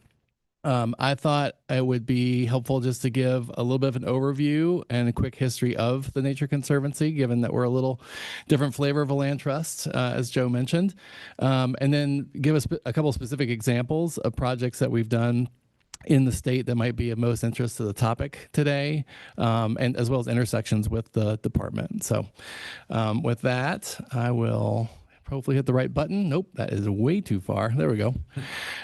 Just starting with our mission as an organization, we're a nonprofit and non-governmental organization along with my peers here. We have a mission at Nature Conservancy to conserve the lands and waters on which all life depends. And that goes along with the vision of creating a world that has a livable climate, has healthy communities, and has thriving nature. So we've got our work cut out for us. We're not bored. None of us are up here. You all probably know a little bit, but just to, oh shoot, did I not get that slide in there? Oh, I think I hit it. Sorry, don't mean to confuse people. I'll stay there for a second. That the organization started, we're actually celebrating a birthday this year. We're 75 years old as an organization. We started in New York State, as most great nonprofits do, with a small band of volunteers that came together, mostly women, which is a cool part of the story, mortgaged their homes to buy a piece of property that was under threat of development that they did not want to see developed, and got it protected. And fast forward a few more years, and a similar idea popped up in another state, and another state, and another state. In Oregon, we started in 1961, so we kind of started as like a franchise model, you could say. In the late 70s, we actually started working internationally in Latin America, and fast forwarding to today, we work in about 80 different countries around the world, protected a whole bunch of land in different ways, over 1 million members. That's the slide that I was going to show you. It had some of those big numbers on it. And we're working more and more as one organization, even though we were established with the same mission, but doing stuff in different states, different countries. We're working more and more across state lines and really across country lines as well, to raise the impact and to work more at the scale of nature. So to illustrate that a little bit, like any good agency or organization, we operate under a strategic plan. So this is ours for Oregon. And I can walk through a couple pieces of it, but what's different about this one, which we launched in summer of 25, takes us through the year 2030, is that it is nested within the organizational global goals. We have a set of global conservation goals that are around climate, that are around conservation, and that are around benefiting people. And then we've been encouraged or really pushed as an organization to work across state lines, as I said, and country lines, at system level impact, to drive system level impact for both conservation and for people. And so what's cool and awesome and lucky about living in the state of Oregon, amongst many things, is that we are an incredibly diverse state, as you all know. And essentially all of our work across the state touches a number of cross-state geographical priorities for the Nature Conservancy. So this list that you're looking at here really spans the entire state, from the Emerald Edge, which is the cute name we call all the coastal forests and estuaries along the Oregon coast. That landscape spans 100 million acres up into Washington, British Columbia, Southeast Alaska. It's the largest temperate coastal rainforest in the entire world. If you didn't know that, Oregon has a good slice of it. Super important for biodiversity, super duper important for carbon. So that's one of our priorities. And then shifting to Sagebrush Sea, in contrast, that's Southeast Oregon. Sage steppe ecosystem covers millions and millions of acres across the Intermountain West and the Great Basin. So you hopefully recognize a few of these things. And then you'll also note that there's a couple issue areas here, like sustainable water and climate and renewable energy, which of course is a priority globally. It's a priority regionally across North America and the Pacific Northwest, and a priority for here in Oregon as well. And I'll touch on that a little bit because I think that's one of those interesting intersection points with the department. That's a little different than just the sort of traditional land trust work that we have done. So in Oregon, as a land trust, this is a map that's a little bit tough to see maybe, but it really is depicting the places that we have helped protect or that we currently own and manage. So over the course of our history in Oregon, which again is about 65 years, we've protected, well, I don't know, a little over 600,000 acres or so total. We don't own all that today. We own and or manage about 130,000 acres, which is, represented here on the map. From all across the state. We have a staff of about 75 people working across the state, about 20 or so directly on the ground in these places. And I think as Joe mentioned, we follow that classic land trust approach of being very community based. So we're really proud of having staff embedded in communities, in towns, in rural areas especially, that are part of the community. They're working on these places and they're working to benefit them for both people and for nature. So one example of that is out in Northeast Oregon in Wallowa County. This is out near Enterprise and Joseph, Zumwalt Prairie, sandwiched between Hell's Canyon on the east and the Wallowas on the south. It is the largest still intact bunchgrass prairie of its type left in North America. And that drove us to start working there about 25 years ago. We bought land and still own today about 33,000 acres of Nature Conservancy Preserve.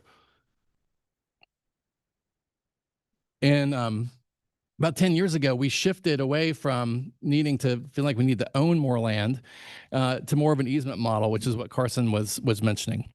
So today we have a few different easements, they're pretty big easements, that are working lands driven easements, as is the preserve too. We have leased out that land for grazing to local producers ever since we acquired it.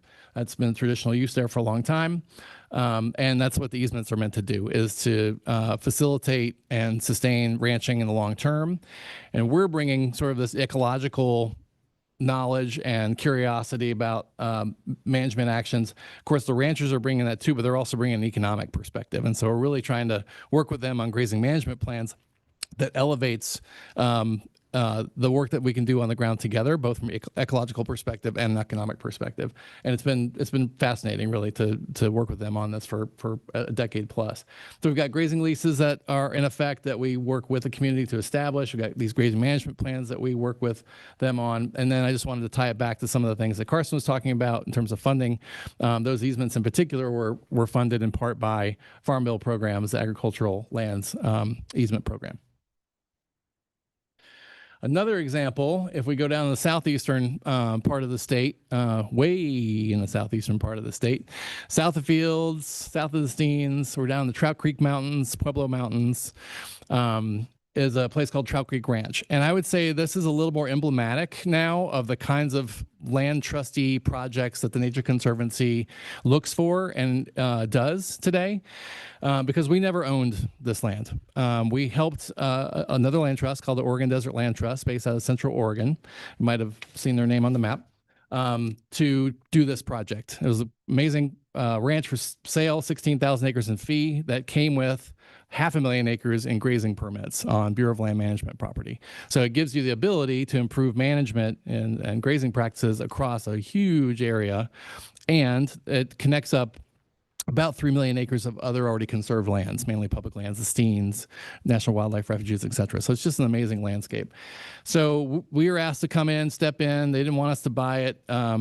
They wanted us to help with a real estate transaction. They wanted us to help with the fundraising, and then to also provide capacity to the land trust so that they could figure out how in the world are we going to manage this thing, given the size and the scale of it, and all the services and technical expertise that we could bring. So we were able to pull that off, raise a bunch of money with them in about 8-9 months, because it's such a inspiring story.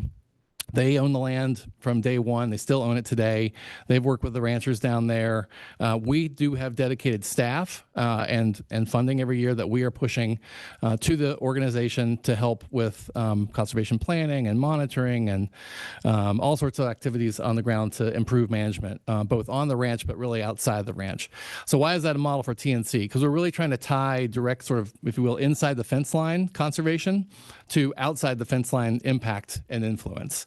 And by, having control or a say, seat at the table on 500,000 acres, that's great leverage, as well as influencing the Bureau of Land Management even beyond just that particular area. So we're looking for these kinds of opportunities, even if they're not going to be quite that size and scale. It's pretty awesome. And then I thought we'd take us to the coast for another example in the estuary realm, which is such a huge priority for the department. And thanks, Claire, for all the mention that you made of the program. So at Coquille, which is Bandon, Coquille, mouth of Coquille is in Bandon. So it's about 20 miles upstream of the mouth around Myrtle Point, if you know where that is. It's a really great project. It'd be awesome to get you on the ground if you ever are curious to go down there. Essentially, it's a big restoration project with some land acquisition, again, in partnership with several partners. Mainly here for us, it was the Oregon Department of Fish and Wildlife. We helped them acquire some property that they now own and manage. It's part of a new wildlife area.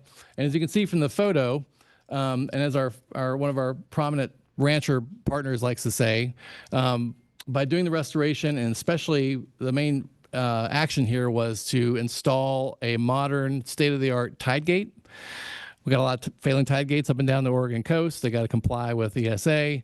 Where we can replace those, where they're needed to be replaced so that ranchers can still farm and ranch, and where we can get more habitat benefit, especially in the wintertime for juveniles and other critters, that's a win-win-win. And those are the kinds of projects that I think we're all trying to find and make happen.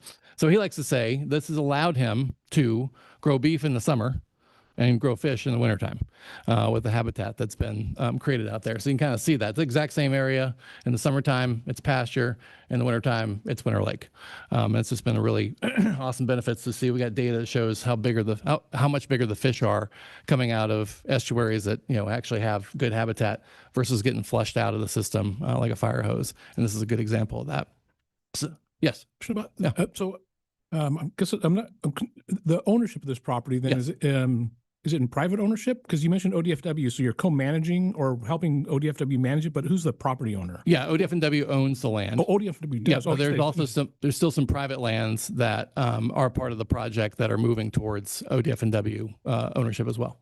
Okay, so if it's in ODFW ownership, is it protected in perpetuity? Or could they sell it as much as there are other lands that they own for wildlife areas? So they could, so there's no long-term legal protection. Correct. This is part of the government ownership there. And I don't know, Claire, if you want to speak to like the grant program, but that's been a key help to make these things happen. So yeah, we talked that in a minute. So I wrote down a few points that I wanted to mention while we're at the coast, so I don't forget, which is this project in particular, Nature Conservancy provided $1 million in match to a grant that DLCD, this is the grant program that Claire was mentioning, and Oregon Department of Fish and Wildlife have been working on within the Coquille Valley. This is the Coquille Valley. And then sort of stepping outside of the land piece of it a little bit, I just wanted to mention other touch points with the department. This is maybe where TNC is a little bit different than other land trusts. But DLCD plays a really important role in the coastal marine space. There's several strong points of intersection with us. And here's a couple of examples. Our staff have served for 8 years on the Ocean Policy Advisory Council, contributing to updates to the Territorial Sea Plan. Our staff have been active on offshore wind energy, including 2 years on the Roundtable Advisory Committee, supporting DLCD's offshore wind roadmap. And then I think the last one is DLCD and the Oregon Global Warming Commission. You're accounting for estuarine blue carbon in the state's natural climate solution strategy, and TNC has supported that work through our technical advice, white papers, and some online mapping tool, especially in the Yaquina Bay Area. So just wanted to make that known and just express appreciation for those examples of partnership at the bigger coast and marine environment. And then I think the last area I just wanted to touch on before passing it to Joe over here is around our climate and renewable energy work. Again, several touch points, I think, with the department here. This has been a program priority for us for about a decade. And we just had some great work with your staff over the last few years. It feels like it's starting to accelerate a little bit. So I just want to mention a couple of those things. And I think that the Nature Conservancy in Oregon is one of a few organizations, or maybe the only organization working to address climate impacts both through the on-the-ground conservation work, but also through larger climate and renewable energy efforts. So a couple things to share. We believe certainly that the state land use planning framework has been really helpful, protecting and conserving our most sensitive ecosystems and productive working lands. It can possess challenges to siting and deploying critical energy infrastructure, clean energy infrastructure, that Oregon needs to quickly decarbonize our grid and reduce emissions. We believe the land trust and conservation nonprofits like TNC can be a proactive partner in the clean energy transition because of the expertise in land management that can inform important mitigation considerations and connections to the community and our commitment to address climate change through all available actions. And then lastly, these are just a set of our approach and our goals around our climate program in Oregon. I would just say that we consider DLCD as a very important partner and have worked closely with staff on the least conflict solar siting rulemaking in Eastern Oregon together, the development of the Oregon Renewable Energy Siting Assessment Tool, and then most recently on the accelerating deployment of clean energy infrastructure through Oregon's Land Use Planning Framework, which, as you all well know, is a deliverable through the Governor's Executive Order 2529. So we're just looking forward to continuing to work closely with your staff on implementing recommendations in that report, including building local government capacity to site and permit renewable energy projects, incentivize dual use and agrivoltaics, and identify best practices in siting clean energy projects that showcase good community and conservation outcomes. And then just FYI that we're actually exploring some agrivoltaic demonstration projects ourselves with partners to help answer some critical research questions, showcase best practices in project design and mitigation strategies, and really spotlight siting and permitting barriers to these projects so we can address those. And we're excited to keep working with you all on that. And with that, I'll look forward to the discussion and questions coming up next. Thank you. And as Joe's presentation is getting pulled up, I will introduce Joe Mole, who is the Executive Director of Mackenzie River Trust since 2005. While he has served in that role, the trust has grown into a regional land and water conservation organization with 22 staff members and programs throughout the Upper Willamette Basin, parts of the Umpqua Basin, and along the Central Oregon coast. He was the founding board president of the Coalition of Oregon Land Trusts and served on the Oregon Water Resources Commission from 2018 through early this year, 2026. Thanks, Claire. Yeah, that's the right one. Yeah. You want it closer? Oh, do I want it closer? Sure.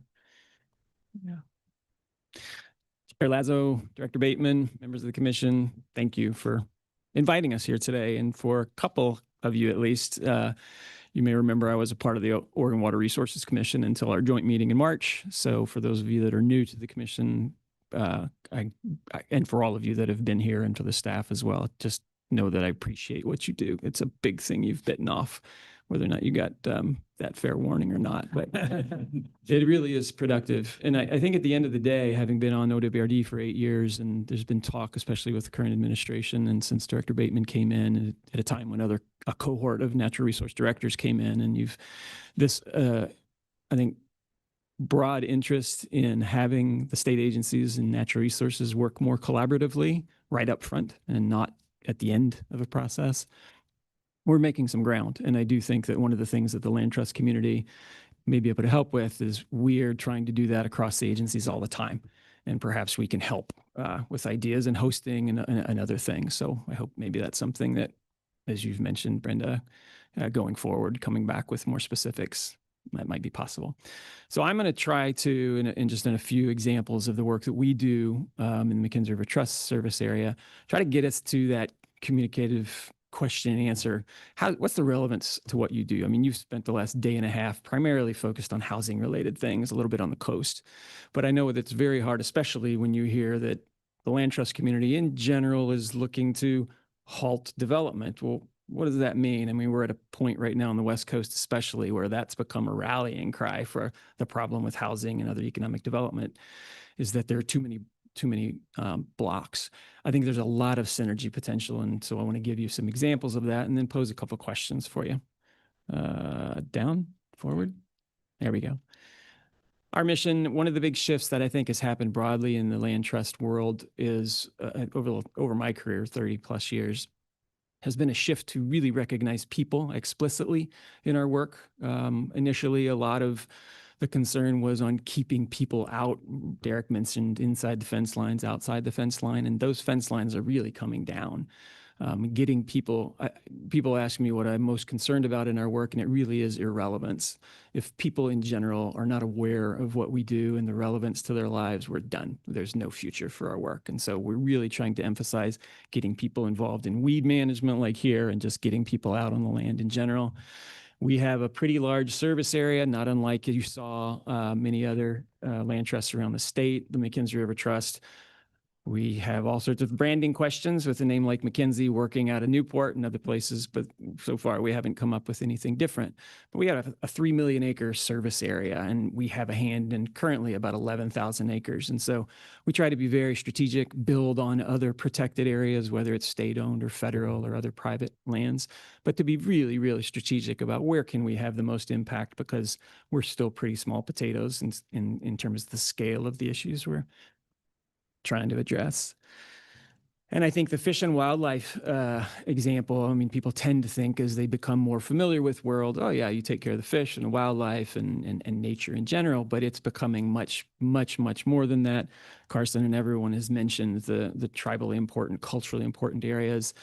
What you're looking at is an aerial view and then a side view of an area called Cape Foulweather. That is one that through Claire's help and through the department's help, we were able to get this land acquired.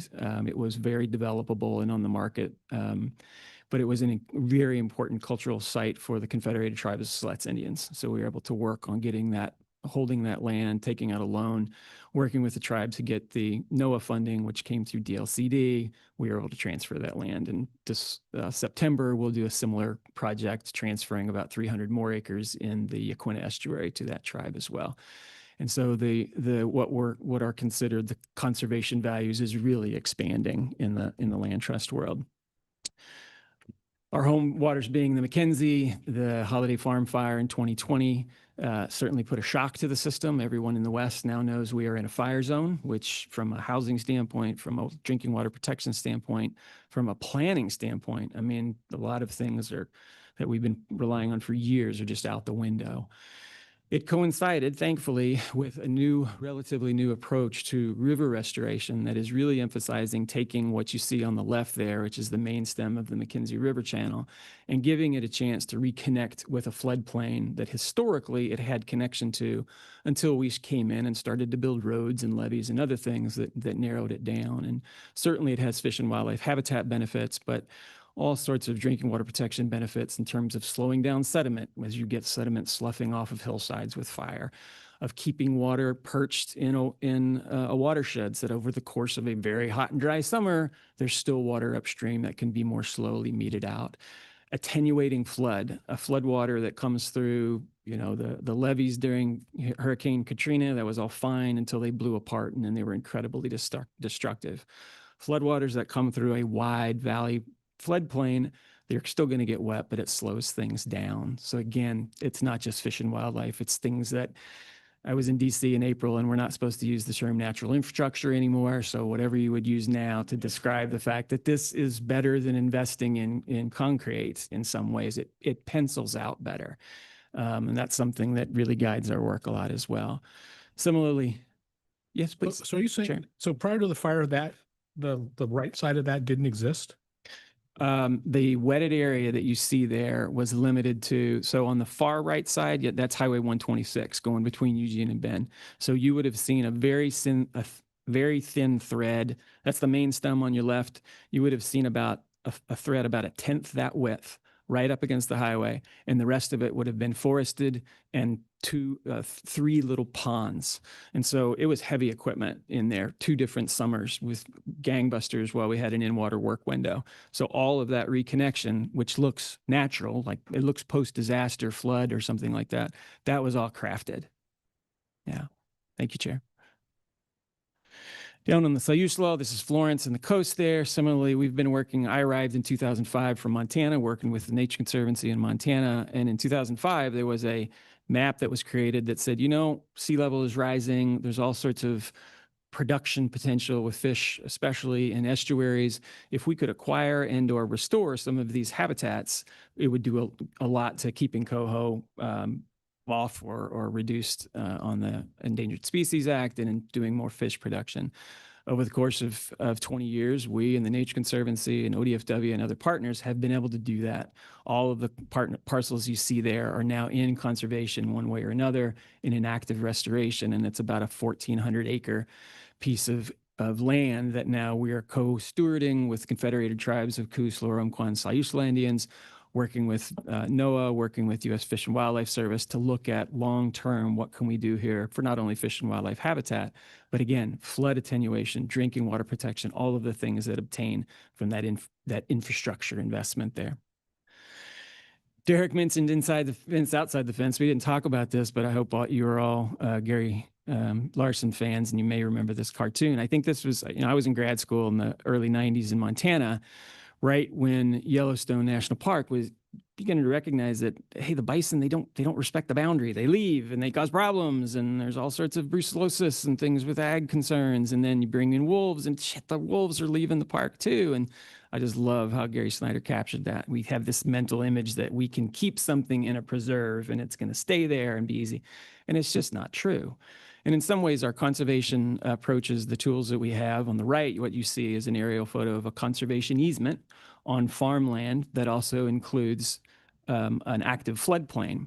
That zone A is an active residence, so you can do anything you would do in a residence there. Zone B is an active farm ground with cattle and goats and chickens and all sorts of other things. Zone C is kind of a no-touch zone. No new development there. Yeah, you might be able to do a little bit of grazing among the trees, but it really is for habitat.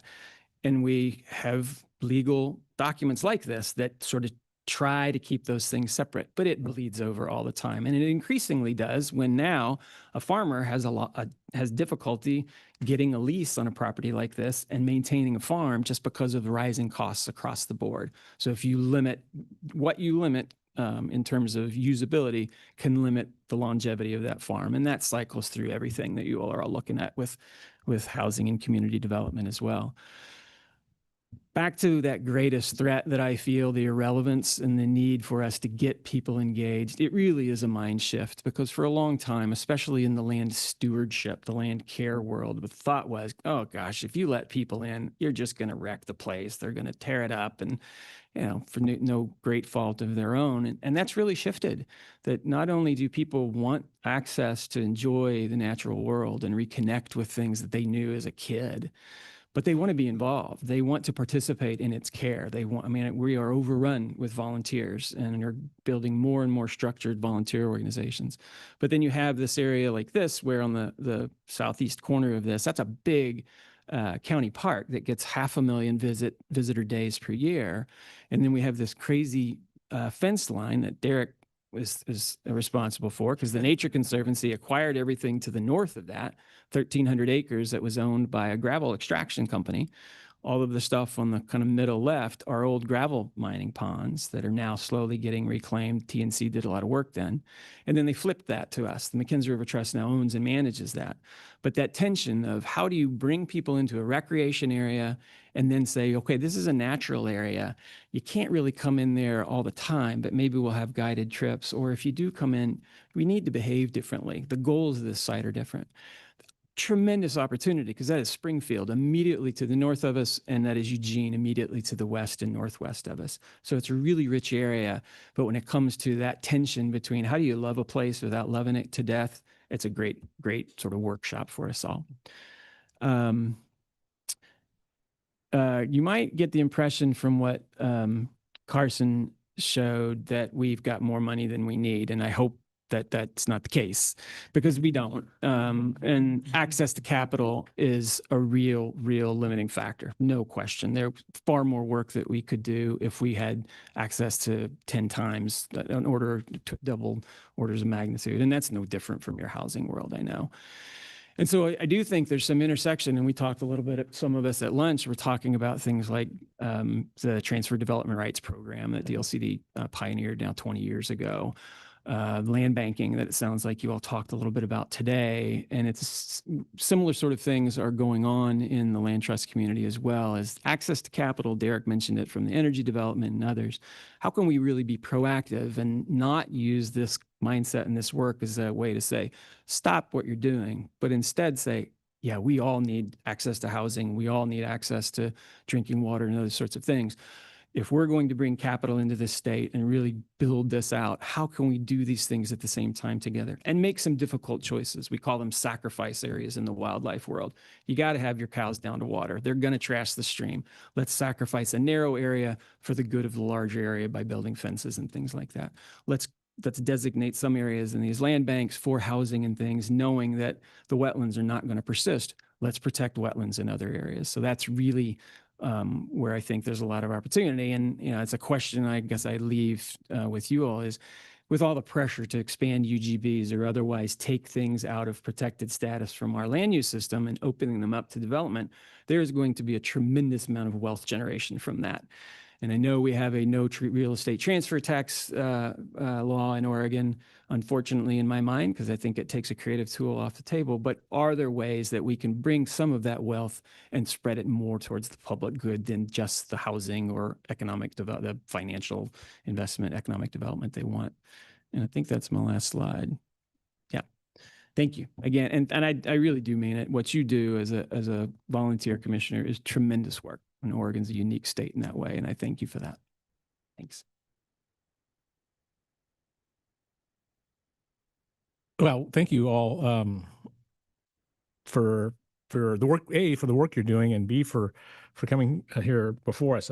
My mind is reeling just a touch. But let's open this up to commissioners for comments and questions. And yeah, I guess there's just so much ground to cover. Feel free to start where you'd like. I certainly have a few areas that I could cover, but Commissioner Bennett. Thank you. I guess on a personal note, our family had up to recently one of the largest conservation easements in Eastern Oregon, working with the Blue Mountain Land Trust on upland areas.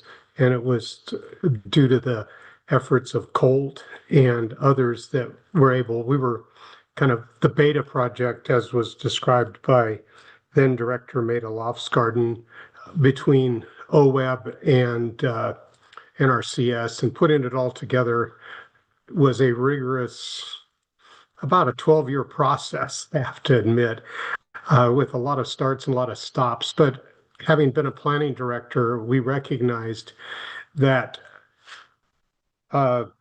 applicants with enough fiscal resources can really work Senate Bill 100 really well. There is lots of opportunities to take a piece of land. I mean, there's some great ways, I almost hesitate to put them out publicly, that you can take and whittle the piece of ground that we had have into a lot of small buildable pieces through a lot of tools that are there. And I think that naively folks say, well, you've got Senate Bill 100 and it'll control it and they won't be able to do it. But, I can, in Seneca, if you look at it right now, they're developing lots up there. They went directly to the legislature, and I watched that beautiful Sylvie's Valley there being developed. And certainly people need homes, but that's there. And our fear was, quite frankly, was our family, we don't have any more, or they don't want it. And they said, Dad, Mom, when you die, we're going to sell it, which was somewhat heartbreaking in the discussion, but it was realistic. And so we went and started working with the land trusts and with the Blue Mountain Land Trust, and it took a lot of effort, but alongside that, both NRCS and OWEB put together, and it's worked really well for us. I believe it's working well for the landscape, for the sage grouse, Lex, for the clean water. And I can't encourage it enough. We had a lot of fear by our neighbors. One of them said, you know what, Obama's going to be in there and just telling you what you have to do. That actually never occurred, but maybe he didn't have time to give us a call and tell us what we needed to do on the ranch. However, you know, the faithfulness, I think it's a really important tool for the next generations. It would allow us to find young couples that hopefully will be able to take it over, because we have resources now that were provided through the program. But that next generation being able to take over ranching and farming, and there's a lot of folks that want to do that, but honestly, with the economy, the livestock, especially economy, it isn't even possible. And so we're hoping this is a tool, or we know it's a tool, but it's through the effort of the folks there at the table, led by Colt and supported by the Nature Conservancy and the trusts, plural, that put this all together and makes that tool available. And also because as a rancher, we don't have time to go out and explore all of this. We didn't have the resources, but the trust was able to carry that. But if it hadn't been all that groundwork, it never would have occurred. So I guess both sharing with my colleagues and, you know, thank you very much to the folks at the table. Commissioner Bennett, it brings, and there's a couple different ways we can talk about this. And one of the things that Commissioner Bennett's story brings up for me is this sense of scale, right? So it's really interesting because I thought, wait a minute, how do we, you know, is there a small scale application for this? And certainly around the working lands goals, that's one of the ways that can do that. And it sounds like, well, if you work with Blue Mountain Trust, that, you know, your partners are involved in that. And then certainly at the scale of the protection of the estuaries and the estuary and the beach goals, I mean, that's another scale that we're all intersecting on. So it's really interesting to me to think about the intersection with all the goals. We've seen a couple different examples of that. We've heard one about working lands. And I think, Joe, what you said, this sense that I guess and am I thinking about this right? You know, kind of the question you asked, is it sort of like wetlands mitigation or carbon offsets, right? That kind of concept, that that someone else is benefiting from something, and so there's the opportunity to have an offset or mitigation connected to that. I don't think that concept exists right now or isn't part of that formula. I think we'd have to figure out how to make the case. I shouldn't say that. We know the case exists for why it should be done. How you install it in the system is the case we would need to make, right? Because it's not part of that system or conversation right now, is my sense. So I don't know how you would get there from point A to point B. It's interesting to think about, though. Chair Lazo, commissioners. Yeah, I mean, again, back to my experience on OWRD, I was not a policy guy. I started out in grizzly bears and land management and fundraising and that kind of stuff, and serving on the committee. Policy's hard. There's just no question. And I think for any good policy, there's a bell curve that you're capturing good for the central part of the public. And there are going to be some people who benefit extremely well. They're just going to be lucky. When it comes to land and who owns land and where a UGB expands or where there's a development pressure and potential, there's just luck there. And then there are some people who are going to be harmed. And so when opportunities are taken off the table, and for me, the policy decisions became, okay, let's try and hit that center, and then recognize when we pull water out of, out of the Malheur, there's going to be some people who are harmed. How do we address that? And so this general idea of, okay, wealth is being generated somewhere. Let's take some of that wealth and recognize that harm is being generated elsewhere and apply it that way. And that takes, for everybody, a sense of public good. Like, yeah, I got mine, but part of that's because I was lucky. And yeah, I want to be able to give to that. And in the United States, we do that through charitable organizations. People with wealth make donations. They might get a tax credit. Most people just like to be able to share their wealth. And I really think if there are ways that we can do that at a policy level, that it will help and take steps. And specifically, I think the interaction across the agencies, because you have agencies like OWEB, whose job is to sort of redistribute wealth, whether it's coming in through taxation or through the Powerball. And you have organizations like agencies like DLCD or ODFW or others who have just wicked problems to address where some additional wealth and creativity would be brought there. And the more that that can be thought about from the very beginning, it's like, how do we deal with this water shortage? Well, part of it's a financial asset problem. We've got to be able to bring assets to the table. And I just think the more that we can do that again on the front end and think about this just from what's the public value, where are the wealth opportunities? Last thing I'll say, there's an effort in the city of Eugene to redevelop, to develop public access on the riverfront. I mean, we're famous for saying in Springfield and Eugene, where you have the McKenzie River and the middle fork of the Willamette and the Coast Fork, there are only three places where you can have an adult beverage and sit by the by the river. For most of our histories, we've turned our backs on it, and so there's an effort to say let's develop more access to the river. And the question is, the current thinking has been, well, either you're going to stop development or you're going to bring in grants and things to do this stuff. And one of the developers said, we really need to look for ways that the development itself can generate the revenue that can do this. And so I think we're taking steps in those directions. And it's a lot of coffees, as I think Eunice said earlier. I think she's gone now, but it's going to take a lot of coffees and adult beverages together to get there, I think. Other questions, thoughts about how it intersects with the goals? Commissioner Warren. I guess I don't have too many thoughts about how it intersects with the goals, but I just wanted to acknowledge that our former commissioner, Barbara Boyer, would love this conversation.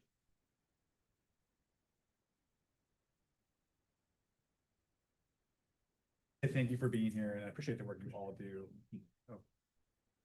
I personally benefit from your efforts in lots of different ways. And so I just really appreciate everything you've done. I've been out to the breaks of the Snake. I've seen that land. I've traipsed across a lot of your McKenzie River Trust lands as well. So just thank you for that.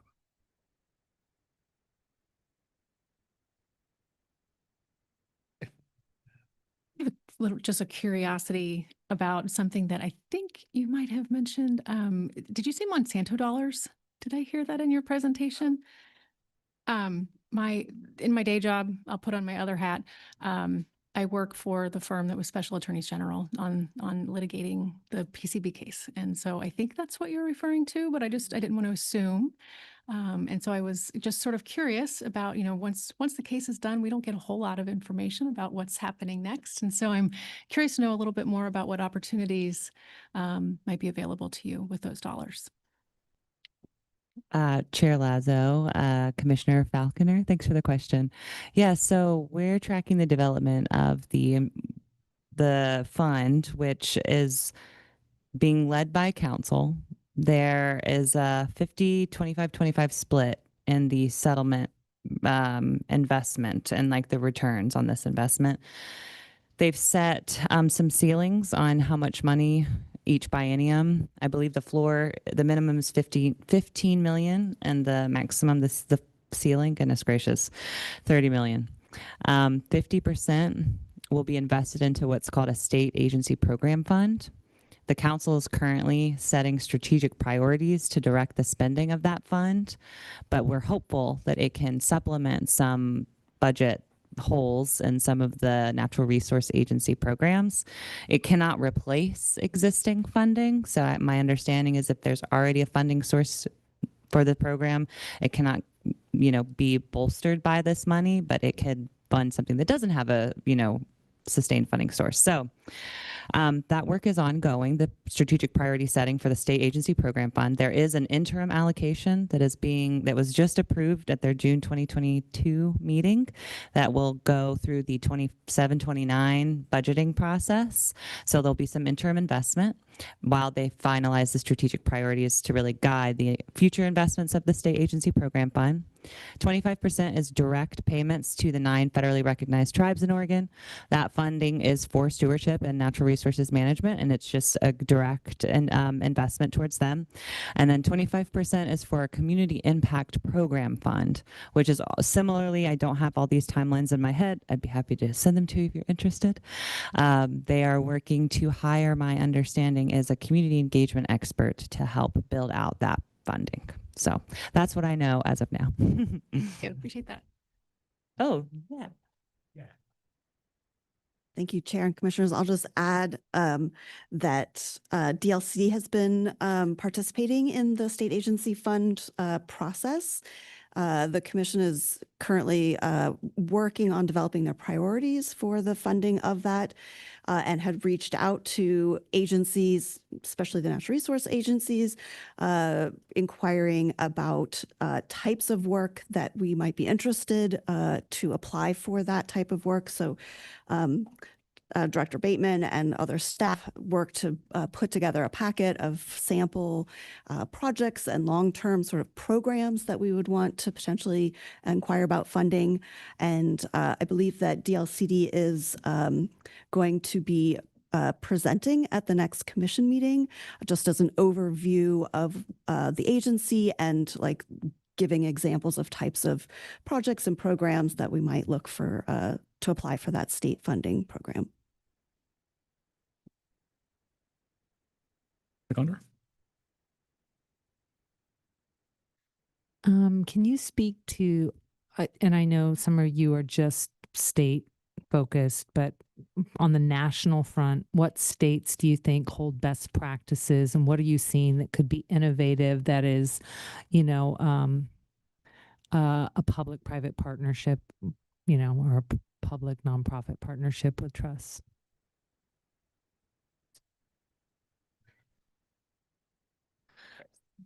Commissioner Condor, well, I'm looking over at Carson and Joe because they're probably tracking how land trusts are partnering with public agencies. To your question, more than I am currently. I mean, there's certainly a lot going on in the state of Washington is the one that most comes to mind. You're probably pretty familiar with that. And then my brain goes to the Midwest. I came to Oregon from Wisconsin, working with Nature Conservancy there, and their state legislature has had an analog to OWEB, to the Oregon Watershed Enhancement Board, for a long time, as well as other forestry and other funds. So, but as far as like some of the creative ideas, where I think Chair Lazo was going, I don't know. I'd kick it to Joe or Carson to see if they have, or even Joe here, if they have any other specific ideas there. It's a good question, and we've talked about trying to sort of mine that out a little bit more as the Nature Conservancy is working more across state lines. I mean, California is like a whole nother level in terms of what they're doing, but there's still some lessons learned there. I'd be happy to follow up with you on some of the specifics of what we know. You guys want to add anything there? Eric, one thing I say is you might go back. I'm not the Washington example. I'm not sure we all would follow that, but is there something specific in Washington in that way, that partnership work there? Well, I'm mainly thinking about the Climate Commitment Act and the dollars that have been dedicated there, Chair Lazo, for conservation, including for tribal set-asides for land conservation and restoration projects. Yeah, but there may be other agency dollars and partnerships. I don't know if anybody wants to speak to that. Oh, we don't have to put it. Chair Lazo, Commissioner Condor, I don't know if either of these examples truly answer your question, but it's just a couple things come to mind. The Drinking Source Water Protection Program that Carson was talking about, those funds are not available for land trusts to hold those land, but they're working with municipalities to protect the trees effectively and the watershed. So I think that is already a really exciting example of public-private partnership that benefits people in nature and needs a lot more investment. I've visited some of these towns on the coast, and you look at their water systems and how actually delicate they are, how much they can't handle very much sediment at all. And then the dry months of the year, they're slammed with people. And I love the coast personally. I live in Portland, but and this isn't just a coastal problem, you know, so that's an exciting thing. And, you know, another model that honestly I don't know much about, to be honest, but I think about the community land trusts that work on affordable housing. And they work off similar, you know, title and, you know, legal type instruments as we do. And I think that effort could really scale up. And, you know, what they don't have is an association at the state level that I know of that is elevating the work of smaller groups, but they're going into wildfire impacted areas. So I'm really intrigued at that, and I'm kind of intrigued at some sort of strategic partnership between a group like ours and groups within our membership and Community Land Trust, because I would love to see those grow. I think they're part of the solution on affordable housing. So there's just all sorts of strategic partnerships we can think of. So those came to mind. I don't know that that really answered your question, but Yeah, thanks, Joe, for expanding an even bigger conversation to even bigger. But I agree. Yeah, yeah, we could talk about community land trusts and housing, no doubt, with our work. So yeah, if there's a partnership there that you think exists, I think that's fantastic. And yeah, and you're right. I don't think there. I think there are some big players in that work, but I don't think there is an organization like yours that is a statewide umbrella organization for it. So, and I think is a very also a wide range of scale of sizes of community land trusts. So I think they would benefit from a parent or organization. Chair Lazo, may I address that question? Chair Lazo, Commissioner Condor, I can think of a handful of examples. Washington, King County, particularly for a long time, has had a floodplain buyout program where working with their development fees, as well as I think some federal money through the National Floodplain Insurance Program in areas where houses have been repeatedly flooded, or you're seeing changes in the dynamism of a river. And so people under that, they're doing that. And similar, you may remember the hurricane in New Jersey, Sandy, yeah, post Sandy, Governor Chris Christie was able to secure federal and state funding to buy out a bunch of coastal properties, same sort of thing. I mean, in those cases, it's often the case here too. We think of things in the midst of disasters, and so we're not really able to implement. After the Holiday Farm fire, we dipped into well, wait a minute, there's a transfer development rights program. Is there a way to do that and give people who were on the river, had been given exceptions, how they ever were built hanging over the river, we don't know, but give them financial value, but not encourage building again there. So Washington has done a lot there. You look at states like Colorado that has a transferable tax credit, a land associated transferable tax credit, and they're working to make that federal as well. And so you see things like that, I think. And then the final thing I'll say is one of the things that Washington has from a natural resource standpoint is a more centralized natural resource agency with the Department of Ecology, where a number of functions are under one roof. And so just that ability to collaborate internally as well as externally, I think, is something that can be explored. And again, that goes back to the encouragement that I feel with the governor's, what do they call you guys? The Gang of Six or something, the natural resource cabinet, and that sort of, and that's really part of it is a readiness. We have found now 6 years past the Holiday Farm fire, and it's similar in all of the other watersheds for that September 2020 fire, is that the FEMA money is now starting to show up, but people have moved on. And so building the infrastructure now so that when the next disaster happens, for example, or even if we can get ahead of it, that we're ready, that readiness. And it sounds like you all were talking about that with housing as well, land readiness. It's the same sort of thing, I think. And there are lots of really great, Maryland has a tremendous transfer development rights program. Maryland has a tremendous amount of development pressure. It's a different situation than Oregon, but there are lots of ways.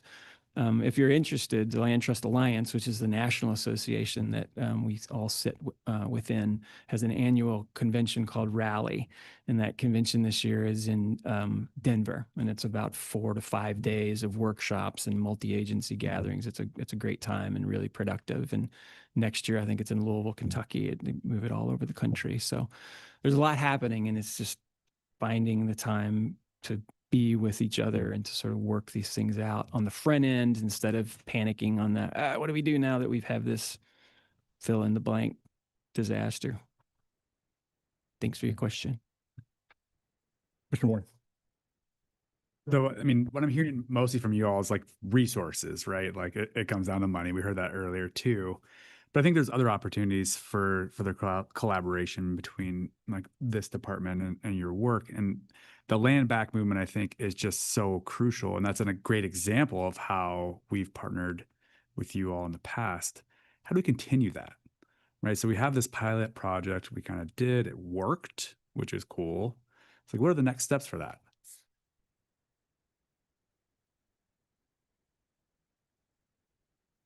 So You mean the Cape Foulweather deal? Cape Foulweather deal. I mean, we helped them secure funding to purchase property that was then given back to the tribe. I can address that specifically, but Joe and Carson, I think that given the Colts programmatic effect. So there's a lot of tension now about who was here first and right and the historic atrocities that the theft of land and the loss of land. And in trying to address a lot of this, there's an awareness piece, but there's also a governance piece. And one of the challenges in all of these transactions, whether it's with a tribe or an individual landowner or an individual land trust or anybody, it's do you have this administrative ability to manage to follow through on that? So I see every investment that the state is making in relations with the tribes in this case as an investment that has trickle-down effects or knock-on effects with that, because it increases the familiarity, the ability to work together, and the administrative robustness, so that if tribal council changes or if staffing changes at a state agency, that you still have that strength there. And I think that in addition, obviously, to show me the money, there's no question, but that relationship development, that commitment to long-term, not just this transaction that was great, call us again if you have another one, but let's really look at this. And for us as well, the idea of co-stewardship, everybody gets excited about a land acquisition or a conservation easement, but Commissioner Bennett knows that even with a conservation easement, somebody has to take care of that land. And it's the same in these situations as well. Nobody wants to dump a piece of land on somebody else and say, good luck, take care of it. So I think that commitment to the relationship development and the long-term stewardship and care of these places is an area that really needs a lot of attention, that you guys at the Colt level, I think, are really doing well on.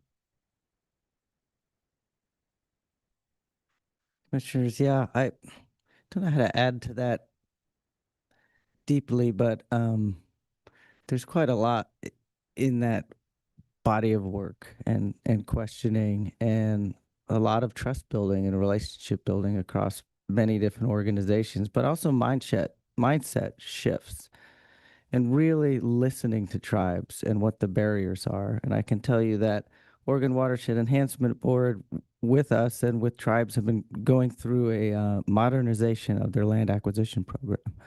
And in December, you can listen to a committee meeting and hear some of those barriers to why tribes don't go to that program. You know, some of it is the match dollars that they have to bring, but the other issues are also around the easements that are used.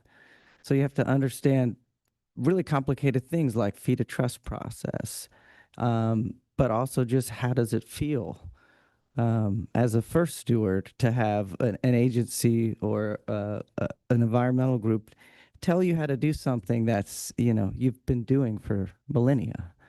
And we also, we think about nature in a different way fundamentally in our Western worldview. And it's done us a bit of a disservice, honestly, to not see things connected in the way they are.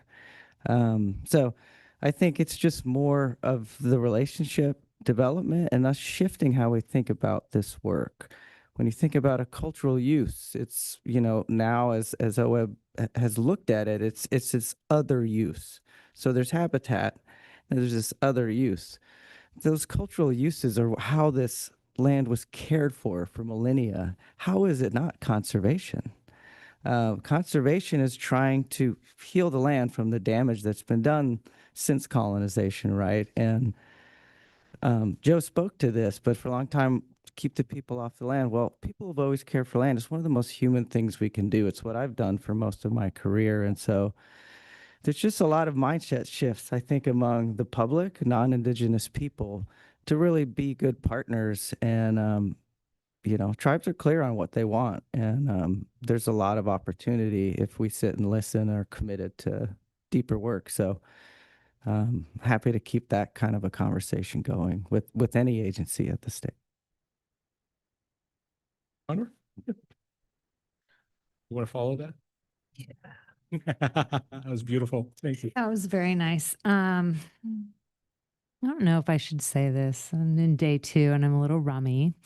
But I just think of like policies, creative ideas, crazy ideas. Crazy ideas sometimes are bad, sometimes they're good. So it's just neutral in my mind to get a reaction. Every time a jurisdiction brings in land into their urban growth boundary, what about saying they have to set aside a certain percentage in a conservation that's part of the rural reserve that can never move into the urban growth boundary, because, rural reserve eventually becomes urban reserve and eventually becomes UGB. And I don't know, these kind of policies probably are very, challenging for people. But I feel like, there's so much land that is being consumed and it's a finite resource. And we have to think about policies that are kind of just saying, not this. If you take this, you have to give something. Any reaction to that? Will I make it out of here alive? And I know that could be not piecemealed, like you designate an area and as they do it, you continue to braid that cloth, that swath of land or something.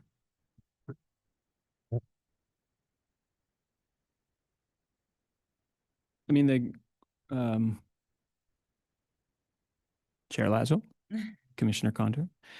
If you think back to the no net wetlands loss, no net loss wetlands under President Bush the first, I think is when that started, right? That was the idea, that if you're going to develop wetlands somewhere, you have to accommodate somewhere else. And that's worked in many ways. It hasn't worked in many ways, in part because it was parcelized and didn't really connect, didn't understand some of the ecological connections. But functionally, that's kind of what it does. So I'm all for exploring those sorts of things.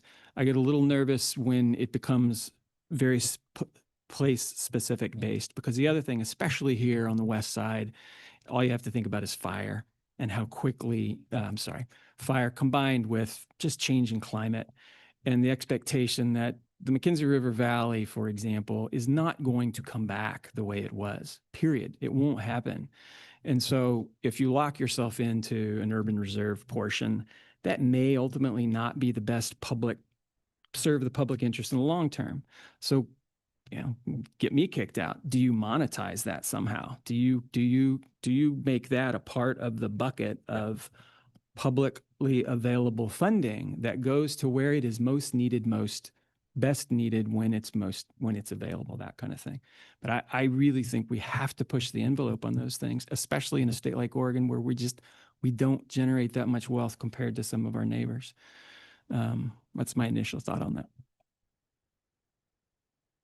And I think that what you brought up, Commissioner Condor, and I think the question you raised, Joe, is exactly right. And I think the byproduct of that, or the outcome of that, is how do we start inserting that into that conversation if it's a policy decision, right? And maybe it does or doesn't look like that. Maybe it does or doesn't look like that. But like I said, it doesn't exist now, right? So how do we get from point A to point B? And I don't know the answer to that. I don't know if it ever will come, but that's how it starts, no doubt.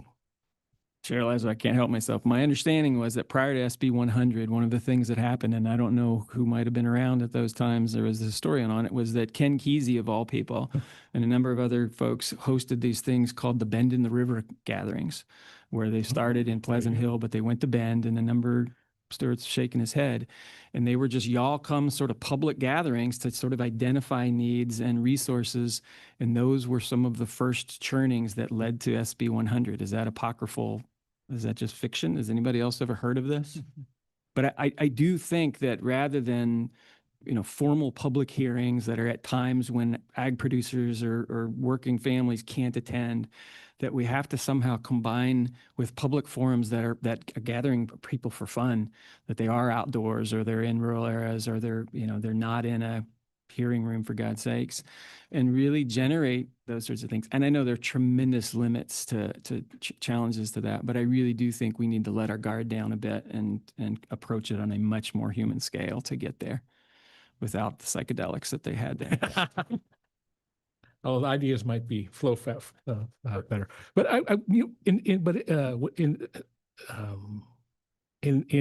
despite that, I think hearing rooms are one of the places we can do it, and this kind of exchange can do that. And I think the benefit for us in having you all come is, I think kind of what Commissioner Warren started to talk about is, this is an opportunity for us collectively as advisors to the agency and the agency to see this other tool that exists, right? Some very specific tools with a very specific mission, right? We have lots of other tools in our toolbox that are consultants and this and that and experts in certain things.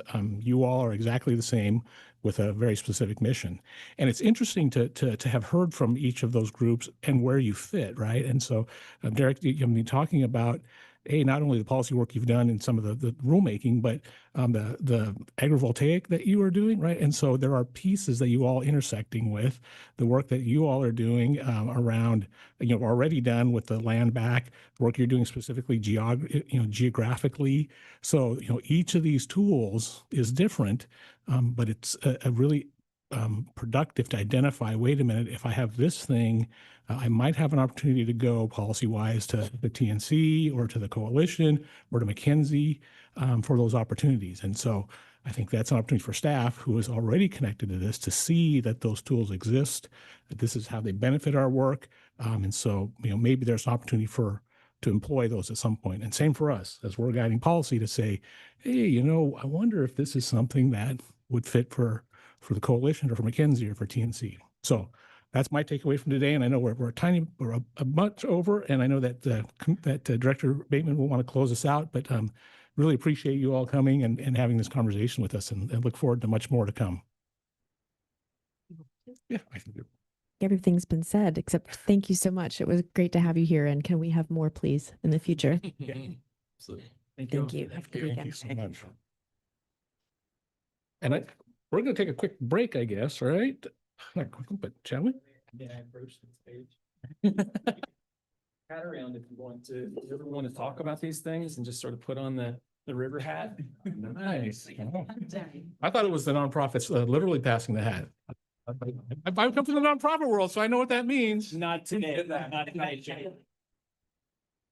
All right, we're gonna be back at 3:05. Thank you. So yeah, this is the new one. Oh, thank you so much. Yeah, very nice.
Great. All right.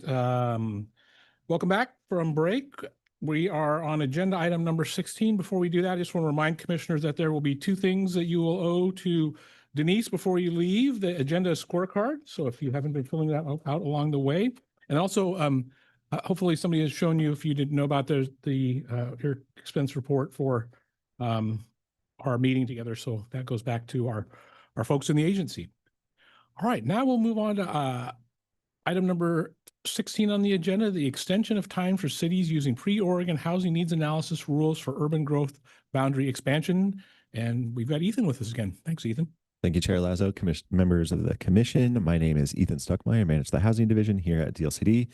And like Chair mentioned, I've got an emergency temporary rulemaking for you this afternoon.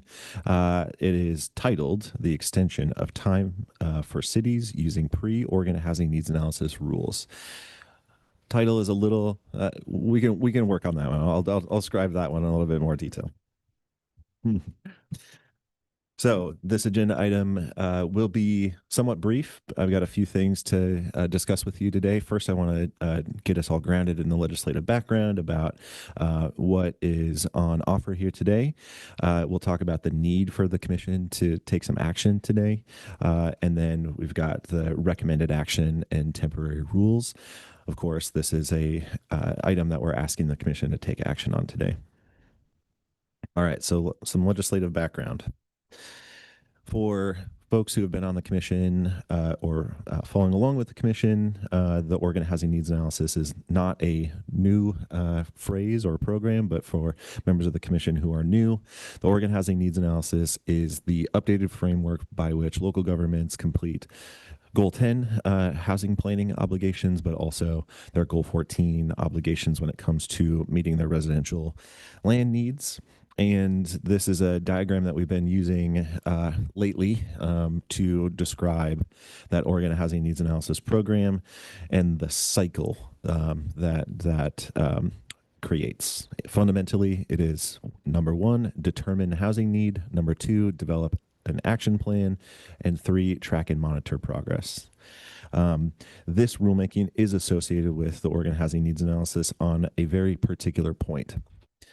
This comes from 2 pieces of legislation that happened in the 2003 legislative session.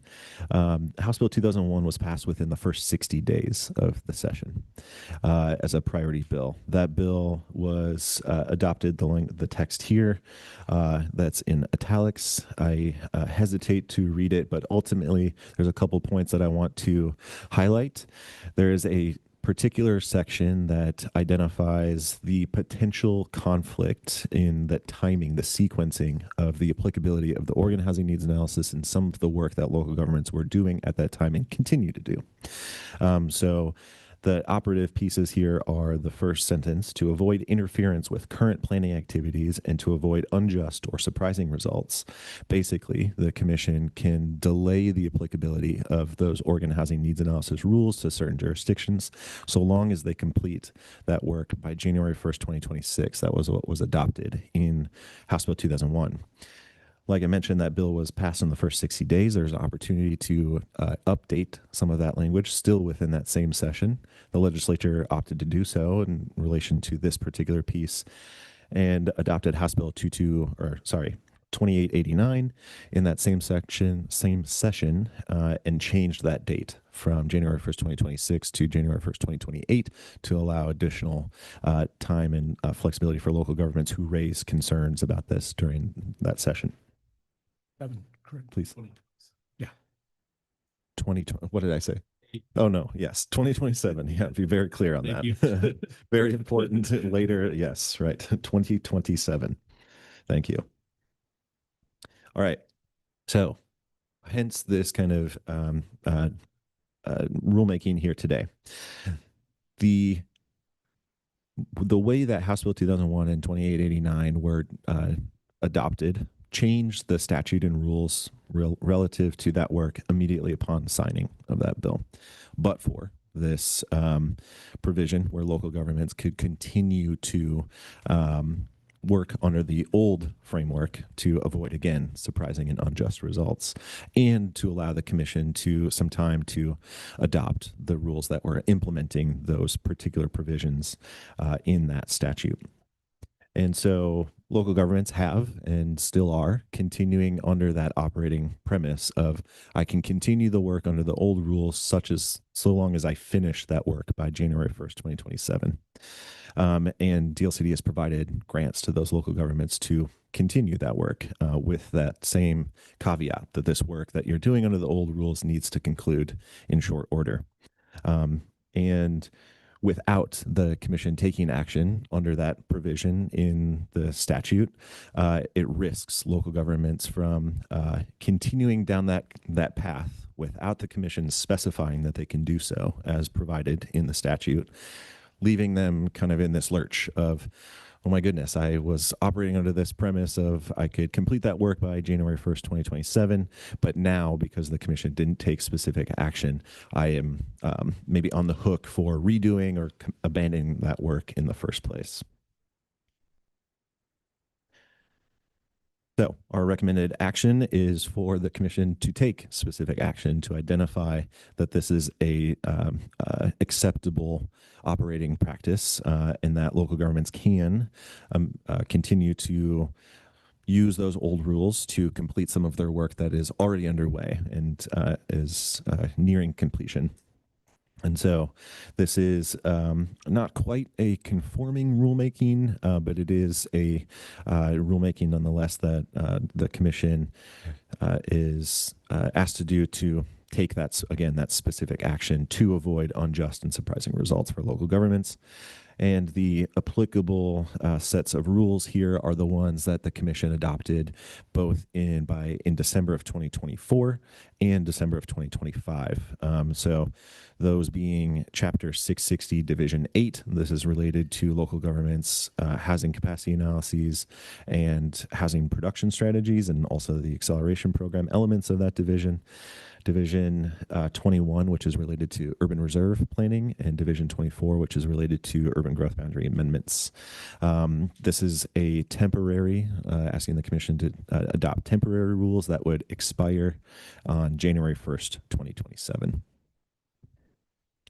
So I'm happy to answer any questions that the commission might have on this recommendation here. I also have a motion when we get to that point. Great. Thank you, Ethan. Any questions for Ethan on the extension of time for cities using pre-Oregon housing needs analysis rules?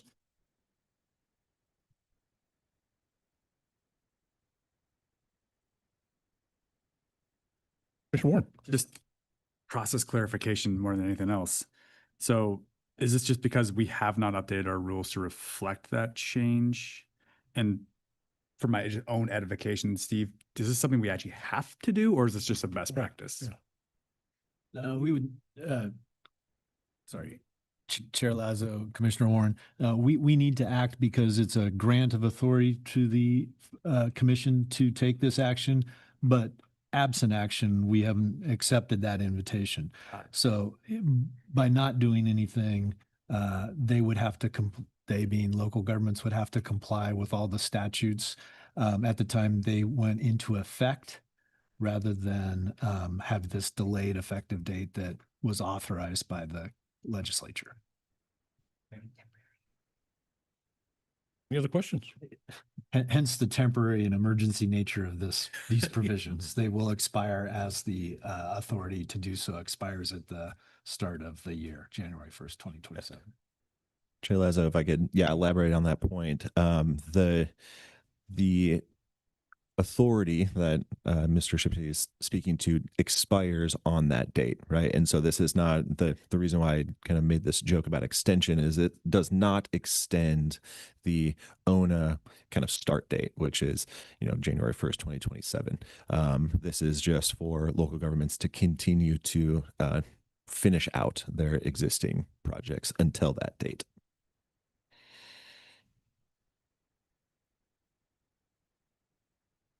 Anything else to add? Staff? Okay. Other questions for commissioners?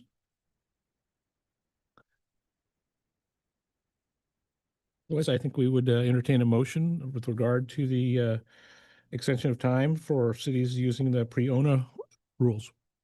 Chair, I actually do have a one point of Yeah. clarification, and maybe Mr. Shipsky can help me out here.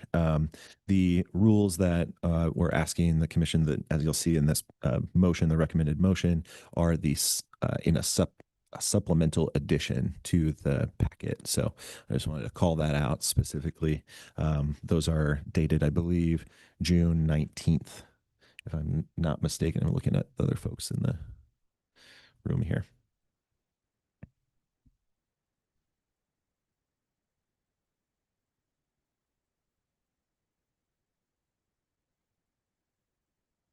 I don't know if it's dated. It's just referred to as attachment B in our materials.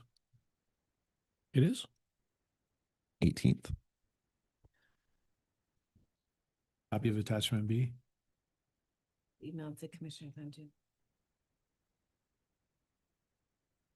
Make sure that we are adopting the right version, or at least filing the right version. Because my attachment B is different. It's the one that before Alexis and you and I talked. The one that's in my packet. Right. Yeah, And then the supplemental is the one that we sent later. Point out on the supplemental, it says agenda item number 18, whereas the motion says number 16. Oh, funny. Okay.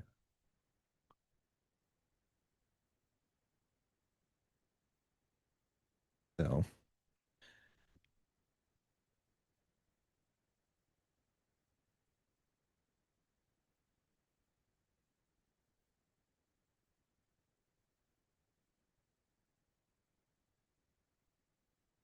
I can maybe seek to pull up the supplemental, or if commissioners have that in front of them. Chair Lazo and members of the commission, Director Bateman and Ethan, Mr. Shipsey, was emailed by Denise Johnson to commissioners on Thursday, June 18th at 2:13 p.m. And the link in the email is to agenda item 16.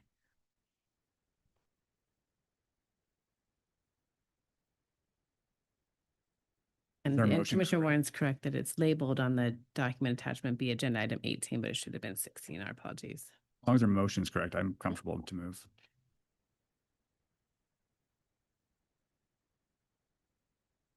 Thumbs up.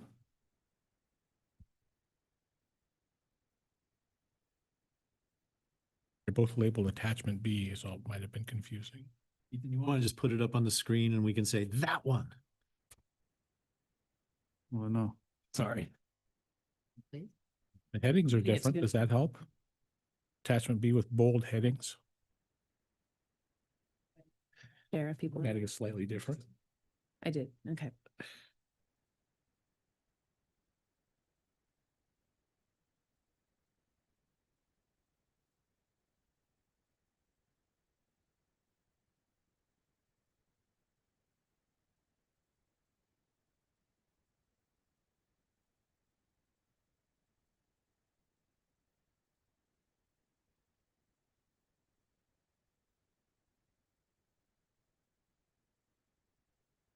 From this laptop. Sure. We'll send it to Denise real quick.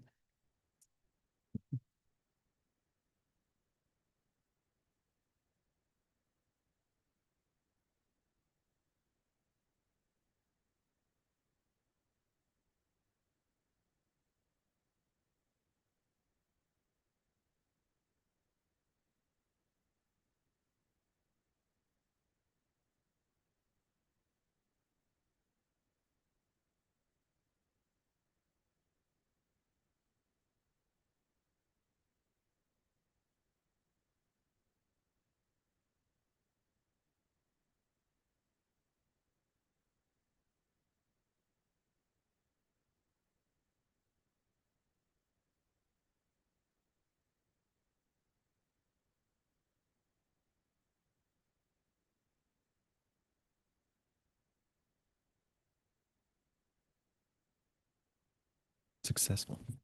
Yes, thank you.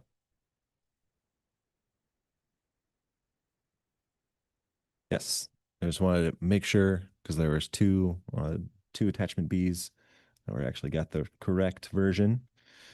there are some specifics in this version that are important to include.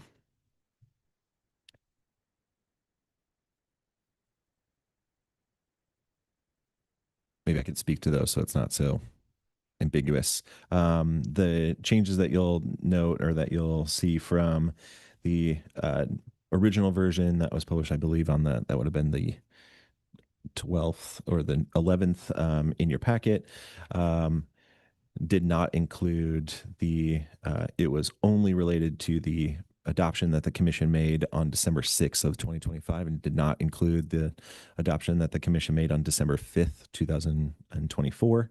It's important to include in that Division 8 amendment on the Division 21. Oh, and then also in that same division and really throughout, it speaks to some OAR references about what it means to complete and provide those documents, the completed version at a local government level to the department, with the kind of the trigger of what it means to complete. There's some OAR references there to identify that and define that.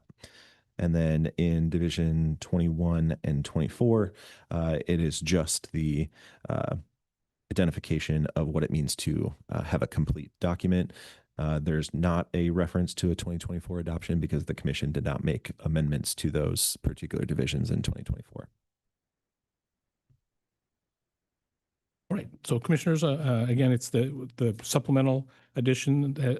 Attachment B has replaced what was originally distributed in the staff report. That's what we're looking at there. Okay. And so the motion will make reference to that additional supplement that was emailed out separately as a follow-up to the staff report and replaces what is in attachment B in the staff report. That's what the motion means. I've got it in front of me too.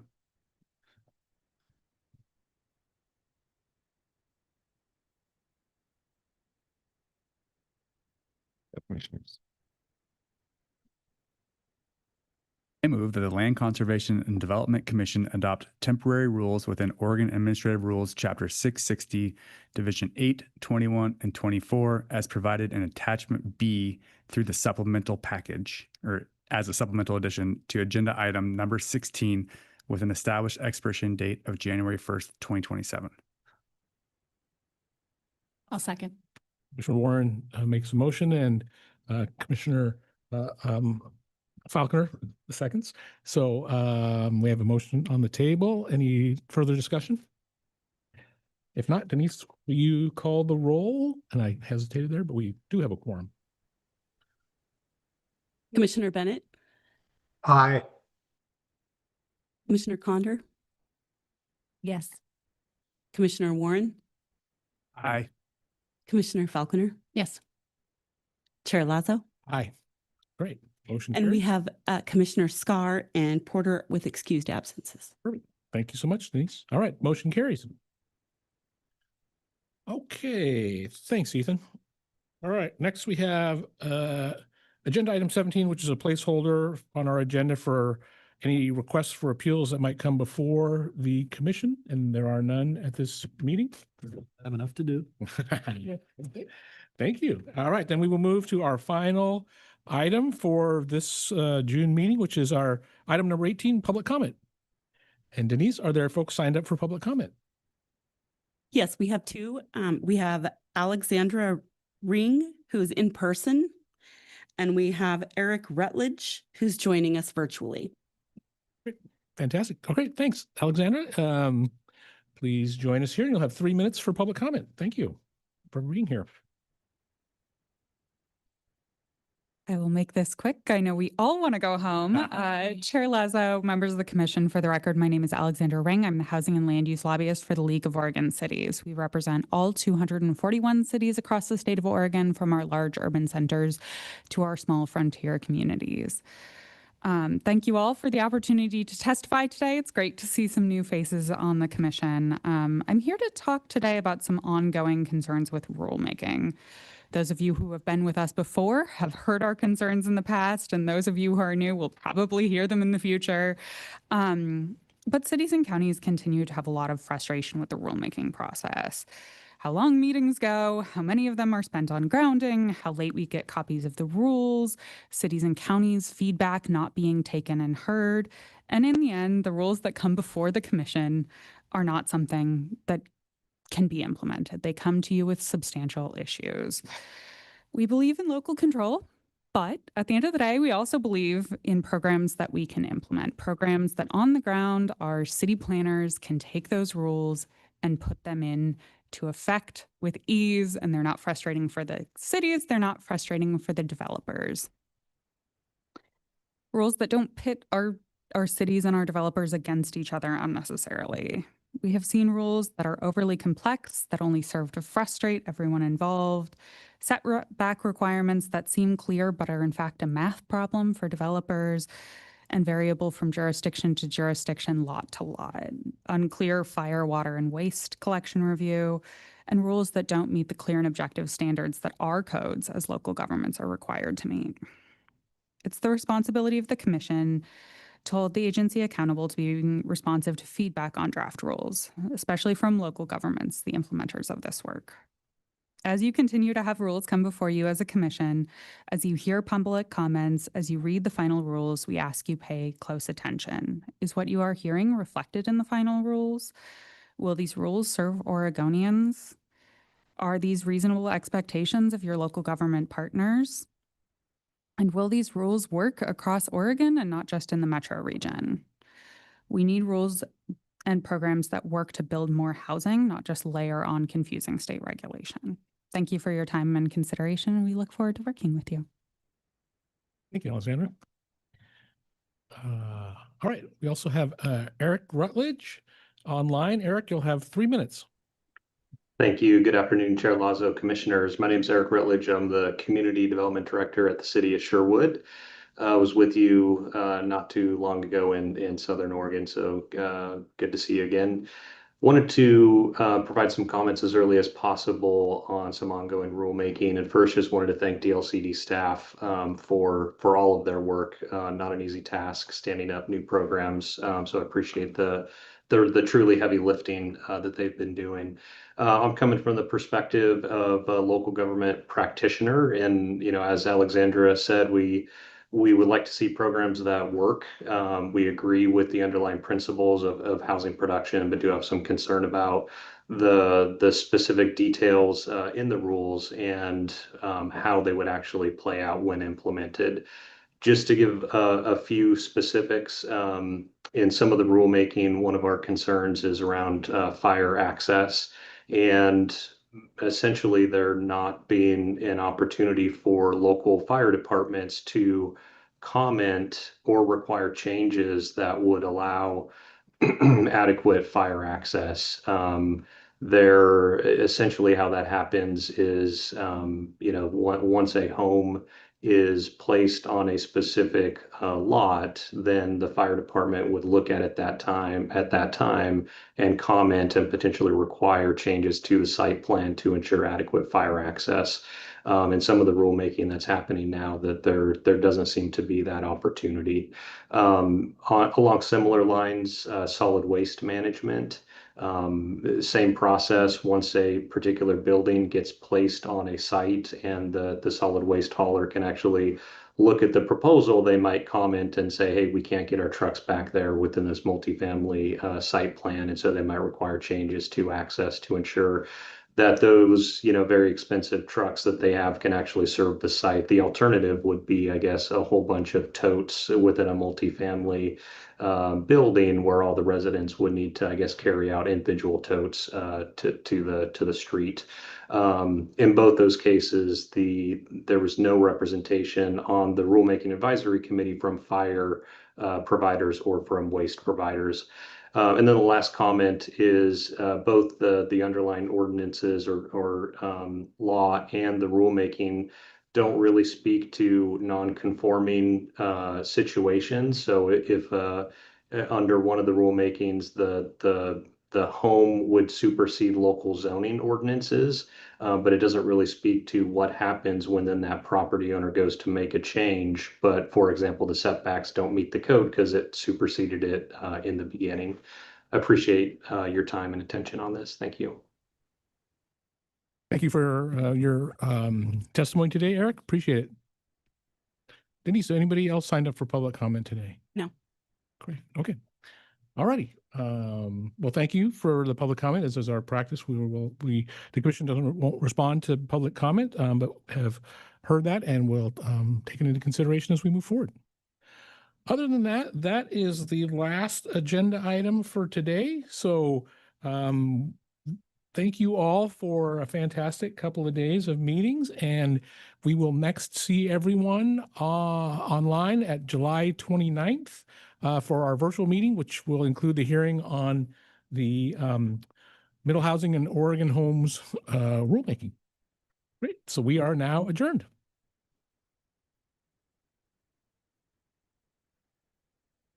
Thanks, Commissioner Bennett.